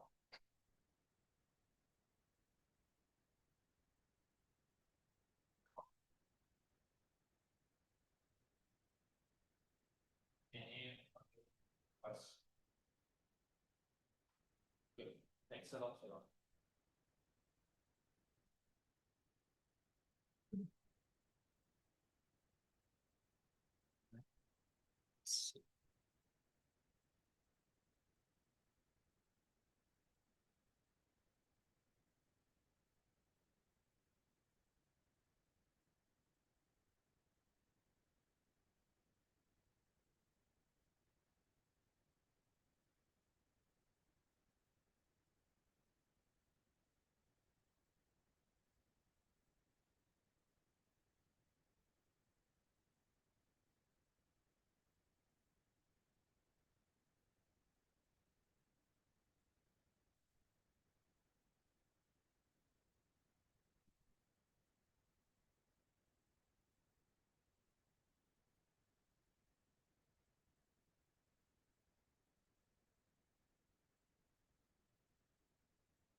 Okay, the next speaker is Yuksel from University of Tokyo. He's a master's student in University of Tokyo and also affiliated with Upper Research Group in Teacher. And he's gonna talk about a very exciting area that I believe it's one of the issues why we don't get really 100% reliability in real DRAM chips when we perform processing using DRAM operations. And it's going to give a difficult dive. He's going to dive deeper in, I guess, in 2 days, because this is one of the steps. So feel free to start that. Hello, thank you for the introduction, Ismail. I'm Daichi Tokuda from University of Tokyo, and today I will present this work, PADGOS, which will also be presented at the main conference tomorrow. And the full title is PADGOS Experimental Analysis of Computation Result Collapsion in Processing Using DRAM Operation on Real DRAM Chips and Implication for Future Systems. Let me give you a quick overview of the work.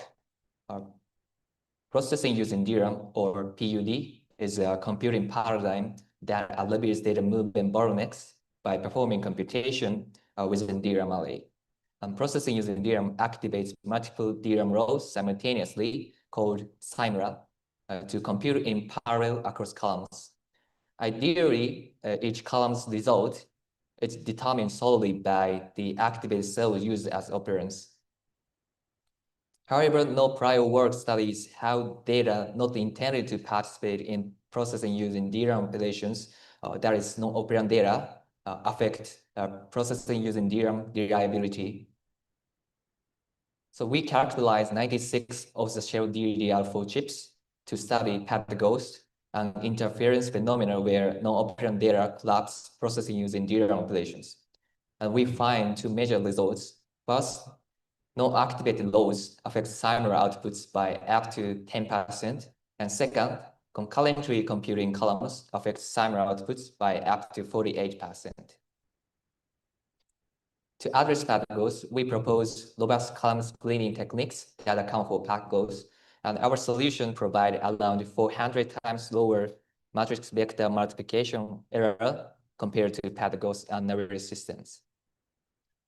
Here's the outline of our talk, and I will start with the background of DRAM and processing using DRAM. DRAM is used as the main memory in many computing systems. A DRAM module consists of multiple DRAM chips, and each chip contains multiple banks, and each bank is composed of multiple subarrays and sense amplifiers.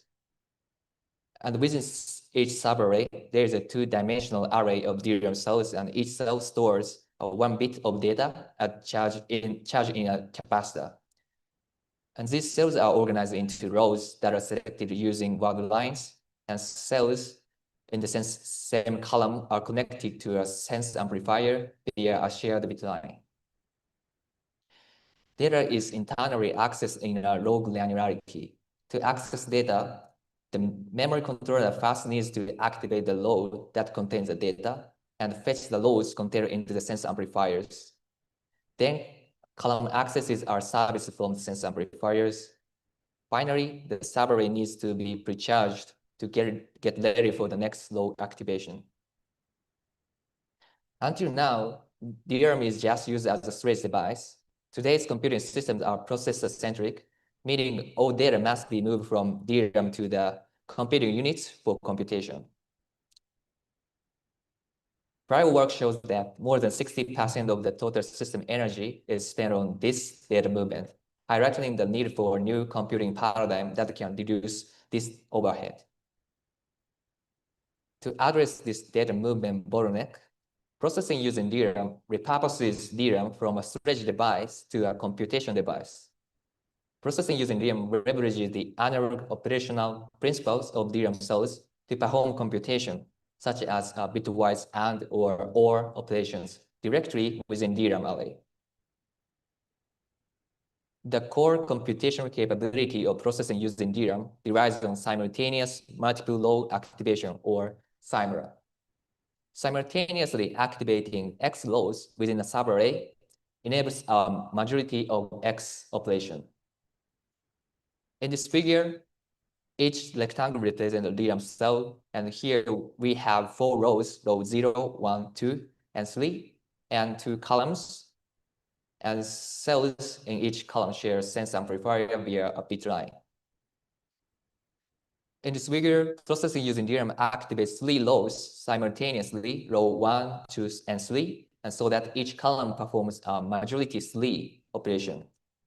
For example, these 3 highlighted cells in red store the operand data for column 0, and these highlighted cells in blue store the operand data for column 1's computation. When timer starts, it enables charge sharing across the activated cells in each column through the shared bit line. And then the sense amplifier kicks in and samples the result. And as a result, each column performs majority 3 over its own operand data. For example, if a column's operand data is 0, 1, and 0, the majority 3 result is 0. Interestingly, recent work demonstrated that commodity of the share of DRAM chips can simultaneously activate multiple rows, up to 32 rows. The key observation here is activating 2 rows in quick succession can simultaneously activate many rows in a subarray. In the pictorial example, row A and row B is in subarray X. And when we respect to the timing parameters between activate and precharge and activate, we activate a single DRAM row at a time. However, when we greatly violate these timing parameters, we can activate many rows at once in the same subarray. Now let me move on to the problem and goal of our work. For processors using DRAM to function reliably, there is a key expectation. Each column's computation result, namely each column's timer result, depends solely on its own operand data, isolated from any other data. However, we hypothesize that key expectation might be challenged by ongoing DRAM density scaling. It is because with rapid DRAM scaling and denser cell arrays, even regular DRAM operations become susceptible to interference from neighboring cells. Therefore, our key research question is, does this key expectation of processing using DRAM hold on real DRAM chips? And the answer is unfortunately no.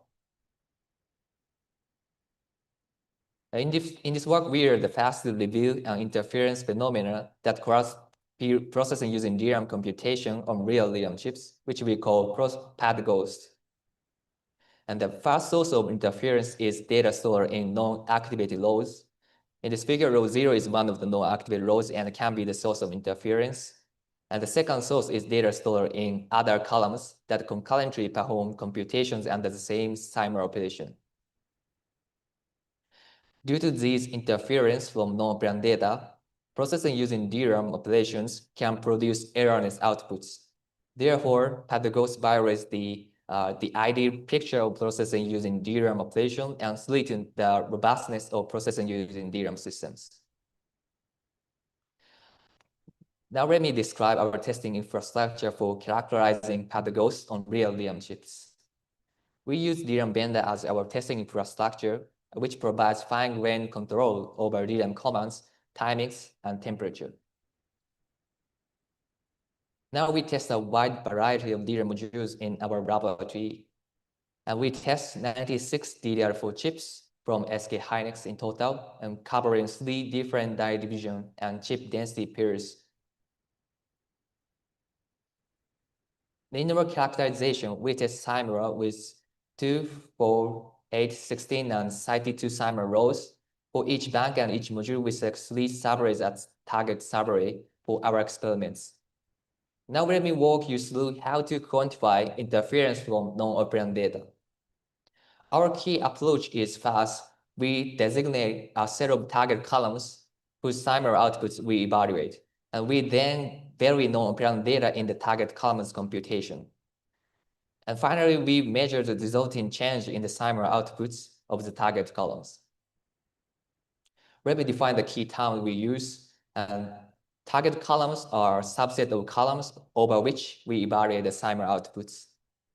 And the control cells are cells whose data pattern is intentionally varied to observe how the timer output of target column changes.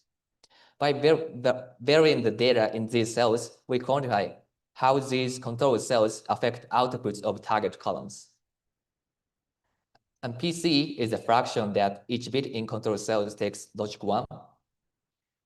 And our main metric is P01, the fraction of output bits of the target columns that equal logic 1 when summary is executed with random inputs. For each condition, we collect 128 summary executions. Now let us look at the experiments of interference from non-activated loads. In this experiment, target columns cover all columns in the subarray, meaning we evaluate summary outputs across all columns. In order to identify which non-activated loads affect summary outputs, we compare 4 configurations that differ in which loads are designated as control cells. In this figure, the cell array represents the target subarray, the red bands represent the summary rows, and the blue bands represent non-activated loads that are physically adjacent to the summary rows. Among the cells, gray ones indicate that they are initialized with fully random data, while purple ones represent control cells, which are initialized with probability PC of each bit being logic 1. First, our baseline configuration 1, this fills all rows with fully random data with no control cells, and we compare the other configuration against this baseline to observe how summary outputs change. And configuration 2 designates all rows except the summary rows as control rows. And configuration 3 designates all non-activated adjacent rows. And configuration 4 designates all rows except the summary rows and the adjacent rows as control rows. We compare these 4 configurations, and for each configuration, we set PC to 0.0 or 1.0. That is all zeros or all ones stored in control cells, and measure the resulting PO1. Here are the results on real DRAM chips. And first, let us look at the result when PC equals 0.0, meaning all control cells store all zeros. For clarity, we show 3 subgraphs, each showing the results for 4, 8, and 16 summary rows. And the y-axis shows PO1 under each configuration normalized to the baseline PO1. A value of 1.0 means no change from the baseline, and higher PO1 means summary outputs contain more logic 1. The x-axis shows the 3 different non-baseline configurations. Among them, we observe significant deviation from the baseline in 2 configurations, configuration 2 and 3. And in these 2 configurations, PO1 decreases by 2% up 2% on average from the baseline. And our key observation is that non-activated loads bias summary outputs to a logic 0 when the loads store logic 0, by 2% on average and up to 10%. On the other hand, the remaining 1 configuration, configuration 4, shows no significant deviation from the baseline. Notably, only in this configuration, control cells do not include the non-activated adjacent loads. This indicates another key observation, that interference from non-activated loads is highly localized to the physically adjacent loads.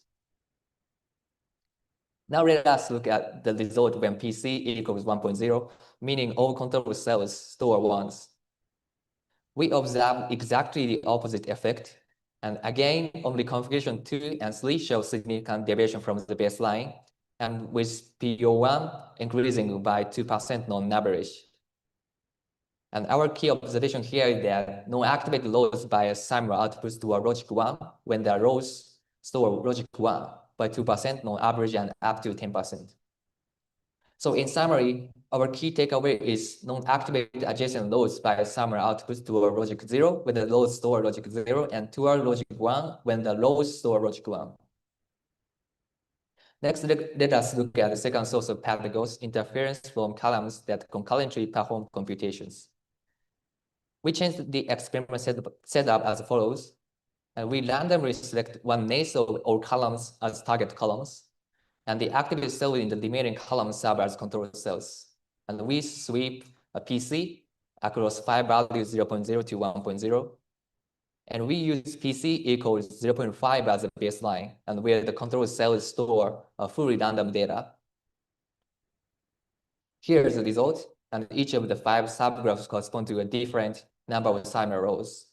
And the y-axis shows PO1 normalized to the PC equals 0.5 baseline. And higher PO1 means Simon outputs contain more logic 1. And the x-axis shows PC, the fraction of logic 1 in control cells. We observe clear deviation of PO1 from the baseline, confirming that Simon output is affected by concurrently computing columns by 16% on average and up to 48%. And looking more closely for 2 to 4 Simon rows, we observe a monotonic trend. This result indicates for 2 to 4 Simon rows, concurrently computing columns inputs by a Simon output toward logic 1 as their fraction of logic 1 increases, and toward logic 0 as it decreases. On the other hand, for 8, 16, and 32 rows, we observe an inverted U pattern. These results indicate for more than 8 Simon rows, the bias direction reverses at high fraction of logic 1 in other columns inputs, exhibiting a non-monotonic behavior. Regardless of this difference in torrent, our key takeaway here is considering that adjacent low interference is around 2% on average, concurrently computing columns more strongly affect Simon outputs and by up to 48%. Now let me move on to mitigating path ghost. And our results show that path ghost violates a key expectation of processing using DRAM. And the key challenge here is that path ghost induced interference is dynamic. Namely, non-operand data can change during processing using DRAM execution. This means that columns that appear reliable under one non-operand data configuration may later produce errors under another non-operand data configuration. To understand and quantify the impact of this challenge, let us consider a column cleaning, a fundamental approach to handling processing using DRAM operational errors. Column cleaning identifies reliable columns through post-manufacturing testing with large sets of random inputs, and only identified reliable columns are used during execution. However, screening that does not account for path ghost can fail. Interference from other columns can be addressed by screening with sufficiently large random input sets. However, the adjacent load data during screening may not reflect the actual adjacent load data during execution. As a result, columns labeled as reliable during screening can later produce errors during execution. Let me illustrate the risk of naive column screening and the path ghost. As shown in this figure, in stage 1, we perform column screening with large random inputs and to identify reliable columns. In stage 2, we execute the application using only these reliable columns. However, in the path ghost non-neighbor system, the adjacent load data can differ between screening and execution. As a result, columns labeled as reliable in stage 1 can later become unreliable in stage 2 processing using execution due to path ghost. To address this challenge, we propose a robust column cleaning technique that accounts for path ghost. The idea is very simple. Our approach fixes adjacent load data across screening and execution, and it uses the same fixed adjacent load data pattern during both screening and execution. We evaluate our robust column screening technique on real DRAM chips. We execute matrix vector multiplication or GMV using majority-3 operations. In stage 1, we screen columns using random inputs and label columns with no errors as reliable. In stage 2, we execute GMV using the columns labeled as reliable in stage 1. And we compare 2 configurations. The path ghost and our baseline maximizes the mismatch between the 2 stages using all 1s during screening, but all 0s during execution, representing the worst case. And our solution fixes adjacent load data to all 1s during both screening and execution. Here's the result we obtain on DRAM chip experiments. Each of the 5 subgraphs shows the GMV error at a different matrix dimension. And the y-axis represents the normalized mean square error of GMV executed on real DRAM chips. We compare one Padgos non-array column screening baseline and against our proposed column screening. And we observe that our robust column screening techniques significantly reduces application level errors. And for example, when the dimension of matrices equals 32, our solution reduces an MSE of GMV by around 400 times compared to Padgos and array baseline on average. Our paper is also available on arXiv, so feel free to check it out for the full details. And in the paper, we present more results that we could not cover in this talk, including additional characterization results and more detailed mitigation analysis and further application level evaluation on true random number generations. Finally, let me conclude our talk.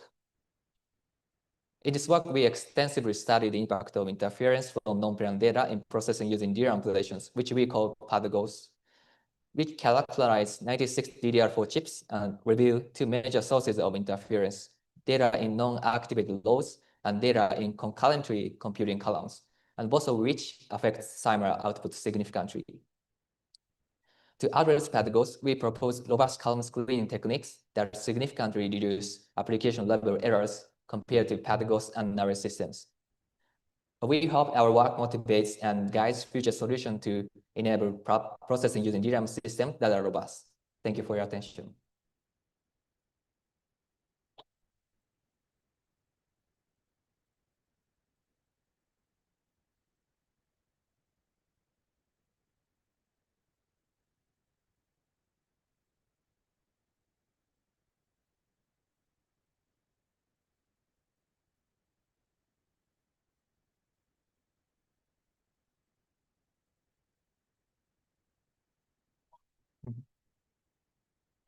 So these errors, so when you try to mitigate them, what you do is that you screen them, and at a given temperature, I assume. So what if, for example, I'm a malicious user that I run things or change the temperature somehow on the RAM, and after your column screen, does your column screening get affected by those temperature changes, or is it still reliable as the current state? Thank you very much for your question, and that's a very critical question. And first of all, this interference phenomenon is very affected by the temperature sensitivity. So the magnitude of interference is varied across the different temperatures.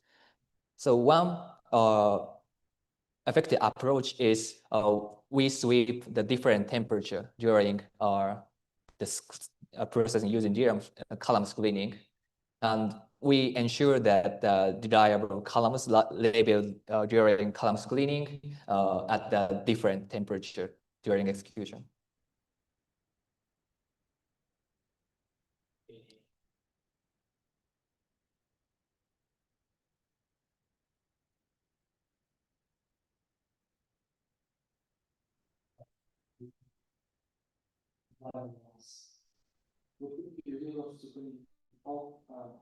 How much percentage of the columns are reliable on average?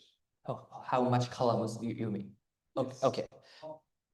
Percentage of columns and reliable. I think the number of reliable columns depends on the DRAM chips and DRAM modules, and I have the results here. Sorry, it's very small graphs, but in our experiments, on average, 70 or 80% of columns are error-free columns. So this is the effective throughput of processing using DRAM in our experiments. On the columns reliable. So, for example, let's say that we only want to use reliable columns. So, how much it will affect? We need to put our data in the cache size. That are going to error-free columns, or are the error columns random distributions? A spatial variation of the reliable columns a very important question.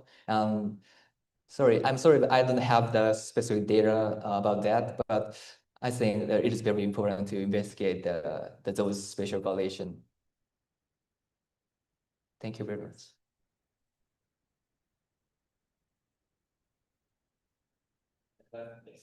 Thank you very much.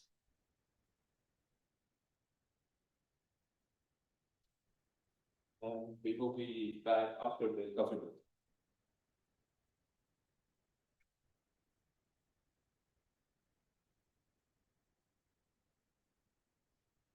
Hello. This is all right. And if you're good to talk, good. Thank you. Okay.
Do you have a mic? Introduce. Yeah.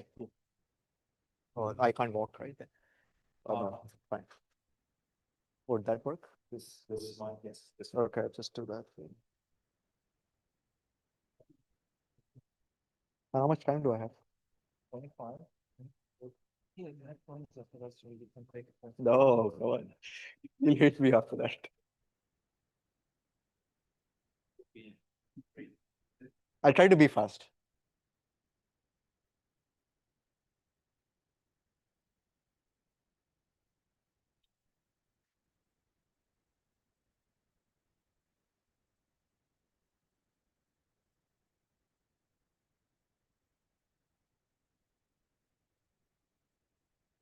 So welcome back, everyone.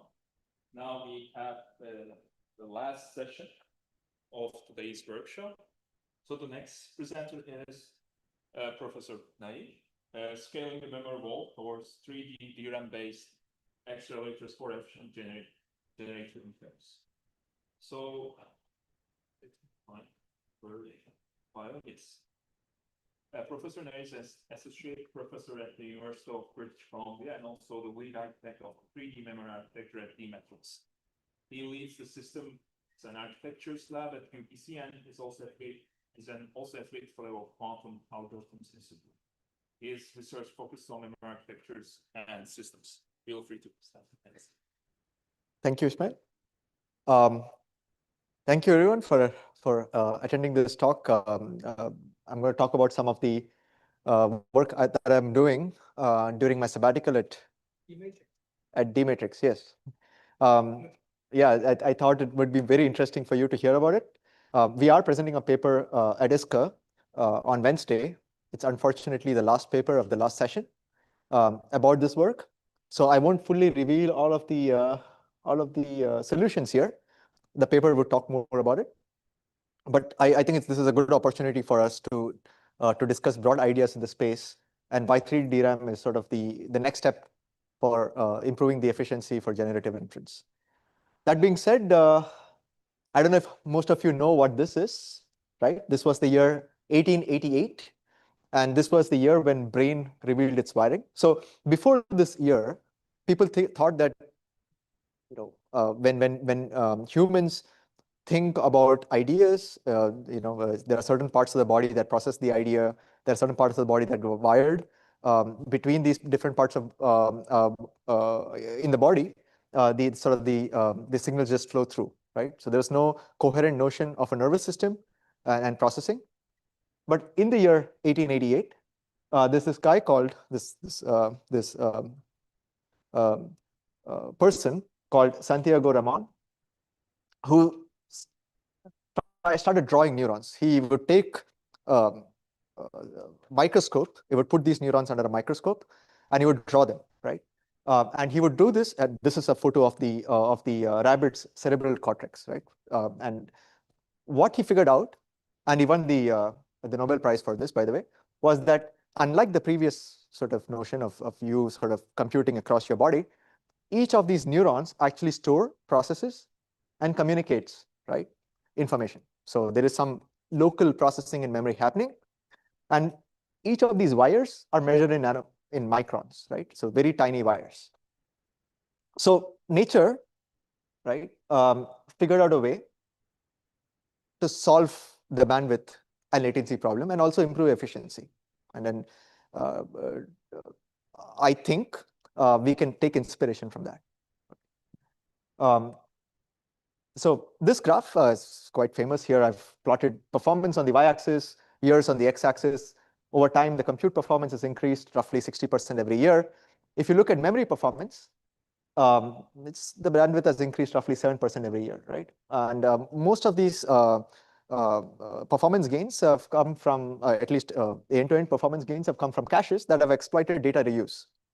Now, if you're looking at LLM inference or generative inference, generally speaking, there is no reuse to exploit in the traditional sense. These accesses occur over long streams of data movements.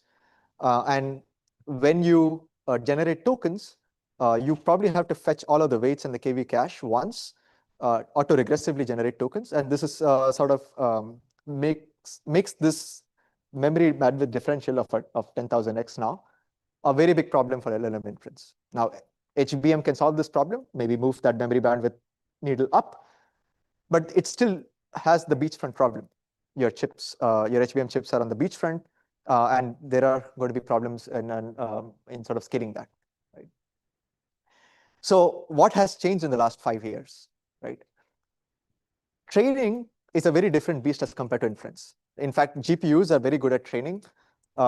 You can have fixed input sizes, you have large batches that reuse weights. It's compute bound. GPUs are very good at it. On the other hand, if it's inference, inference is sort of interactive, right? And this is a big market. In fact, people are predicting this market to be hundreds of billions of dollars. And the issue with this market is that while GPUs are good at some kind of tasks like training, they are not very good at inference, because in inference, you have variable context lengths, right? The batch sizes can vary. You have to read all the weights. And even if you can reuse the weights across the batch, you have to read the KV cache, which tends to be memory bound. So each user has its own key value cache that you have to read. And GPUs here starve for data. Okay, GPUs I mean HBM in the GPUs sort of cannot supply data, right? So from batch processing to interactive serving, the bottleneck has moved now from compute to memory. And you can clearly see that with the stock value for Micron and Samsung and SK Hynix, right? You ask any of these companies, they're all trying to get hands on HBM. Now at this stage, even LPDDR. So this has become a significantly important problem, at least in the inference realm. And this is primarily driven by the decode bottleneck. Okay, so typically, the LLM inference works in 2 stages. I'm sure most of you already know this. There is the prefill phase, which you take in L tokens and you process those tokens, and you can process them all in parallel. This is typically compute bound. You can use the same weights, and you can produce many tokens. And then there's the decode phase, right, wherein you read all the weights, you read all the previous KV caches, the key value caches, and you generate 1 token at a time. So there's a lot of weight and data movement to produce each token. And this has very little reuse, right? You have to read all the weights, maybe across the batch once, but the KV cache needs to be read for each user again and again to produce a new token. Now you can think of algorithmic techniques like MLA and other techniques that sort of compress the KV cache. But this problem then becomes, you're basically kicking down the road, can down the road, right? Like once you go to like longer context lengths, then this problem again blows up. You can think about streaming LLM or some sync attention, but then that reduces the quality. And then you again have to increase the size of the KV cache to improve quality. Eventually, this problem becomes a memory bound problem. Yes?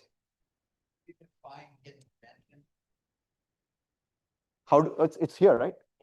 Okay, that's the D model here.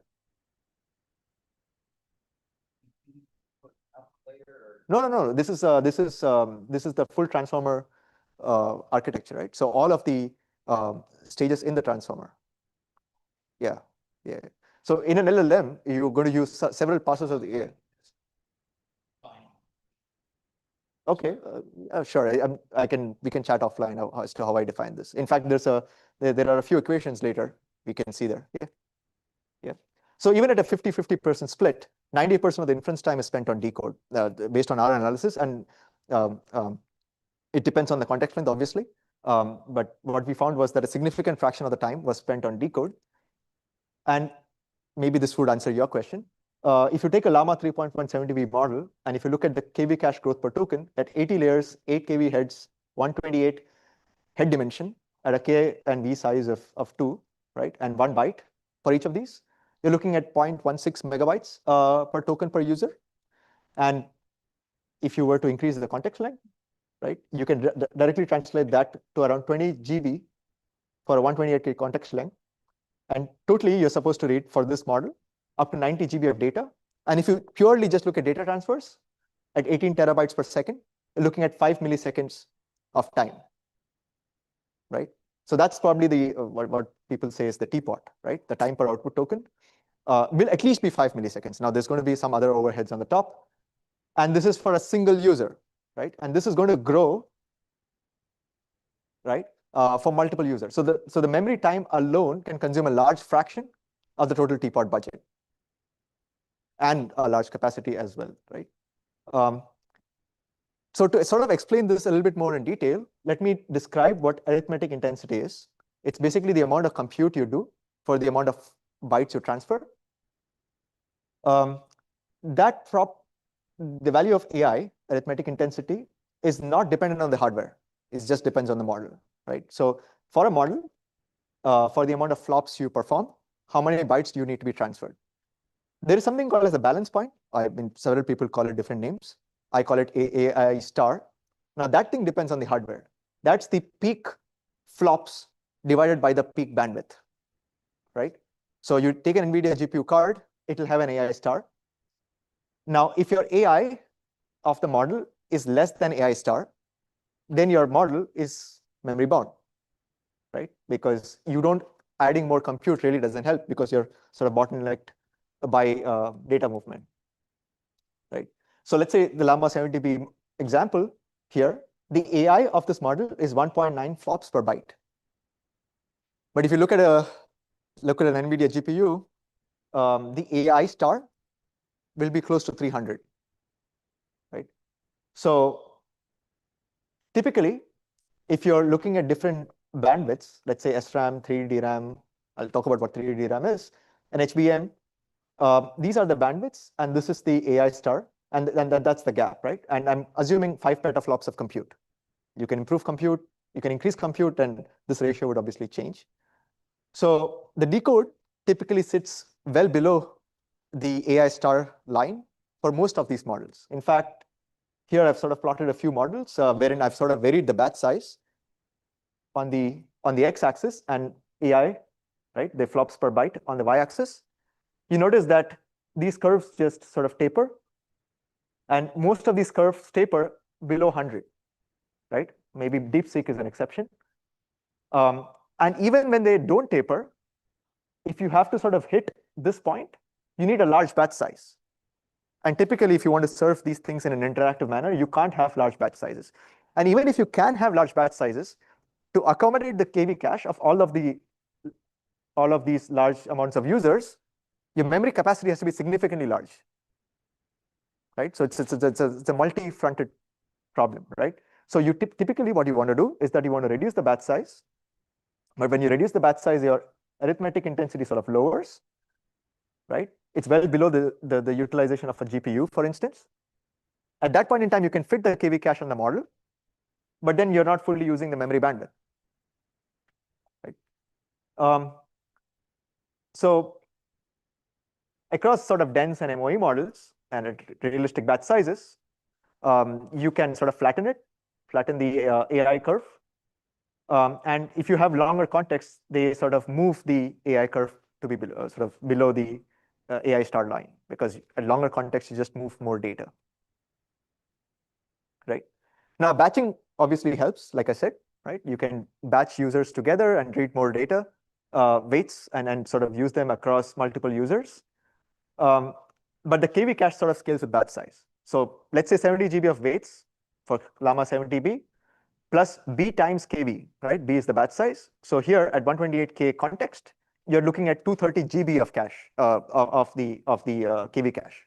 And like I said, there have been a lot of works that have tried to optimize this, right? There've been works on trying to do attention more efficiently and all that, right? So this is not looking at any of those optimizations, right? And typically what we've seen is that those optimizations work very well.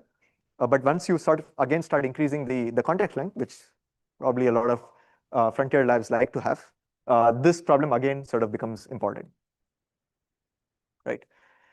So what we've done is that, at least in this graph, what I've done is that I've tried to look at a realistic arrival of inputs, right? So let's say your requests arrive at 110 requests per second, right? On average, you'll see a batch size of 1. But if you arrive at 1,000 requests per second, assuming a Poisson arrival, you'll see on average a batch size of 27. So usually, even under heavy load, if you want to realistically serve efficiently, you're looking at realistic batch sizes of less than 32. In fact, if you have 32, then the KV cache would also be large, but that's the number we're looking at, right? So this memory wall is a big problem, essentially, right? And there have been a ton of AI accelerators that have tried to tackle this problem besides GPUs. There are companies that have gone IPO that have tried to scale this, scale the amount of SRAM they have to try to address the AI problem, the arithmetic intensity problem, and by sort of supplying more bandwidth. But they then sort of suffer in terms of capacity. There have been efforts by NVIDIA, AMD to increase the HBM capacity and bandwidth, but then the aggregate bandwidth does not increase very effectively, right? So the decode bottleneck is fundamental, right? Batching fundamentally can solve it, but then it's not a scalable problem. In fact, if you have any sort of tensor parallel, expert parallel, pipeline parallel communication, if you have tons of SRAM accelerators, those overheads would even add up, right? So you want something that's fitting on a few cards behind a switch, and the amount of collectives between these different devices is significantly low, right? So the question then becomes, what kind of memory do we need? We need something that's fast enough to feed the compute. We also need something that's large enough to hold the model. Okay, and let's look at today's memory technologies. For instance, we have SRAM, right? SRAM has a bandwidth advantage, right? It's a 60-cell with direct bitline access. There have been other optimizations on SRAM to sort of reduce the size of the SRAM cells, but that's a separate discussion. It can be on die, no interposer. None of the problems that we face in terms of memory capacity issues that we have right now with the tier 1 vendors is going to be reflected here, right? SRAM can be sort of produced on die. It has sub-nanosecond latency. It can offer tremendous bandwidth. In fact, the current product that we're shipping offers 150 terabytes per second bandwidth and 4 GBs of capacity at 1 nanosecond latency and 0.5 picojoules per bit. So it's extremely efficient. The only problem is that it can't scale very well, right? You can't really fit frontier models very effectively. And then you have to look at tricks to sort of fit these models. You need large racks of these SRAM cards. There's leakage and warpage. I didn't write that here, but and several other problems. There's a practical limit, right? It's sort of 4 GB per card. Even if you try to scale it, it's going to be really expensive. It's very expensive in terms of cost, right? It's $1,000 per GB versus, I don't think it's $10 per GB now. It's probably more for DRAM. It's probably like $40 per GB. But it's significantly more expensive than DRAM. And if you use SRAM, you still need 32 cards to store Llama 7 TB, right? So this kind of advantage sort of gets lost as you scale, right? So it's a very fast memory, but scaling things becomes very hard. Similarly, HBM is a very good alternative. It is a 1T1C DRAM cell. You can stack 8 to 12 dice. Probably in the future, you can sort of stack more. It has a wide bus. It has 192 GBs of capacity. The card can offer 18 terabytes per second. The only sort of flip side here is that the latency is roughly 20 to 30 nanoseconds, right? With 2 to 3 picojoules per bit. Now that's very important. So keep track of that number, the 2 to 3 picojoules per bit number, because that's really going to add up, right? So that's the pros and cons here, right? So it's a very fast memory, right? Oops, this is RAM, right? But it has, sorry, it's a slow memory, but it has higher picojoule per bit number, and its capacity is quite high. I don't know why this thing is going the other way. Okay. So one of the reasons why HBM is bandwidth limited is that it's a 2.5D structure, right? There is also routing overheads. Typically, the picojoule per bit number scales with the horizontal millimeter scale routing. There's also the bump pitch issue in these kinds of memories, right? There's also the PHY overhead. So these are just some of the concerns. And even with HBM, even for a 70B model, you're looking at 4.2 millisecond TPOT, right? Time per output token. That's not good enough. We need to sort of make that better for having interactive serving. So it's plenty of capacity, but you have a lot more bandwidth that you can extract out of this. So this is how the sort of the map looks from my perspective. The bandwidth per card is on the y-axis. The capacity per card is on the x-axis. Both are log scale. The y-axis is linear, but the x-axis is log scale. SRAM sits on the top left. It's 4 GB, 150 terabytes per second. It's fast but small. Again, you can do wafer scale. You can make that 44 GBs, 50 GBs, but with significant yield concerns. On the bottom right is HBM. It's large but slow. And one of the goals that we had at D-Matrix was to sort of develop something in between that's giving us enough capacity to fit a lot of these frontier models, but also enough bandwidth to break away from HBM. And what we saw was that 3D face-to-face stacking, right, like chip-on-wafer stacking, can deliver us 7x denser interconnect because now you're using the, yes? Take a look at the numbers for a Cerebras system. No, we haven't measured it. It's 20 petabytes per second for the system. Sure. We haven't measured it. That's why. Sorry? Why they use IPO? That's their value add. Yeah, sure. I don't know how much power they're burning. Do you know? How many? Okay, maybe. I don't know. I haven't measured it. I don't think. They don't sell the system without that yet. Yeah, so I don't think I can comment on it. Yeah. Okay. Anyway, so it's 7x denser interconnect and 6 to 8x lower I/O energy than HBM, and we can reach roughly 100 terabytes per second per card. So this is the opportunity. This is the X-ray view of our test chip that we'll present at ISCA. It's got a logic die that's on the top of a DRAM die. It's chip-on-wafer stacking, and the chiplets are connected using a die-to-die interface. And this is sort of the zoomed-in view. We were able to sort of achieve close to 100 terabytes per second, not exactly 100 terabytes per second. And we didn't have to use hybrid bonding. So hybrid bonding sort of also has yield concerns, and we were able to avoid that by just using chip-on-wafer stacking. And we built this. But I mean, this could be like, I could just talk about this and sort of end my presentation. But it's not as simple as this sounds, right? Like we had a lot of integration problems, and I thought people in this room would be interested in figuring out what the integration problems are. 3D DRAM is not HBM, but it's just closer, right? So HBM has JEDEC standards, multi-bursts, multi-cycle bursts, PI-level dedicated pins. 3D DRAM is a custom interface, right? There is no DBI pin, at least the ones the vendors we are talking to do not offer these kinds of extra pins. They operate at much higher temperatures because now you have stacked a logic die with DRAM die, right? And then you don't have just 32 banks per stack. You have 840 banks per chiplet, right? So you really want very simple memory controllers that do not occupy a lot of logic space, but still be able to sort of schedule things very efficiently, right? So you have several assumptions for DRAM management that now do not apply. Okay, so these are some of the problems that we've tackled. I think these are only a fraction of them.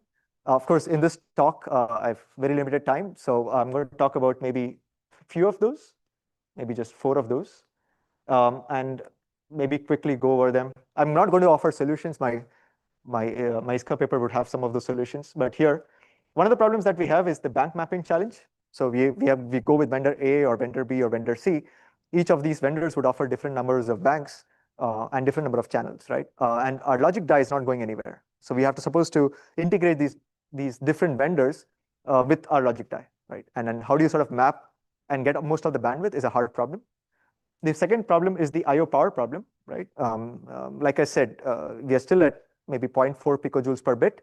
We want to reduce that further because operating at 100 terabytes per second, if you have 0.37 picojoules per bit, you're looking at roughly 300 or 280 watts of power per card, which is quite a lot. So we wanted to sort of reduce that. And then there's obviously reliability concerns because now you have hotspots and other problems and attention failures that become very interesting. So the bigger problem here is that any solution that fixes one of these will directly affect all of them, right? So you really have to think about architectures that are somewhat simple yet effective and sort of addresses all these challenges, right? So the bank mapping problem, right? So for instance, if you look at, this is a very abstract picture. If you have tensor engines on the top, you have channels flowing out of the tensor engines, and you have n banks, right?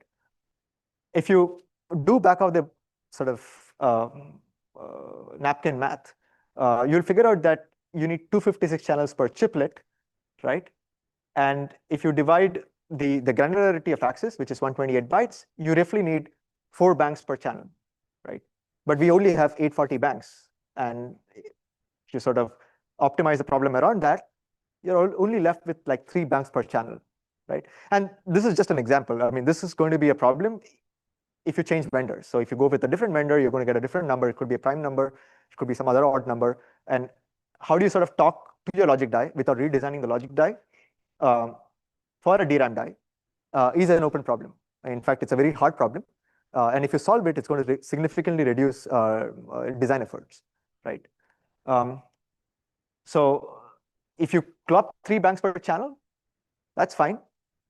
Each of these banks give us 32 bytes. You get 96 bytes of data, but our access granularity is 128 bytes.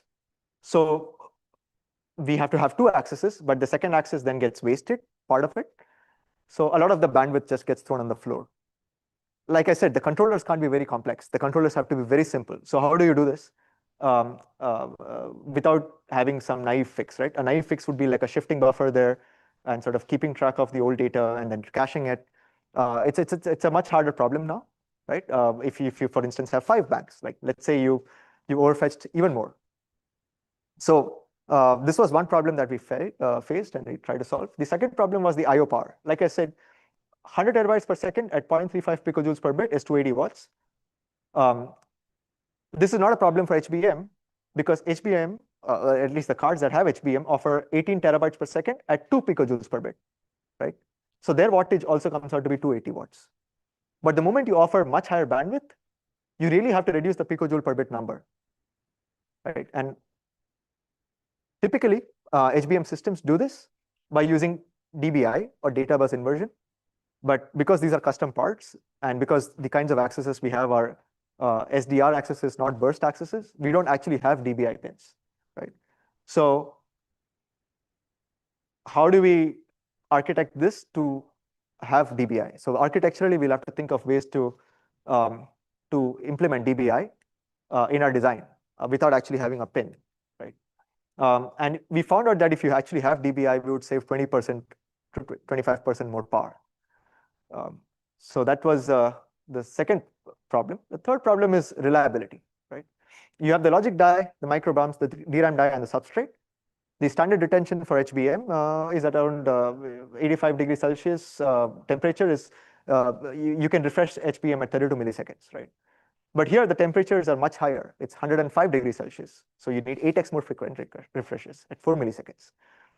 Now, the good thing is this may not be a problem because we have 840 banks.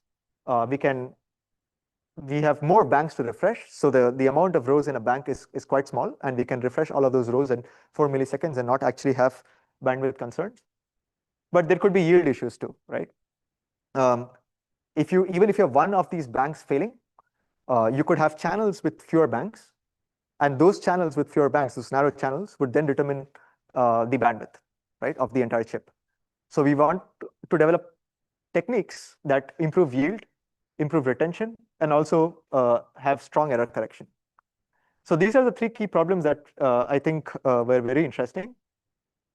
We can't place spare banks on the edge because then the routing costs increase, right? We can't skip faulty banks because, well, if you skip banks, then certain channels will be thinner, certain channels will be wider, and the aggregate bandwidth then just drops, right? So redundancy, refresh, and ECC, they all have to be co-designed here. In fact, there are I've just highlighted like 3 or 4 problems. In fact, if you have to solve this, there are like at least 50, 70 other problems that would require co-architecting the logic die with the DRAM die, but making it in such a way that you're not dependent on a particular vendor. You can still change vendors, but it's sort of more seamless.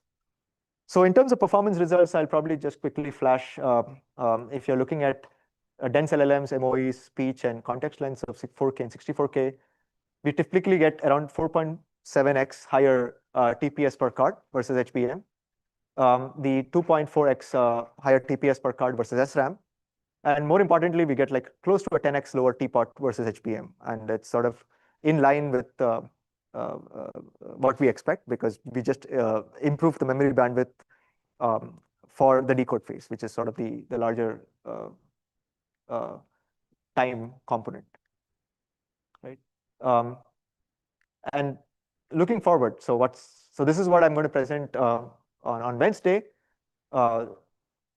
And going forward, we are looking at hybrid bonding. Of course, that has its own challenges.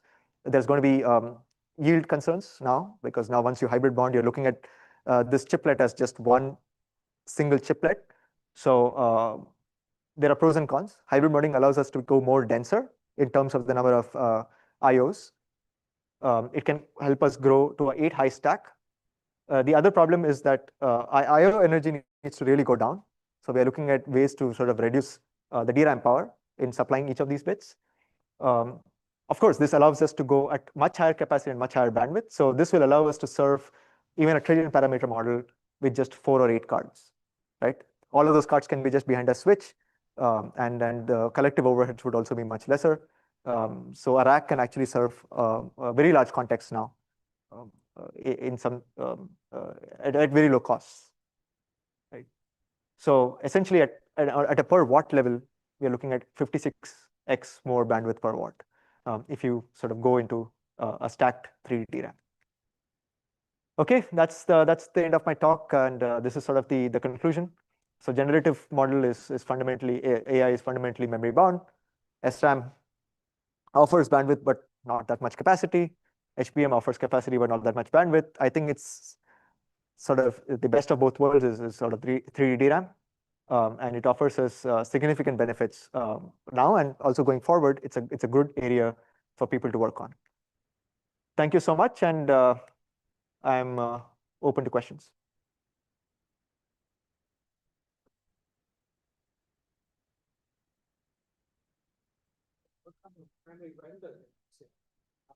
No, I can't disclose that, sorry. Yeah. I don't worry about it. I'll skip it.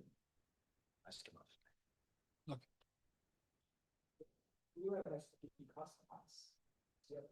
Yes, it's a custom DRAM. How did you get the 0. Like the lower picojoules? You're saying HBM has dBi, so how did you get? So the HBM's wire lengths are much longer. So our wire lengths are much shorter. So what is the DDR, general purpose DDR, GDDR or LPDDR or normal DDR5-6? What is their picojoule per bit? I have a graph somewhere. I think it's roughly 5 or 4 picojoules per bit. And so what is your 3D DRAM? It's 0.37. So I'm still not sure. How did you lower that picojoules? Because we reduced the distance between the logic die and the memory, right? Okay. All the wire lengths are reduced. Counting it from the core to the DRAM. And yeah, these are measured numbers, by the way. So when we say 5 picojoules per second for DRAM, like DDR5 or 6, it's from core to access and back. That I'm just saying, if something is just near the memory controller to where it's very near to the. So what is the access of the DRAM cell? Access, but this is access energy of the DRAM cell. Yes. Just to access it and. Yeah, this is end to end. Yeah, we measured it from the activation onto reaching the tensor engines. I see. Yes. Thanks, this is Mahesh from Google. So interesting talk. Thank you. So so you said it's end to end, right? So for hybrid bonding, you are expecting like 0.2 picojoules per second. No. So it won't just hybrid bonding won't solve that problem. Okay. I mean, it'll reduce the capacitance a bit, in our opinion, but I think we'll have to work with the vendor to sort of reduce the global I/O voltage. I see, but that 0.2 you are expecting all the way to the logic die. Is that what you're saying? I see. Yeah, otherwise this will not fly, because at 0.37, if you're going to 8x the picojoule per bit, we are looking at 280 times 8, which is roughly 1.6 kilowatts of power on 3D DRAM. So it's not going to work. So we have to reduce that, and then we have to do some other optimizations on the top to keep the TDP for DRAM to be under 1 kilowatt. I see. I'm just curious about logic on top versus bottom. So did you look at it? Was there any challenges versus putting it on top versus? Yeah, that's a good question. So the previous product that we're shipping now actually has a passive DRAM on the bottom of the logic die. So we just created an active DRAM on the top. We made that passive DRAM an active DRAM. So that's one of the reasons why the DRAM is at the bottom. But based on our tests, DRAM at the bottom has better thermal properties. The only problem is we have to drill holes through it because TSP. So that pros and cons here. Okay, but DRAM refresh is not a problem, you're saying? No, that was not a problem. No. I see. Thanks. Thank you. Thanks. One layer. One layer now, yes. Hey, if you have a normal DDR system, right, there is a PHY layer. What is the PHY layer here? Is it just the micro bumps? No, we have a PHY. You have a PHY layer too on top of it. But that, even considering that, you still get to the 0.37 joules. Yes. Any more questions? So the first chip is micro bump, not micro bump. No, yeah, it's micro bump. Yeah. You don't have a question? Because micro bump is established, right? It's much easier. Yeah. Bit better for us. Okay. Yeah. Good. Thanks a lot. Okay, thank you so much. Thanks for the questions.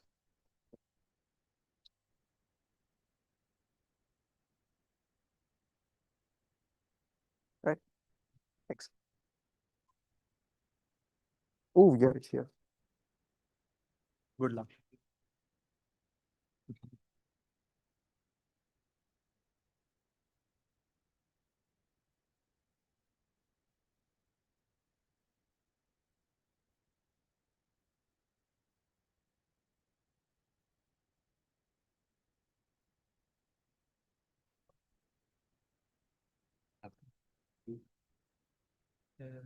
This is working.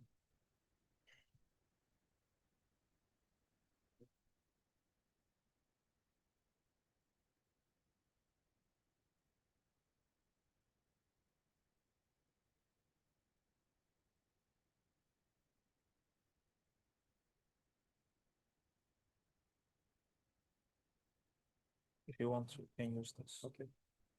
And yeah. Or if you're gonna stay that here. Hello, everyone. I'm Ataberk, and I'm going to be talking about two FPGA-based frameworks to enable fundamentally better computing systems. This is me.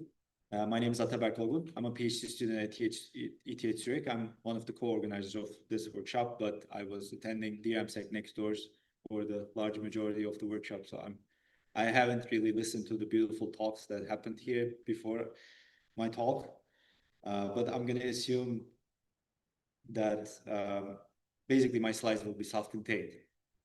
My research interests are, broadly speaking, computer architecture, specifically memory systems and all aspects of memory systems.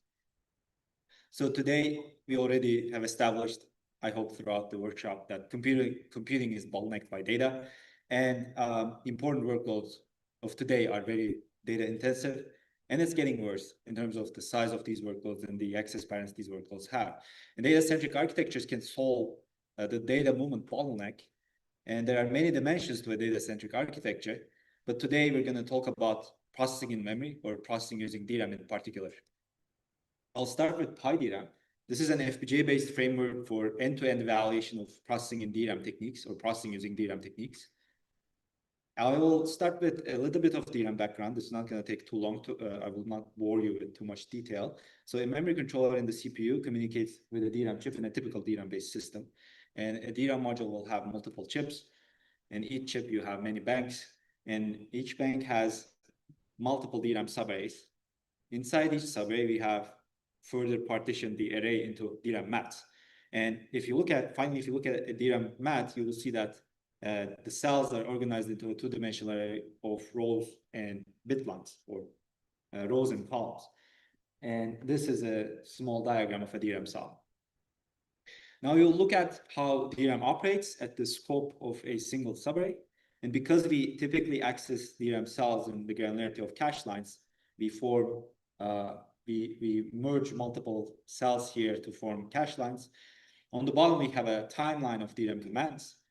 So to access a cell, this first row that you see here, we must first activate that row.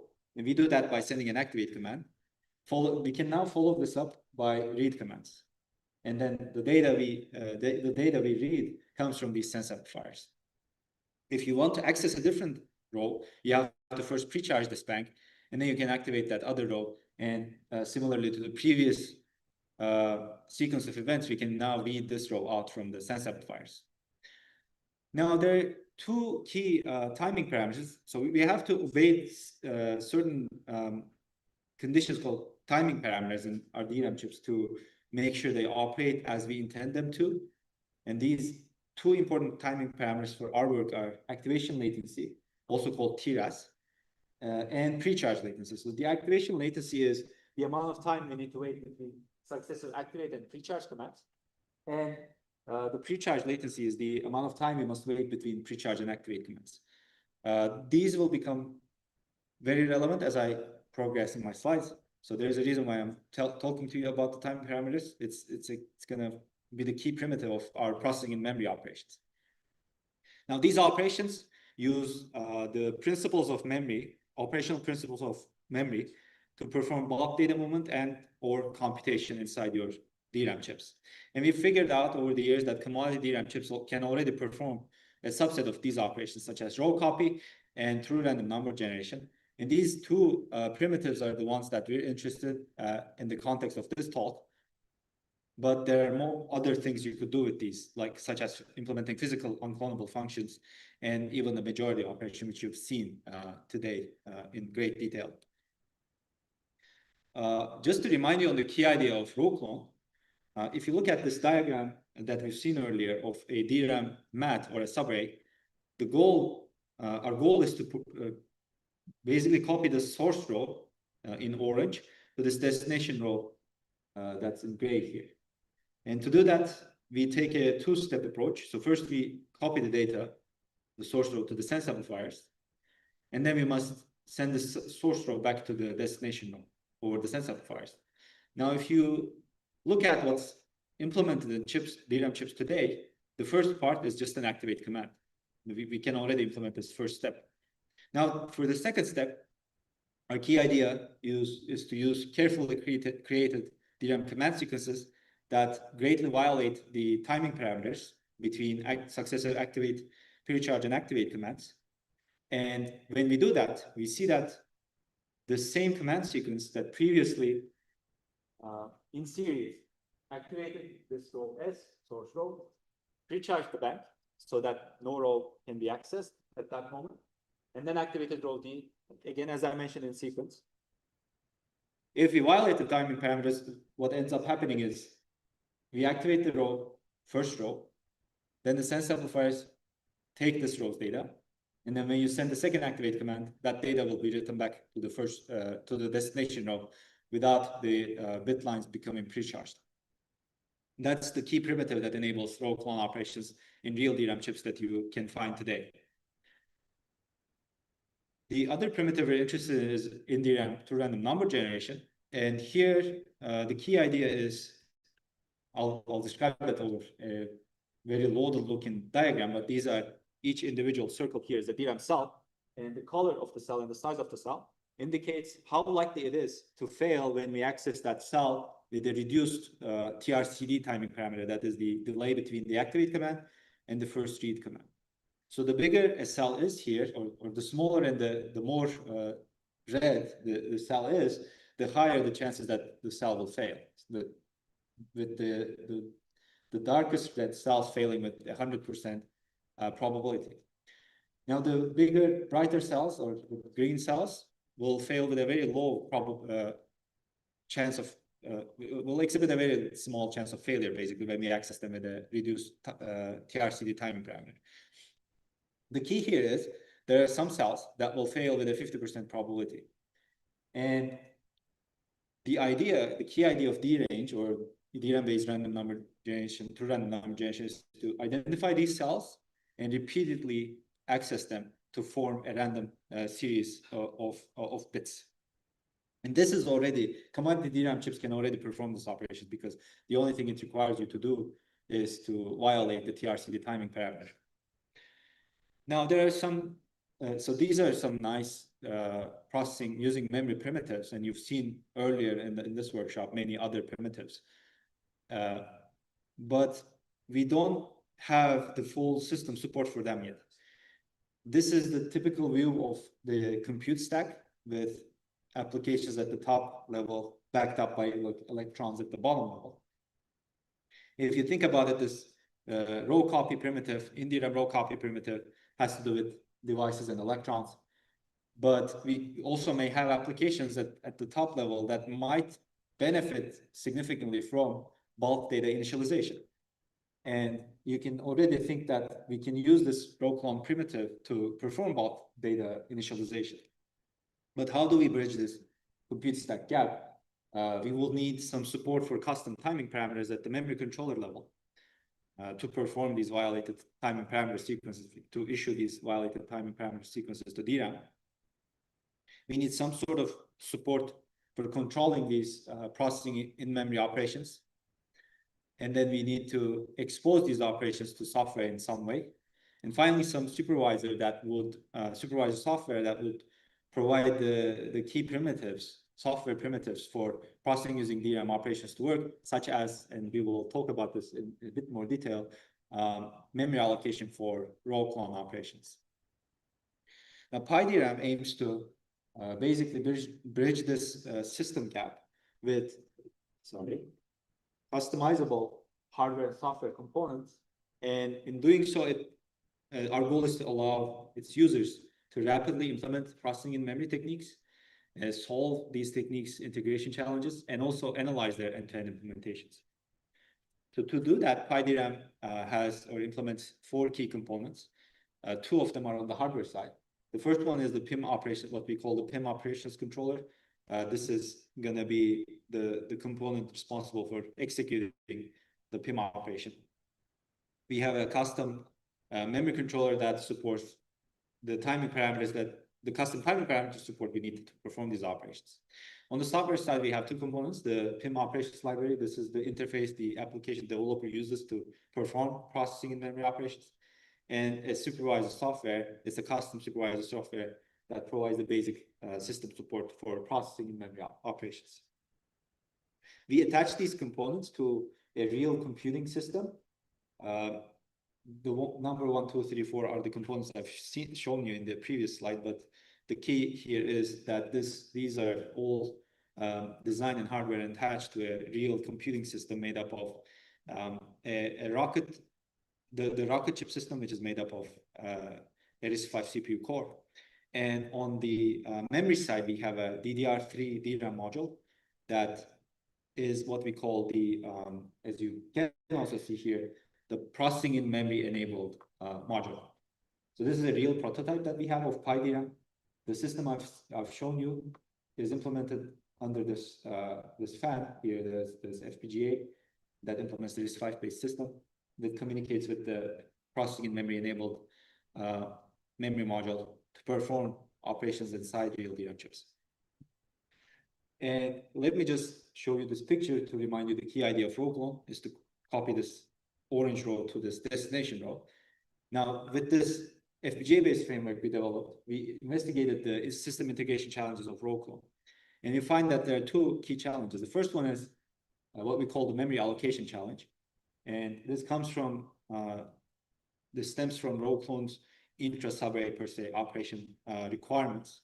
So whatever data you copy has to, basically the destination and the source rows have to be in the same subarray, and that creates some memory allocation challenges. The second one is the memory coherency challenge.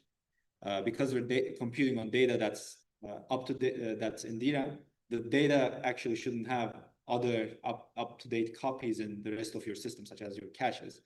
And back then, this RISC-V CPU core that we had formed the whole system around didn't have support for cache line flush instructions. So we implemented these in the core to basically I wouldn't say completely solve the second integration challenge, and I'll show you some data on this, but at least we have a primitive we can use to operate on up-to-date data in DRAM.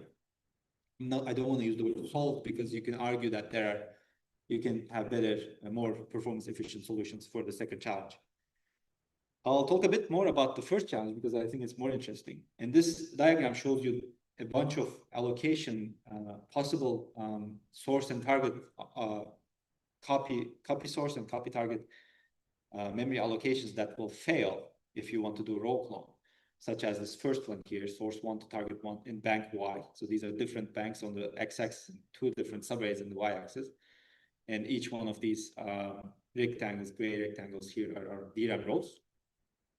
The first allocation will fail if you want to do this row clone operation because you're overwriting this data here with data that's in source 1's DRAM row. You don't want to cause side effects on that unallocated data. The second one is trying to copy data from, let's say, bit lines 0, 1, and so on, all the way to the middle of the other target row. So that's not going to happen. Your operands must be aligned physically, bit by bit, inside the DRAM chip. The third allocation here is trying to copy data from one subarray in one bank to another subarray in another bank, which will not work with row clone inside the same subarray. And the fourth allocation here is one example that satisfies all three requirements. And we have implemented a basically memory allocation function inside our custom supervisor software that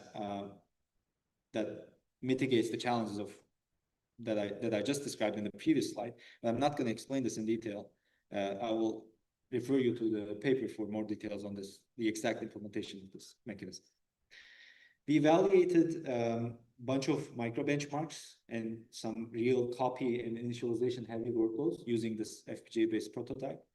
And we were able to actually run a single spec 2006 workload. This was very difficult to do in this platform, but we have data on this. I'll first start with the performance of these micro benchmarks. So here we see two micro benchmark results. This first one is initialize, the second one is copy and different array sizes. Here at 8 kilobytes, what we're doing is we initialize, if you're looking at the left bar, that's the throughput improvement you get with row clone copy operations inside your DRAM chip over CPU copy operations done by the CPU for a workload that initializes 8 kilobytes of memory. And for copy, that's copying from one 8 kilobyte array to another 8 kilobyte array. The throughput improvement is quite significant particularly because this RISC-V CPU core we have is quite wimpy. It's 50 megahertz and it's very slow at doing things. But I will talk about an improved version of this infrastructure that it can be used to evaluate the real benefits you would get with row clone copy and similar operations. When you include the overheads, that was without any cache line flush operations. So here we assume that your data was up to date in DRAM. You don't need to invalidate anything or flush anything back to your DRAM. If you consider that you need to do that, depending on the x-axis, we're showing you the proportion of dirty cache blocks in your source and destination arrays. If everything is dirty, then you have to write everything back. Then your performance gains will diminish. And this is, I think, an important problem that we need to fix moving on.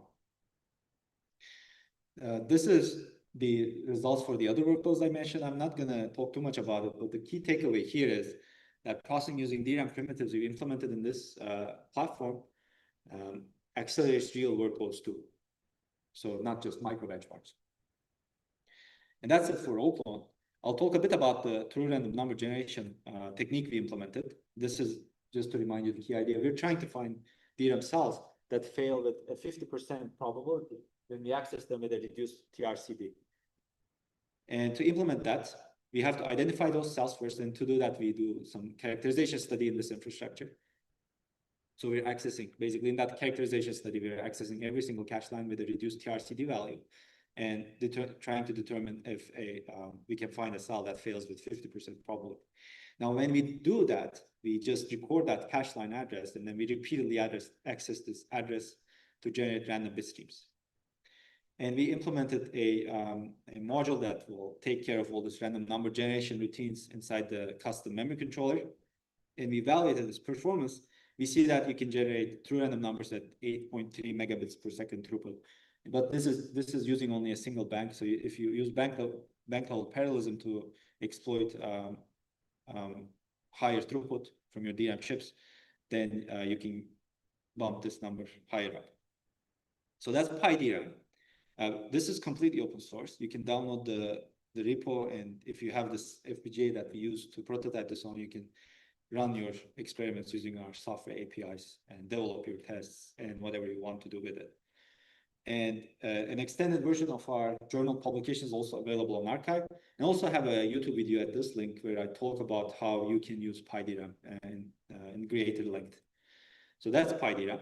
I'll talk a bit about EasyDRAM before I conclude. So I introduced a bunch of DRAM techniques like in DRAM bulk data copy and random number generation, but there are other things you could do with your real DRAM chips if you could have better control over your hardware design and your processing system. So this work targets a broader set of DRAM techniques that you can implement. And the problem is more or less the same. So evaluating the benefits of these techniques will require you to make changes across the computing stack. And we think that FPGA-based evaluation platforms they form a good basis for evaluating DRAM techniques because they already interface with real DRAM chips, like the one I showed you earlier had DDR3 modules attached. And they provide you with a relatively short end-to-end execution time, as opposed to simulators, right? But it requires hardware design expertise to change every single thing about what you've implemented in your memory controller, for example. And they have a disproportional low, typically, CPU clock frequency. What I mean here is the DRAM in the system, and this doesn't exist in most other systems today, will be clocked at higher frequencies than the CPU you've implemented because the FPGA it's very unlikely that you're going to be able to get the FPGA clock frequency high up. Now I'll talk about this first weakness and how we deal with that. To implement a new DRAM technique, as you might have already understood from the previous slides, you need to modify the memory controller design. And this requires deep hardware design expertise to reason about many important hardware design aspects. And this design expertise, we think it poses a barrier to entry for many researchers and designers. Now, as for the second weakness, we observe that in a typical computing system, this is what I described earlier, but in the pictorial depicted here, this DRAM-based main memory and the CPU clock frequency is around 4 to 6 gigahertz these days, I'd say. And the DRAM clock frequency is between 1 to 4, depending on what type of DRAM you have in your system. And if you implement this CPU in the FPGA, it's very likely that you will not get anything higher than 200 megahertz over there, but maybe more, ballpark numbers. But the DRAM attached to the CPU or the FPGA implementation of that CPU is still operating at 1 to 4 gigahertz. Now, this is the discrepancy issue I was talking about. And this causes evaluation accuracy problems, and it skews your results in the direction of whatever technique you've implemented. So that's where the 120x improvement for row column operations was coming from. So to summarize, FPGA-based platforms are a really good candidate for evaluating DRAM techniques, but they are difficult to modify, and they yield inaccurate system performance results when you use them for DRAM technique evaluation. And our goal is to enable rapid and accurate end-to-end evaluation of DRAM techniques without the user needing deep hardware design expertise. So there are a few key ideas of EasyDRAM. The first one is to implement a programmable memory controller. So here you will use C++ to define what's implemented in your memory controller, and that runs on a RISC-V core. Now, you also want to evaluate DRAM techniques accurately, so we implement a technique that we call time scaling, which I will not go into details of. At a very high level, it splits hardware components into multiple timing domains and controls the clock of each component to match the behavior you would expect of a real modern system. This is the overview of PyDRAM with the two components, and I'll describe the programmable memory controller in a little more detail. This is what a pseudocode or a C++ code, if you will look like that implements the memory controller inside your EasyDRAM system. So you wait for a memory request to arrive, and then you process this request in this simple example to find the DRAM address, and then you send this to your DRAM chip, this command to your DRAM chip. And it provides an easy means to perform your low-level memory controller operations. You can find more details about the API we exposed to the user in the paper we wrote about EasyDRAM. Now, implementing the memory controller as a C++ program, I believe many of you are thinking about this right now, that runs on a general purpose core, introduces like additional challenges for DRAM technique evaluation, because the core will execute many instructions, will simulate one memory controller cycle. And in other words, it's a very slow memory controller. This causes two issues. You cannot issue DRAM commands at nanosecond granularity, which you need to violate the DRAM timing parameters and perform roll clone operations. And second, because the memory controller takes so long to process commands, the processor will experience very lengthy stalls, and then this will hurt your accuracy, evaluation accuracy. I will not be able to describe you our solution in this short of a talk, but I refer you to our paper for details. What I will tell you is that we validated our solution, let's say, using two steps. The first one what we did is we have an RTL simulation of our whole hardware design that's clocked, simulated at 1 gigahertz without this solution implemented. And we also have the RTL design, sorry, the FPGA-based implementation with this technique in place that's clocked at 100 megahertz. And we see that their performance match very well, like they're 0.1% off of each other across 29 micro benchmarks.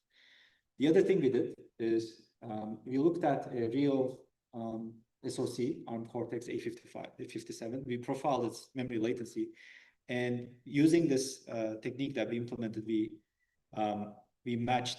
tried to match our system with what we observed from Cortex A57. So here there are 3 different lines for different size of arrays that we accessed. You see the memory latency graph here, basically. Without the time scaling technique, the solution for this problem that I described, you get a very flat profile. But if you implement time scaling, you get something that looks more similar to what A57 shows. This is implemented, this whole system, EasyDRAM, is implemented on this FPGA board with, you can configure the RISC-V system to be a boom core or a rocket core or some other core that you can replace within the rocket chip system.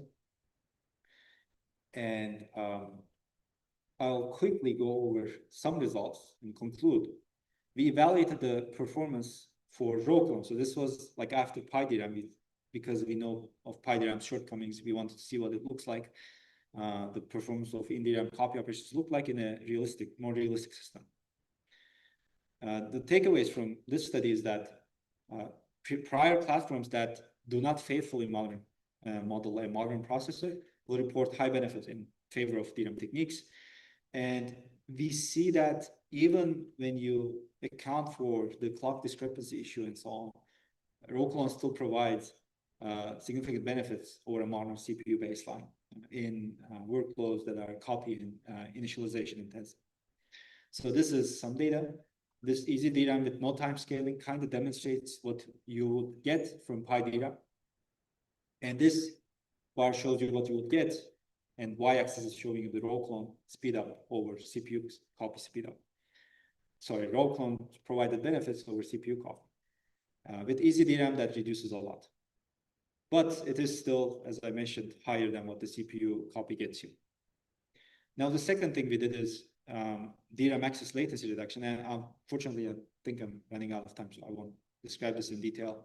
The key idea is to find bit lines that can withstand a larger reduction in or violation of the TRC timing parameters, so you can access them with reduced latencies. And we can do this by profiling our DRAM chips for reduced latency access failures. Now we find those cells, and then we use a balloon filter-based mechanism to identify which memory addresses can basically accommodate the reduction in TRCD. And if we find so when the memory access comes to our memory controller, sorry, I'll just skipping to the performance slides. If the memory access comes to the memory controller, we put it through the Bloom filter, and the Bloom filter tells you, okay, you can access this with reduced latency or not. And if you implement that, we find that this technique improves performance by around 3% on average. And this is relatively low because these workloads are not extremely memory intensive. We expect the benefits to improve with the memory intensity of these workloads.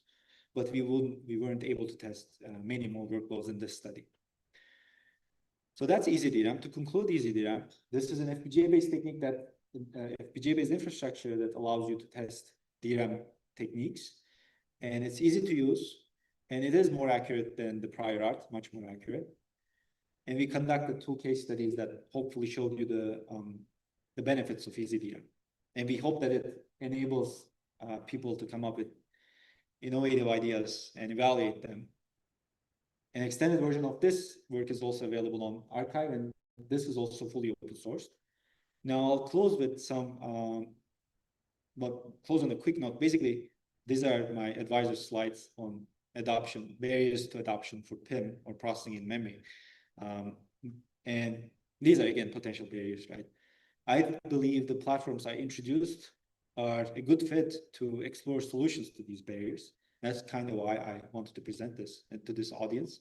That will conclude my slides. If I have 1 more minute, I will talk about one more thing, and I'll be okay. If I have, so there are other FPGA-based platforms we developed, and we had a workshop on DRAM Bender yesterday. This is a FPGA-based infrastructure to easily test state-of-the-art DRAM chips. It might have been introduced to you earlier today. This is the first platform that you can use to very easily and flexibly test your real DRAM chips. DDR4, DDR3, and HBM2 is supported out of the box today, and this is also very easy to use. Unfortunately, we couldn't demonstrate the ease of use yesterday via a hands-on demo, but you can easily find a lot of resources that show you that it's easy to use online. It comes with support for 6 FPGA-based prototypes out of the box, and there are new features coming soon. We have a big laboratory of many of these FPGAs. If you're interested in this platform, please read this paper that I have linked here. It will be uploaded to the workshop website, the Modern Large-Scale Memory Characterization Laboratory. The reason why I'm talking about this is it kind of enabled us to do this exploration of what current real DRAM chips support that I think Ismail presented earlier on in this workshop. And again, like it's used for many things. Many different research projects have used DRAM Bender, but I hope it will continue to be used. And as people do research with using DRAM Bender, it also motivates us to implement new features. And I think it's a good cycle that we should continue. I'll end on that note. Thank you very much, and I'll take questions if you have any.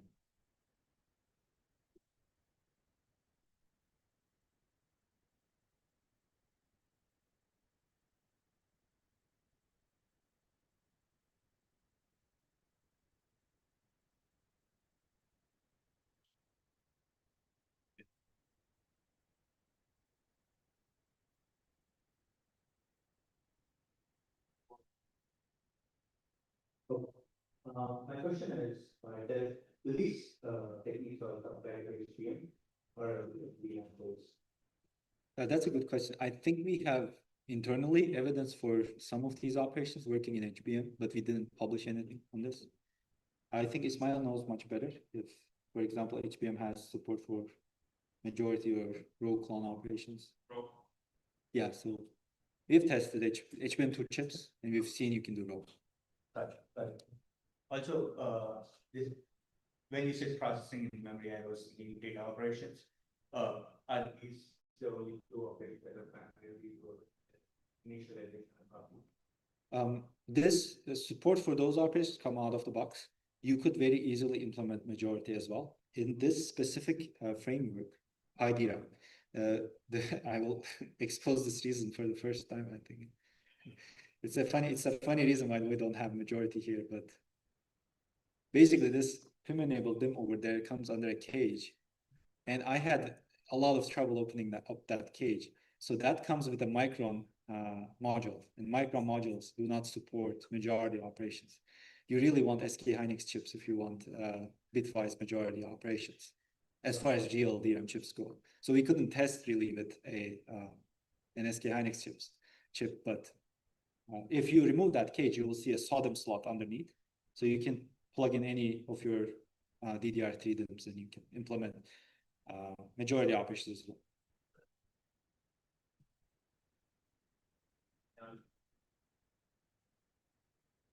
Thank you very much. Thanks.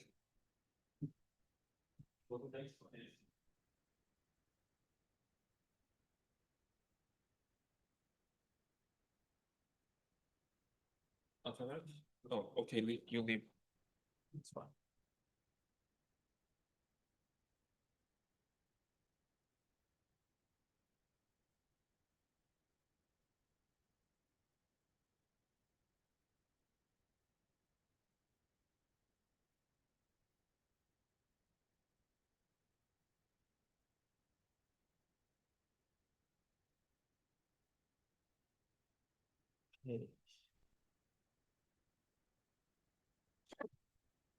Okay, the next presenter is Mateus. He's a first-year master's student in the Faculty of and the Telecommunications at Bostanci University of Technology. And his recent work focused on hardware programming, computation acceleration, and high-performance computing. And feel free to start. Thanks for having me.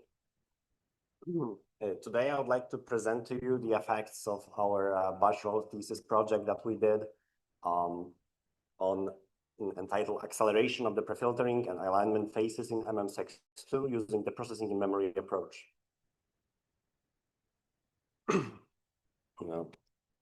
Now, I would like to thank my supervisor, Paweł Tomasz Wojciechowski, the professor of Poznań University of Technology, for introducing us to this technology, that is processing in memory. And we wanted to explore it further after we were introduced to it, so that we had to come up with a problem that has a suitable computational model. So we chose the many-to-many sequence alignment. We also wanted to use it in some real-world scenario. That's why we found a framework, a program that already does it, and we added the support of this accelerator alongside GPU and measured how well it scales. The potential advantages of PIM architecture that dictated this choice was that the search pipeline that we've targeted is largely dominated by large databases and random accesses to the data. So we thought that maybe if we make the data stationary, just like the PIM does, it would make the computation more efficient and faster, reducing the strain on the data bus of the system. As our platform, we use the UpMem-PIM architecture. And from here, I would also like to thank Professor Onur Mutlu and Professor Pascal Felber for facilitating access to the real PIM hardware so that we could actually benchmark this on a real hardware and get the results. The problem that we've tackled is sequence alignment. It's a very well-known problem in biology that is an upstream problem to many bioinformatic pipelines. It is essentially calculating the edit distance given some scoring model between two sequences of either nucleotides for DNA or proteins, in our case, for protein sequences. The sequences consist of the alphabet of 20 amino acids plus one that is added on top for the cases that are very rare to occur and are not modeled separately. And the search pipeline itself consists of three distinct algorithms: the k-mer matching, the ungapped, and gapped alignment. Each of them runs independently, and they communicate via the file system, what made it somewhat easier for us to split the problem into parts and check how PIM performs on each of them separately. So during the course of our work, we adopted 3 stages by creating the appropriate kernels to run on the DPU. The first 2 kernels, the K-mer and the ungapped, are created from scratch, whereas the gapped alignment kernel was already implemented since it's a Smith-Waterman-Gulf algorithm. But for the structural prediction pipeline that we were trying to address, it needed some tweaks related to the scoring, since the literature only considered the scoring model that assumed that each and every match and mismatch is equally penalized. But the structural prediction pipelines do not work like this, and they require this supplementary information that is a position-specific scoring matrix that makes it possible to penalize the match and mismatch on each of the positions separately, and also depending on the combination of the amino acids that are being swapped. So starting with the K-mer stage, the goal is to identify the pairs of sequences by detecting the substrings of length k that lie on the same diagonal. And this is extremely fast. This operation is extremely fast, but it provides this initial pre-filtering so that we can very easily rule out the sequences that are most likely not gonna be matched in the later stages anyway. Yeah, and then the original implementation features a big index, a directly addressed table of size 10 gigabytes for 7 mers, and 7 is the usual length of the substring. So it's quite obvious that it won't fit on the DPU. And we did some minor calculations, and it turns out that under 1% of it would fit on a single DPU.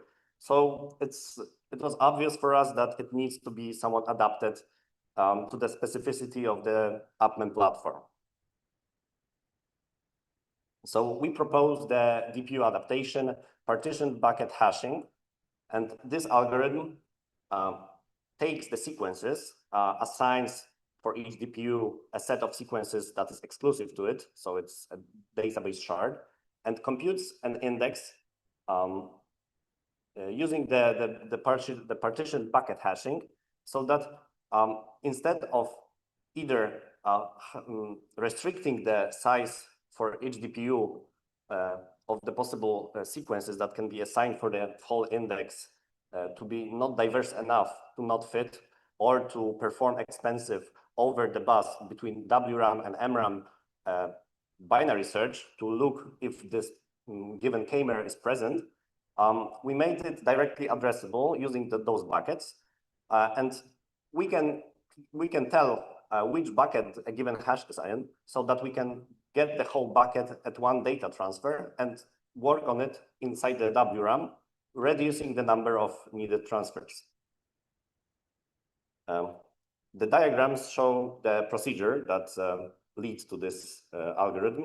We first partition the database, we prepare the index, send it to the DPUs over the bus, then the index stays. And then how many times it is needed, we prepare a query, we prepare queries, we broadcast them, and this is an important part that we use the broadcast operation so that we do not have to send it separately. The database shards are exclusive to each DPU, and queries are common, are shared between the DPUs. That's why we can use the broadcast and speed up the process. Then the results are computed in parallel, and they are being returned to the host that records and aggregates the result. The scaling is promising. The red line is the pessimistic case that we've measured during our during the benchmark process that assumes we reconstruct and transfer the whole index at each querying instance.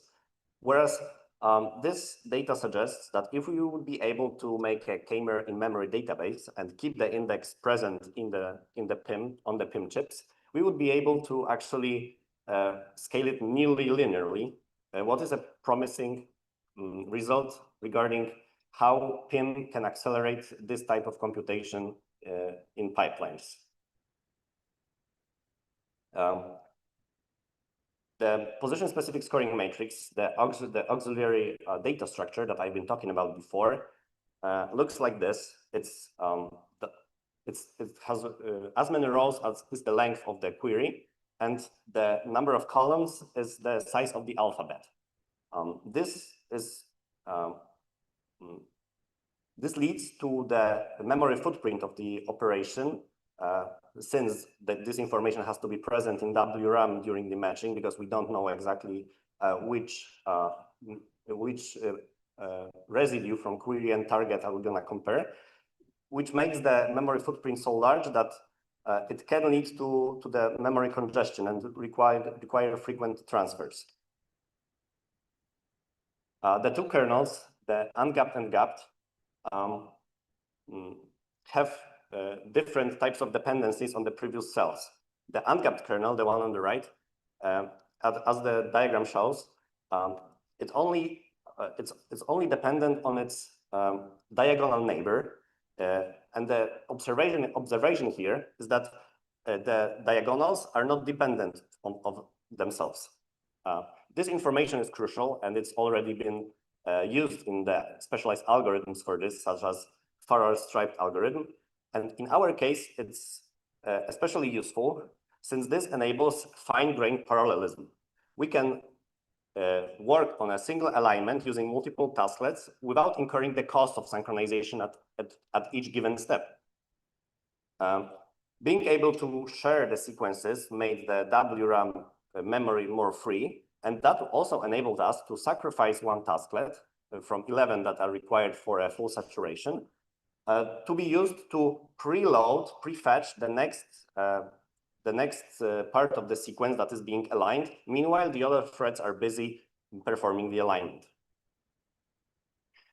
Also, results suggest that the scaling on PIM is very promising, but from our results, it's more of a compute bound problem. So go back to the gapped alignment that I've been talking about. Here, unfortunately, there are dependencies between diagonals, and this forces us, if we want to really utilize the whole CPU, this really forces us to make coarse-grained parallelism, but then there is a trade-off. We have to share the WRAM among tasklets, which leads to being able to host only tiles of size 64 by 64, what requires frequent memory transfer between WRAM and VRAM, MRAM. How we found out significantly impacts the performance of this kernel. The way we do it is that we compute the alignment in tiles, saving just the bordered cells in the MRAM when they're not in the scope of the tile, to be able to propagate the correct scores in the dynamic programming matrix when the tile goes to the next row. But writing efficient kernels for DPU is not the only factor that determines whether it's gonna run efficiently. There's also the side of the host that has to orchestrate them properly. The way how we approach it is we approach it with the data stationary model. We assumed that the database, that is the big portion of the data that we're trying to get through, is gonna be stationary on the DPU. That's why we've sharded it into distinct shards, and each DPU has its own shard of the database. And then we stream the queries using the broadcast operation.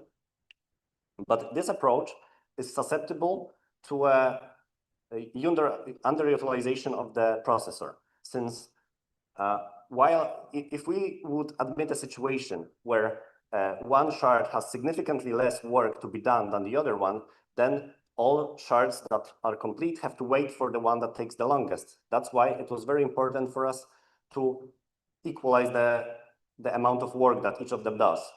That's why we had to make we have to make the database shards in a more intelligent way. And that's why we just used longest processing time heuristics to have a guarantee on what is the discrepancy between the work performed by different shards.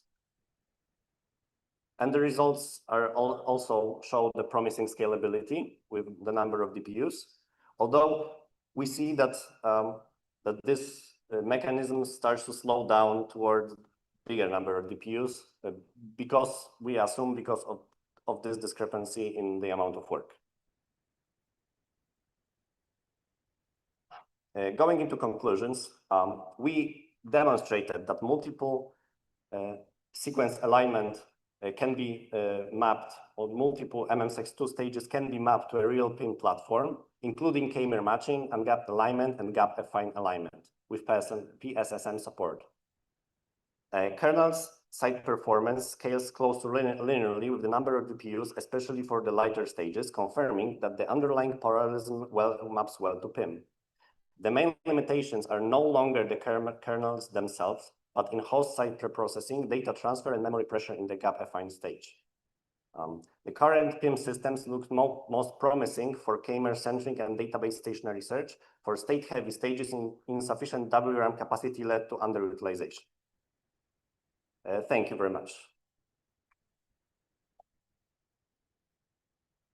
Are there any questions?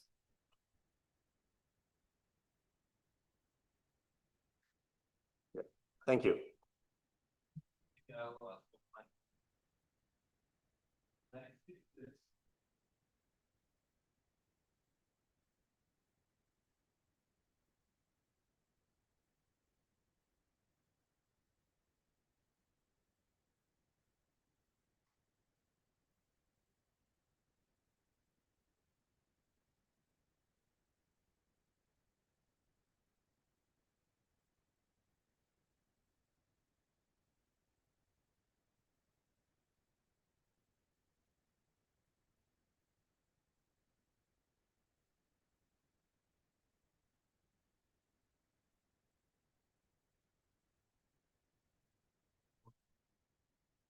Is it fine? Or you would like? No, this is good. This is okay. So the next and the last talk is from Professor Onur.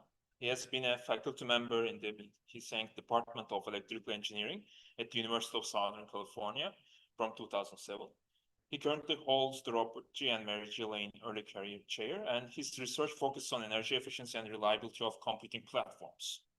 On the mobile platform, and his research focused on energy efficient sensor management for body area sensor networks and for continuous and real-time health monitoring. He also has an active research group focused on computer systems architecture, exploring reliability challenges in the future CMOS technologies. Thank you, folks, for staying for so late. I'm the last guy, but I'm also used to teaching classes with very few students, so this works fine. So my name is Onur. I have been a faculty member for many years at USC. Unfortunately, the work is actually being done by primarily my visiting student, Taiwan, who is from Korea University with his own advisor and some other colleagues. He's visiting USC, but unfortunately he couldn't come, so I am speaking on his behalf. If you sort of, as the title says, primarily the goal of our work is to try to look at PIM-based architectures for LLMs and how to improve the efficiency of LLMs with PIM-based acceleration. And obviously we all know LLMs are now ubiquitous. They are used in conversational AI, software engineering, coding. And in fact, if you are an average coder, your job is now gone because they can do a really good job at many of these things. And so that basically leads to the idea that these LLMs are going to require substantial amount of compute power, and they need some special consideration in terms of how to make them efficient. And if you look at what LLMs do, I'm sure many of you understand these details already. There is basically, this is the inference pipeline or the token generation pipeline, where we have a query vector through which you generate the QKV matrices. after which is basically a GEMV computation followed by attention score computations, and then there's a softmax producing the output probabilities, which is basically the token. And then this is repeated again and again and again for every token. And if you do this in a batch, essentially some of the GEMVs become matrix multiplication as opposed to matrix vector multiplication. But effectively, they are GEMV computations. And if you see the total energy that is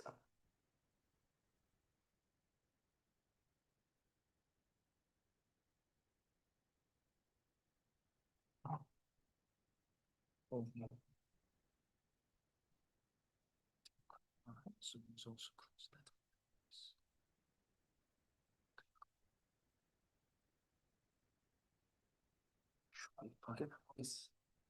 All right. So if you look at the total computational breakdown, you can see that approximately around 60 to 70% of the total computation is spent in the GEMV computations, which is basically the Q times K computation up there, attention computation, which is also a matrix algebraic computation, followed by the softmax operations, which are a significant part of this computational framework. Right? As you can see, the softmax is what is used as you produce the output towards the very end. And so the GEMV and softmax contribute to dominating the total computational latency, and so we needed to sort of improve those things. And the question is, where exactly is this bottleneck come from? Are they bound by the compute limitations of GPUs or some other constraint? And it turns out that much of these workloads are memory bound. In fact, in spite of the fact that people use GPUs extensively for LLM inference, the utilization of the GPUs is actually substantially less when you're looking at the pipeline that is generating the tokens. And during token generation, much of the computational framework is waiting for memory to be actually provided to the computational fabric. And so if you look at, for instance, GEMV is essentially a memory bottleneck. It accesses really large key matrices stored in DRAM. And there's very little reuse, unfortunately, because you bring in the data, you use it, and then there's the next layer matrix that needs to be computed, and then you bring that matrix in.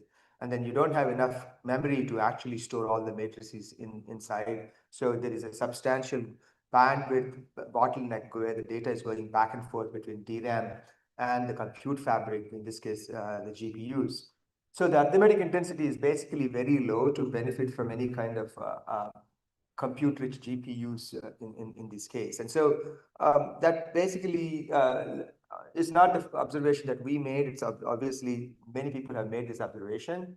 And one of the solutions people have presented, and in fact, this is sort of an industrial strength solution, is the Samsung proposed this HBM PIM, which is high bandwidth memories that are altered slightly to make them very much a good solution for matrix vector multiplications. And so Samsung PIM, what it does is it adds a whole bunch of SIMD compute units that directly alongside the DRAM banks. These are not actually in a separate logic die, but they're kind of integrated into the individual bank level PIMs, Samsung HBMs.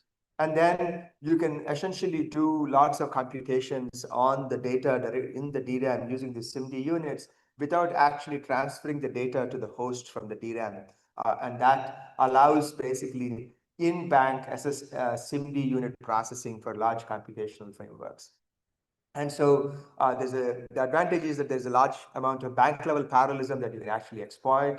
And in fact, Samsung HBM has something called an all bank mode where all the banks can be simultaneously activated to produce these computations when you're using it as a PIM module.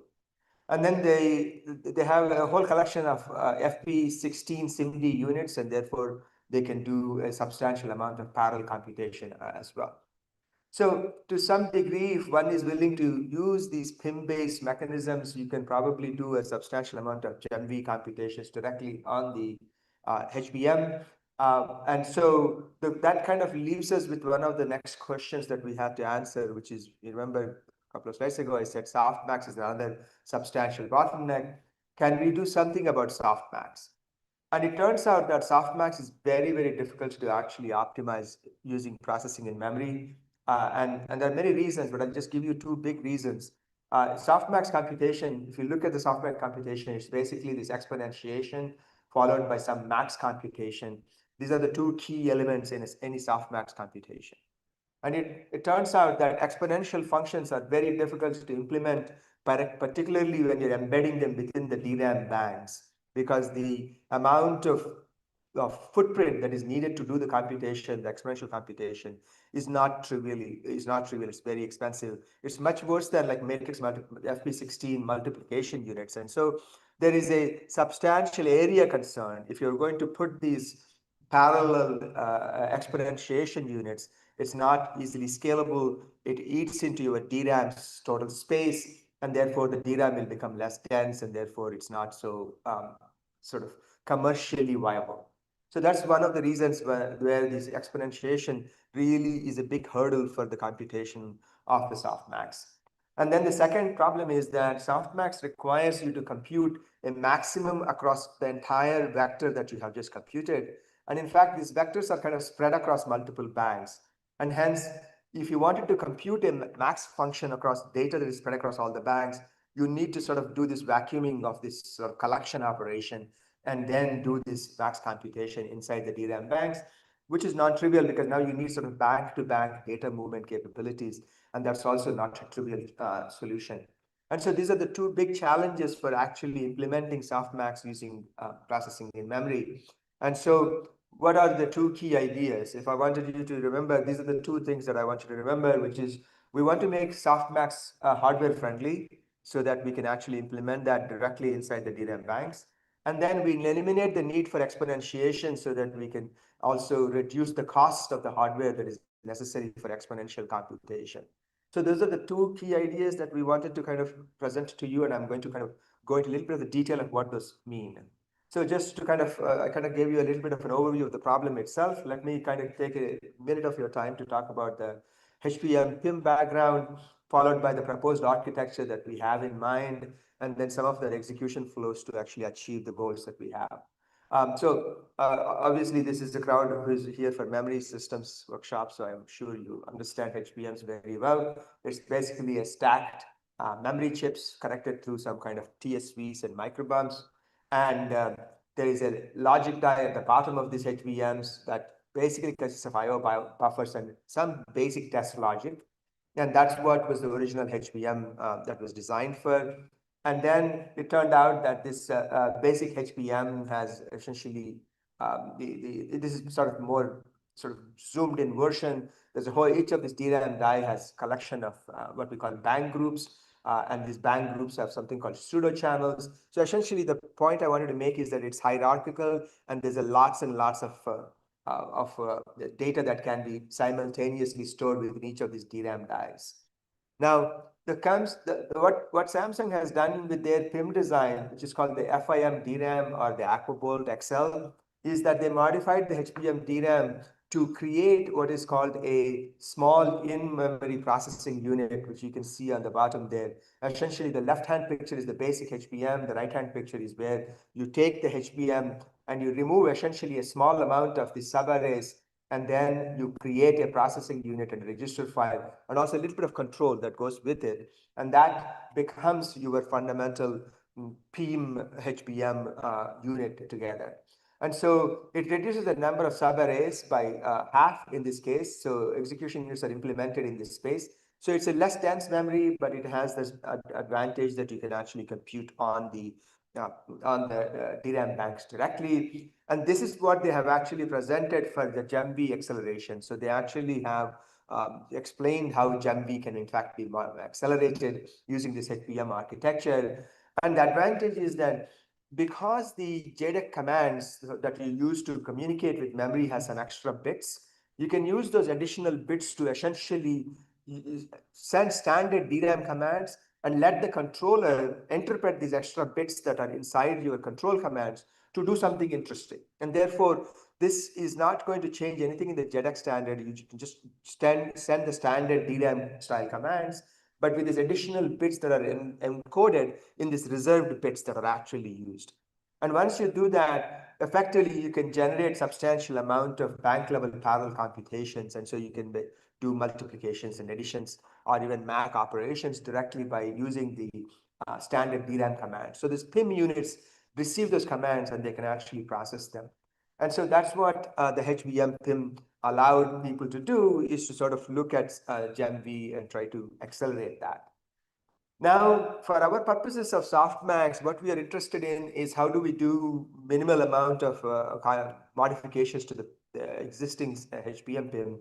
And so we wanted to eliminate all the possibilities of using exponentiation functions. And so one of the things that we have done was to explore the idea of replacing the standard softmax with what is called a constant softmax.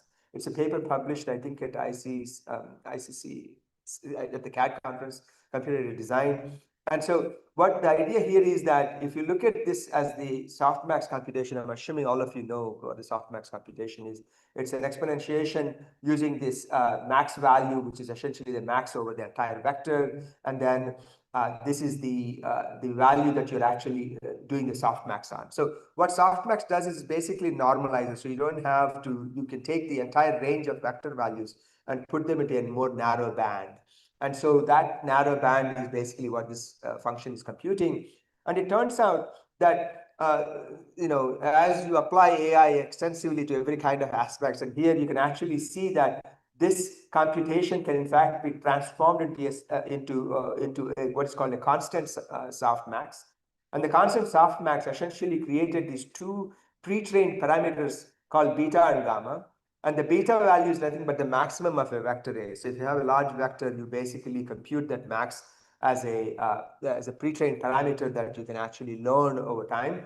And then the gamma is this computation, which is the exponentiation of AI minus max, which is this max value that we just computed. And so these are true pre-trained parameters. And if you have pre-trained parameters, then you can compute the softmax using a much simpler function, which is exponent of some xi minus constant divided by some other constant. So now at least we don't have to, what does this do? It allows us to remove the computation of max values that are spread across many, many banks.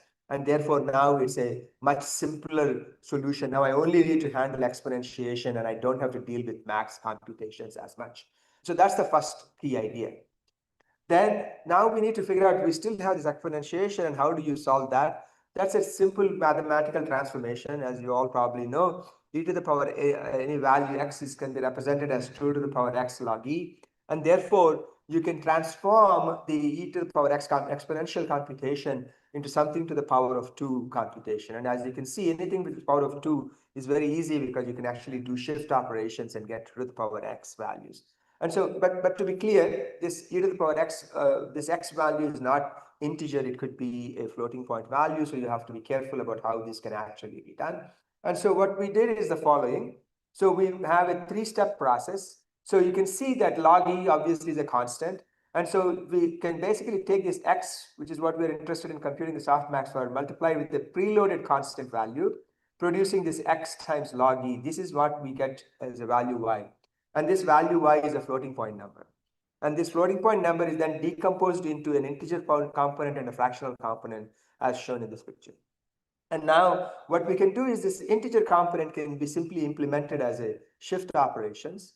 And the floating point operations, we have implemented them using a LUT-based table lookup, because we can essentially, it's obviously a sort of an approximation, because we can't do for all arbitrary precision. But if you reduce the precision requirements a little bit, then you can essentially do a lookup operation to compute whatever is the value that we are looking for. And so we can now combine a shifter with a table lookup, which is pretty easy to do with the DRAM, because DRAM already has a huge amounts of memory and they can do lookups very easily. And that's what we implemented. We basically decomposed it and then we implemented it as a shift plus LUT operation. And this is what our system would look like. In addition to whatever you see in your standard Samsung PIM, which is the FP16 multiplication unit and an addition unit, we made space for softmax unit and an address generation unit. And when I say softmax unit, this is what I mean by the exponentiation transformation computation. And so now we can essentially generate a computation that looks like this. This is the beta register, which is the beta value that is constant, that is pre-trained and learned parameter. And then there is a gamma value I can't see where it is here, gamma register. And so we use this beta and gammas that are actually preloaded into my what we call the softmax unit. And then you can essentially use an address generation unit using the F value. This is my fractional value. That fractional value is what we're going to use as a lookup into my lookup table. And based on all of these three modifications to the HBM, we can effectively implement the softmax unit in its entirety. And we implemented this system. We have the software-based, simulation-based system that actually runs these algorithms and implements the entire framework for an LLM. And of course, the actual execution flow is basically goes through a series of steps. First, we have to move the beta and gamma values into the softmax unit registers. Those are the ones that I just showed you. We have an address generation unit that basically generates a LUT address from the scaled input value of xi is the si minus beta, which is the computation. That is the constant. And then the LDL fetches the pre-computed 2 to the power f values. And then we merge and shift to generate the full softmax operation. And so we implemented this using the DRAM Sim3 based simulation, and we tried different kinds of baselines and area and power. It's not so important. These are just standard quantitative metrics that one can generate. The most important thing is we also ran a model accuracy simulation just to make sure that we are not way off in terms of the model accuracy generation. And then what we see here is that we can get approximately around 24% speed up over HBM3 configuration. If you're looking at standard CPU-based approach, by the way, when I say HBM3 configuration, this is actually a paper. I think it's called Attention Accelerator that was published. I forget the exact year, but it was a recently published paper. We can get about 24% better improvement over HBM3. But if you're looking at just HBM3 without the attention acceleration, we can get around 2.6x improvement. And compared to a standard approach where you take the HBM3 data and move it back and forth between the CPU and the HBM, you get a substantial 40x improvement in the total speed up that you can get. If you look at the area and power, we actually did a full route in place of these various units that we just described, such as the LUTs and the computation, the shifters, and so on. They approximately occupy, about 0.057 millimeters square, about 6% of the HBM PIM's area. This is the area of the PIM within the HBM, and we add 6% additional overhead to that. And then we can basically see that the total generation accuracy for the baseline is 35.97%, whereas the softmax PIM will get you to 35.04%. So approximately 0.9% reduction in the overall accuracy of the token generation. And this is the perplexity score, which is showing you that by the perplexity score, lower is better. And so 43.67 for the baseline, and we get 46.7, which is approximately a 3-point worsening of the perplexity score.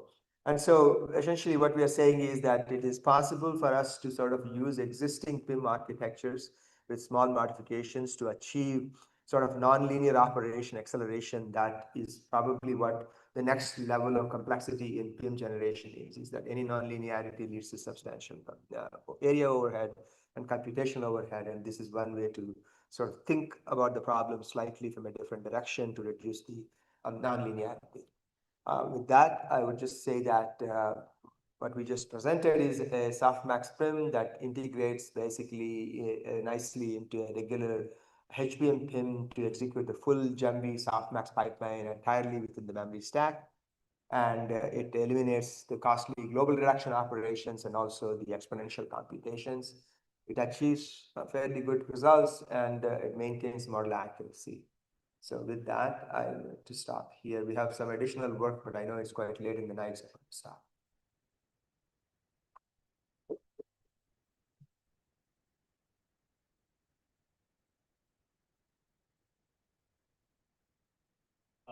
Hardware question. You said you laid this out, but Samsung doesn't really publish their DRAM cell library or other rules. So how did you do that? What did you make approximations? So when we say we laid out, so the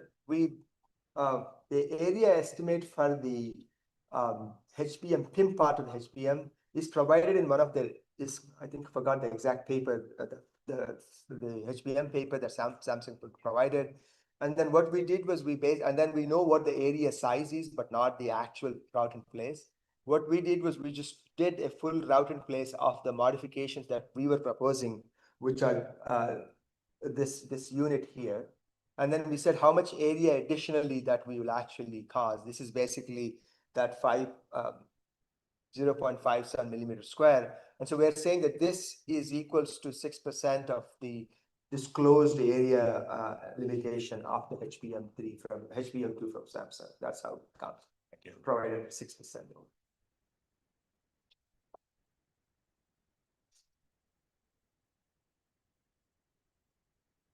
Thank you for the talk.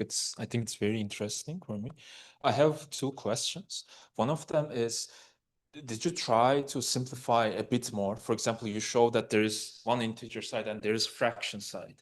I know that because it's after attention, it's very important to store the fractions, but did you maybe, I don't know, experiment with that, like getting rid of this fraction and just use the shifting? So that's maybe how would, let's say, the accuracy or perplexity would look like? So obviously there's a quantized approaches people have been working on, but I think when you do quantization before you do linear operations, it's pretty dangerous. Things may or may not work, but we haven't tried them. We just assumed that we want to at least keep some amount of fractionality in the system. So we used the proposed design. But in the end, it's a lookup table. That's what the extra cost is. So it's not, at least I felt like it was not substantial overhead to do a lookup. So it stays within the latency limitation and it is not a substantial cost. So that's what we have. Since it's HBM PIM, it's just it's there and access. Maybe one more question is that more currently, let's say these LLMs have more nonlinears like row, ReLU, or even more, let's say, nonlinear operations than softmax. Have you tried or like considered applying what you suggested here? Because I think that those operations are also hard to tackle, especially with this area constraints. Yeah, so we haven't evaluated the other kinds of nonlinearities.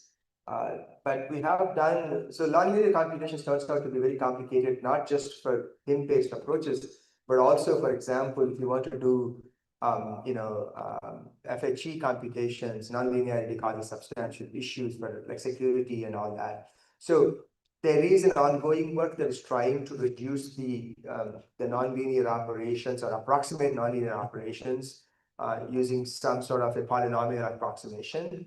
And they're all ongoing. And in fact, there are some works that my colleague Salman Al-Ismail has done where they try to take a complex nonlinear operator and try to approximate it using a some-nth degree polynomial and show that it is reasonable. But we haven't done a full evaluation.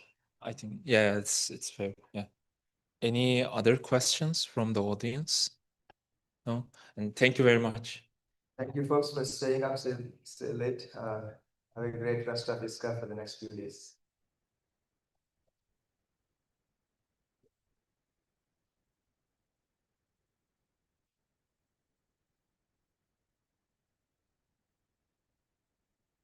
So before we conclude, I would like you to remind you the followings.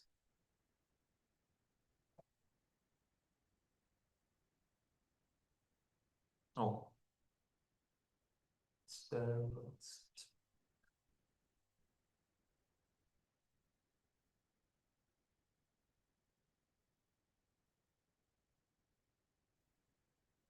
So this was the 6th edition, and we had 14 talks in this full day. So it was really packed, and thanks for staying this late.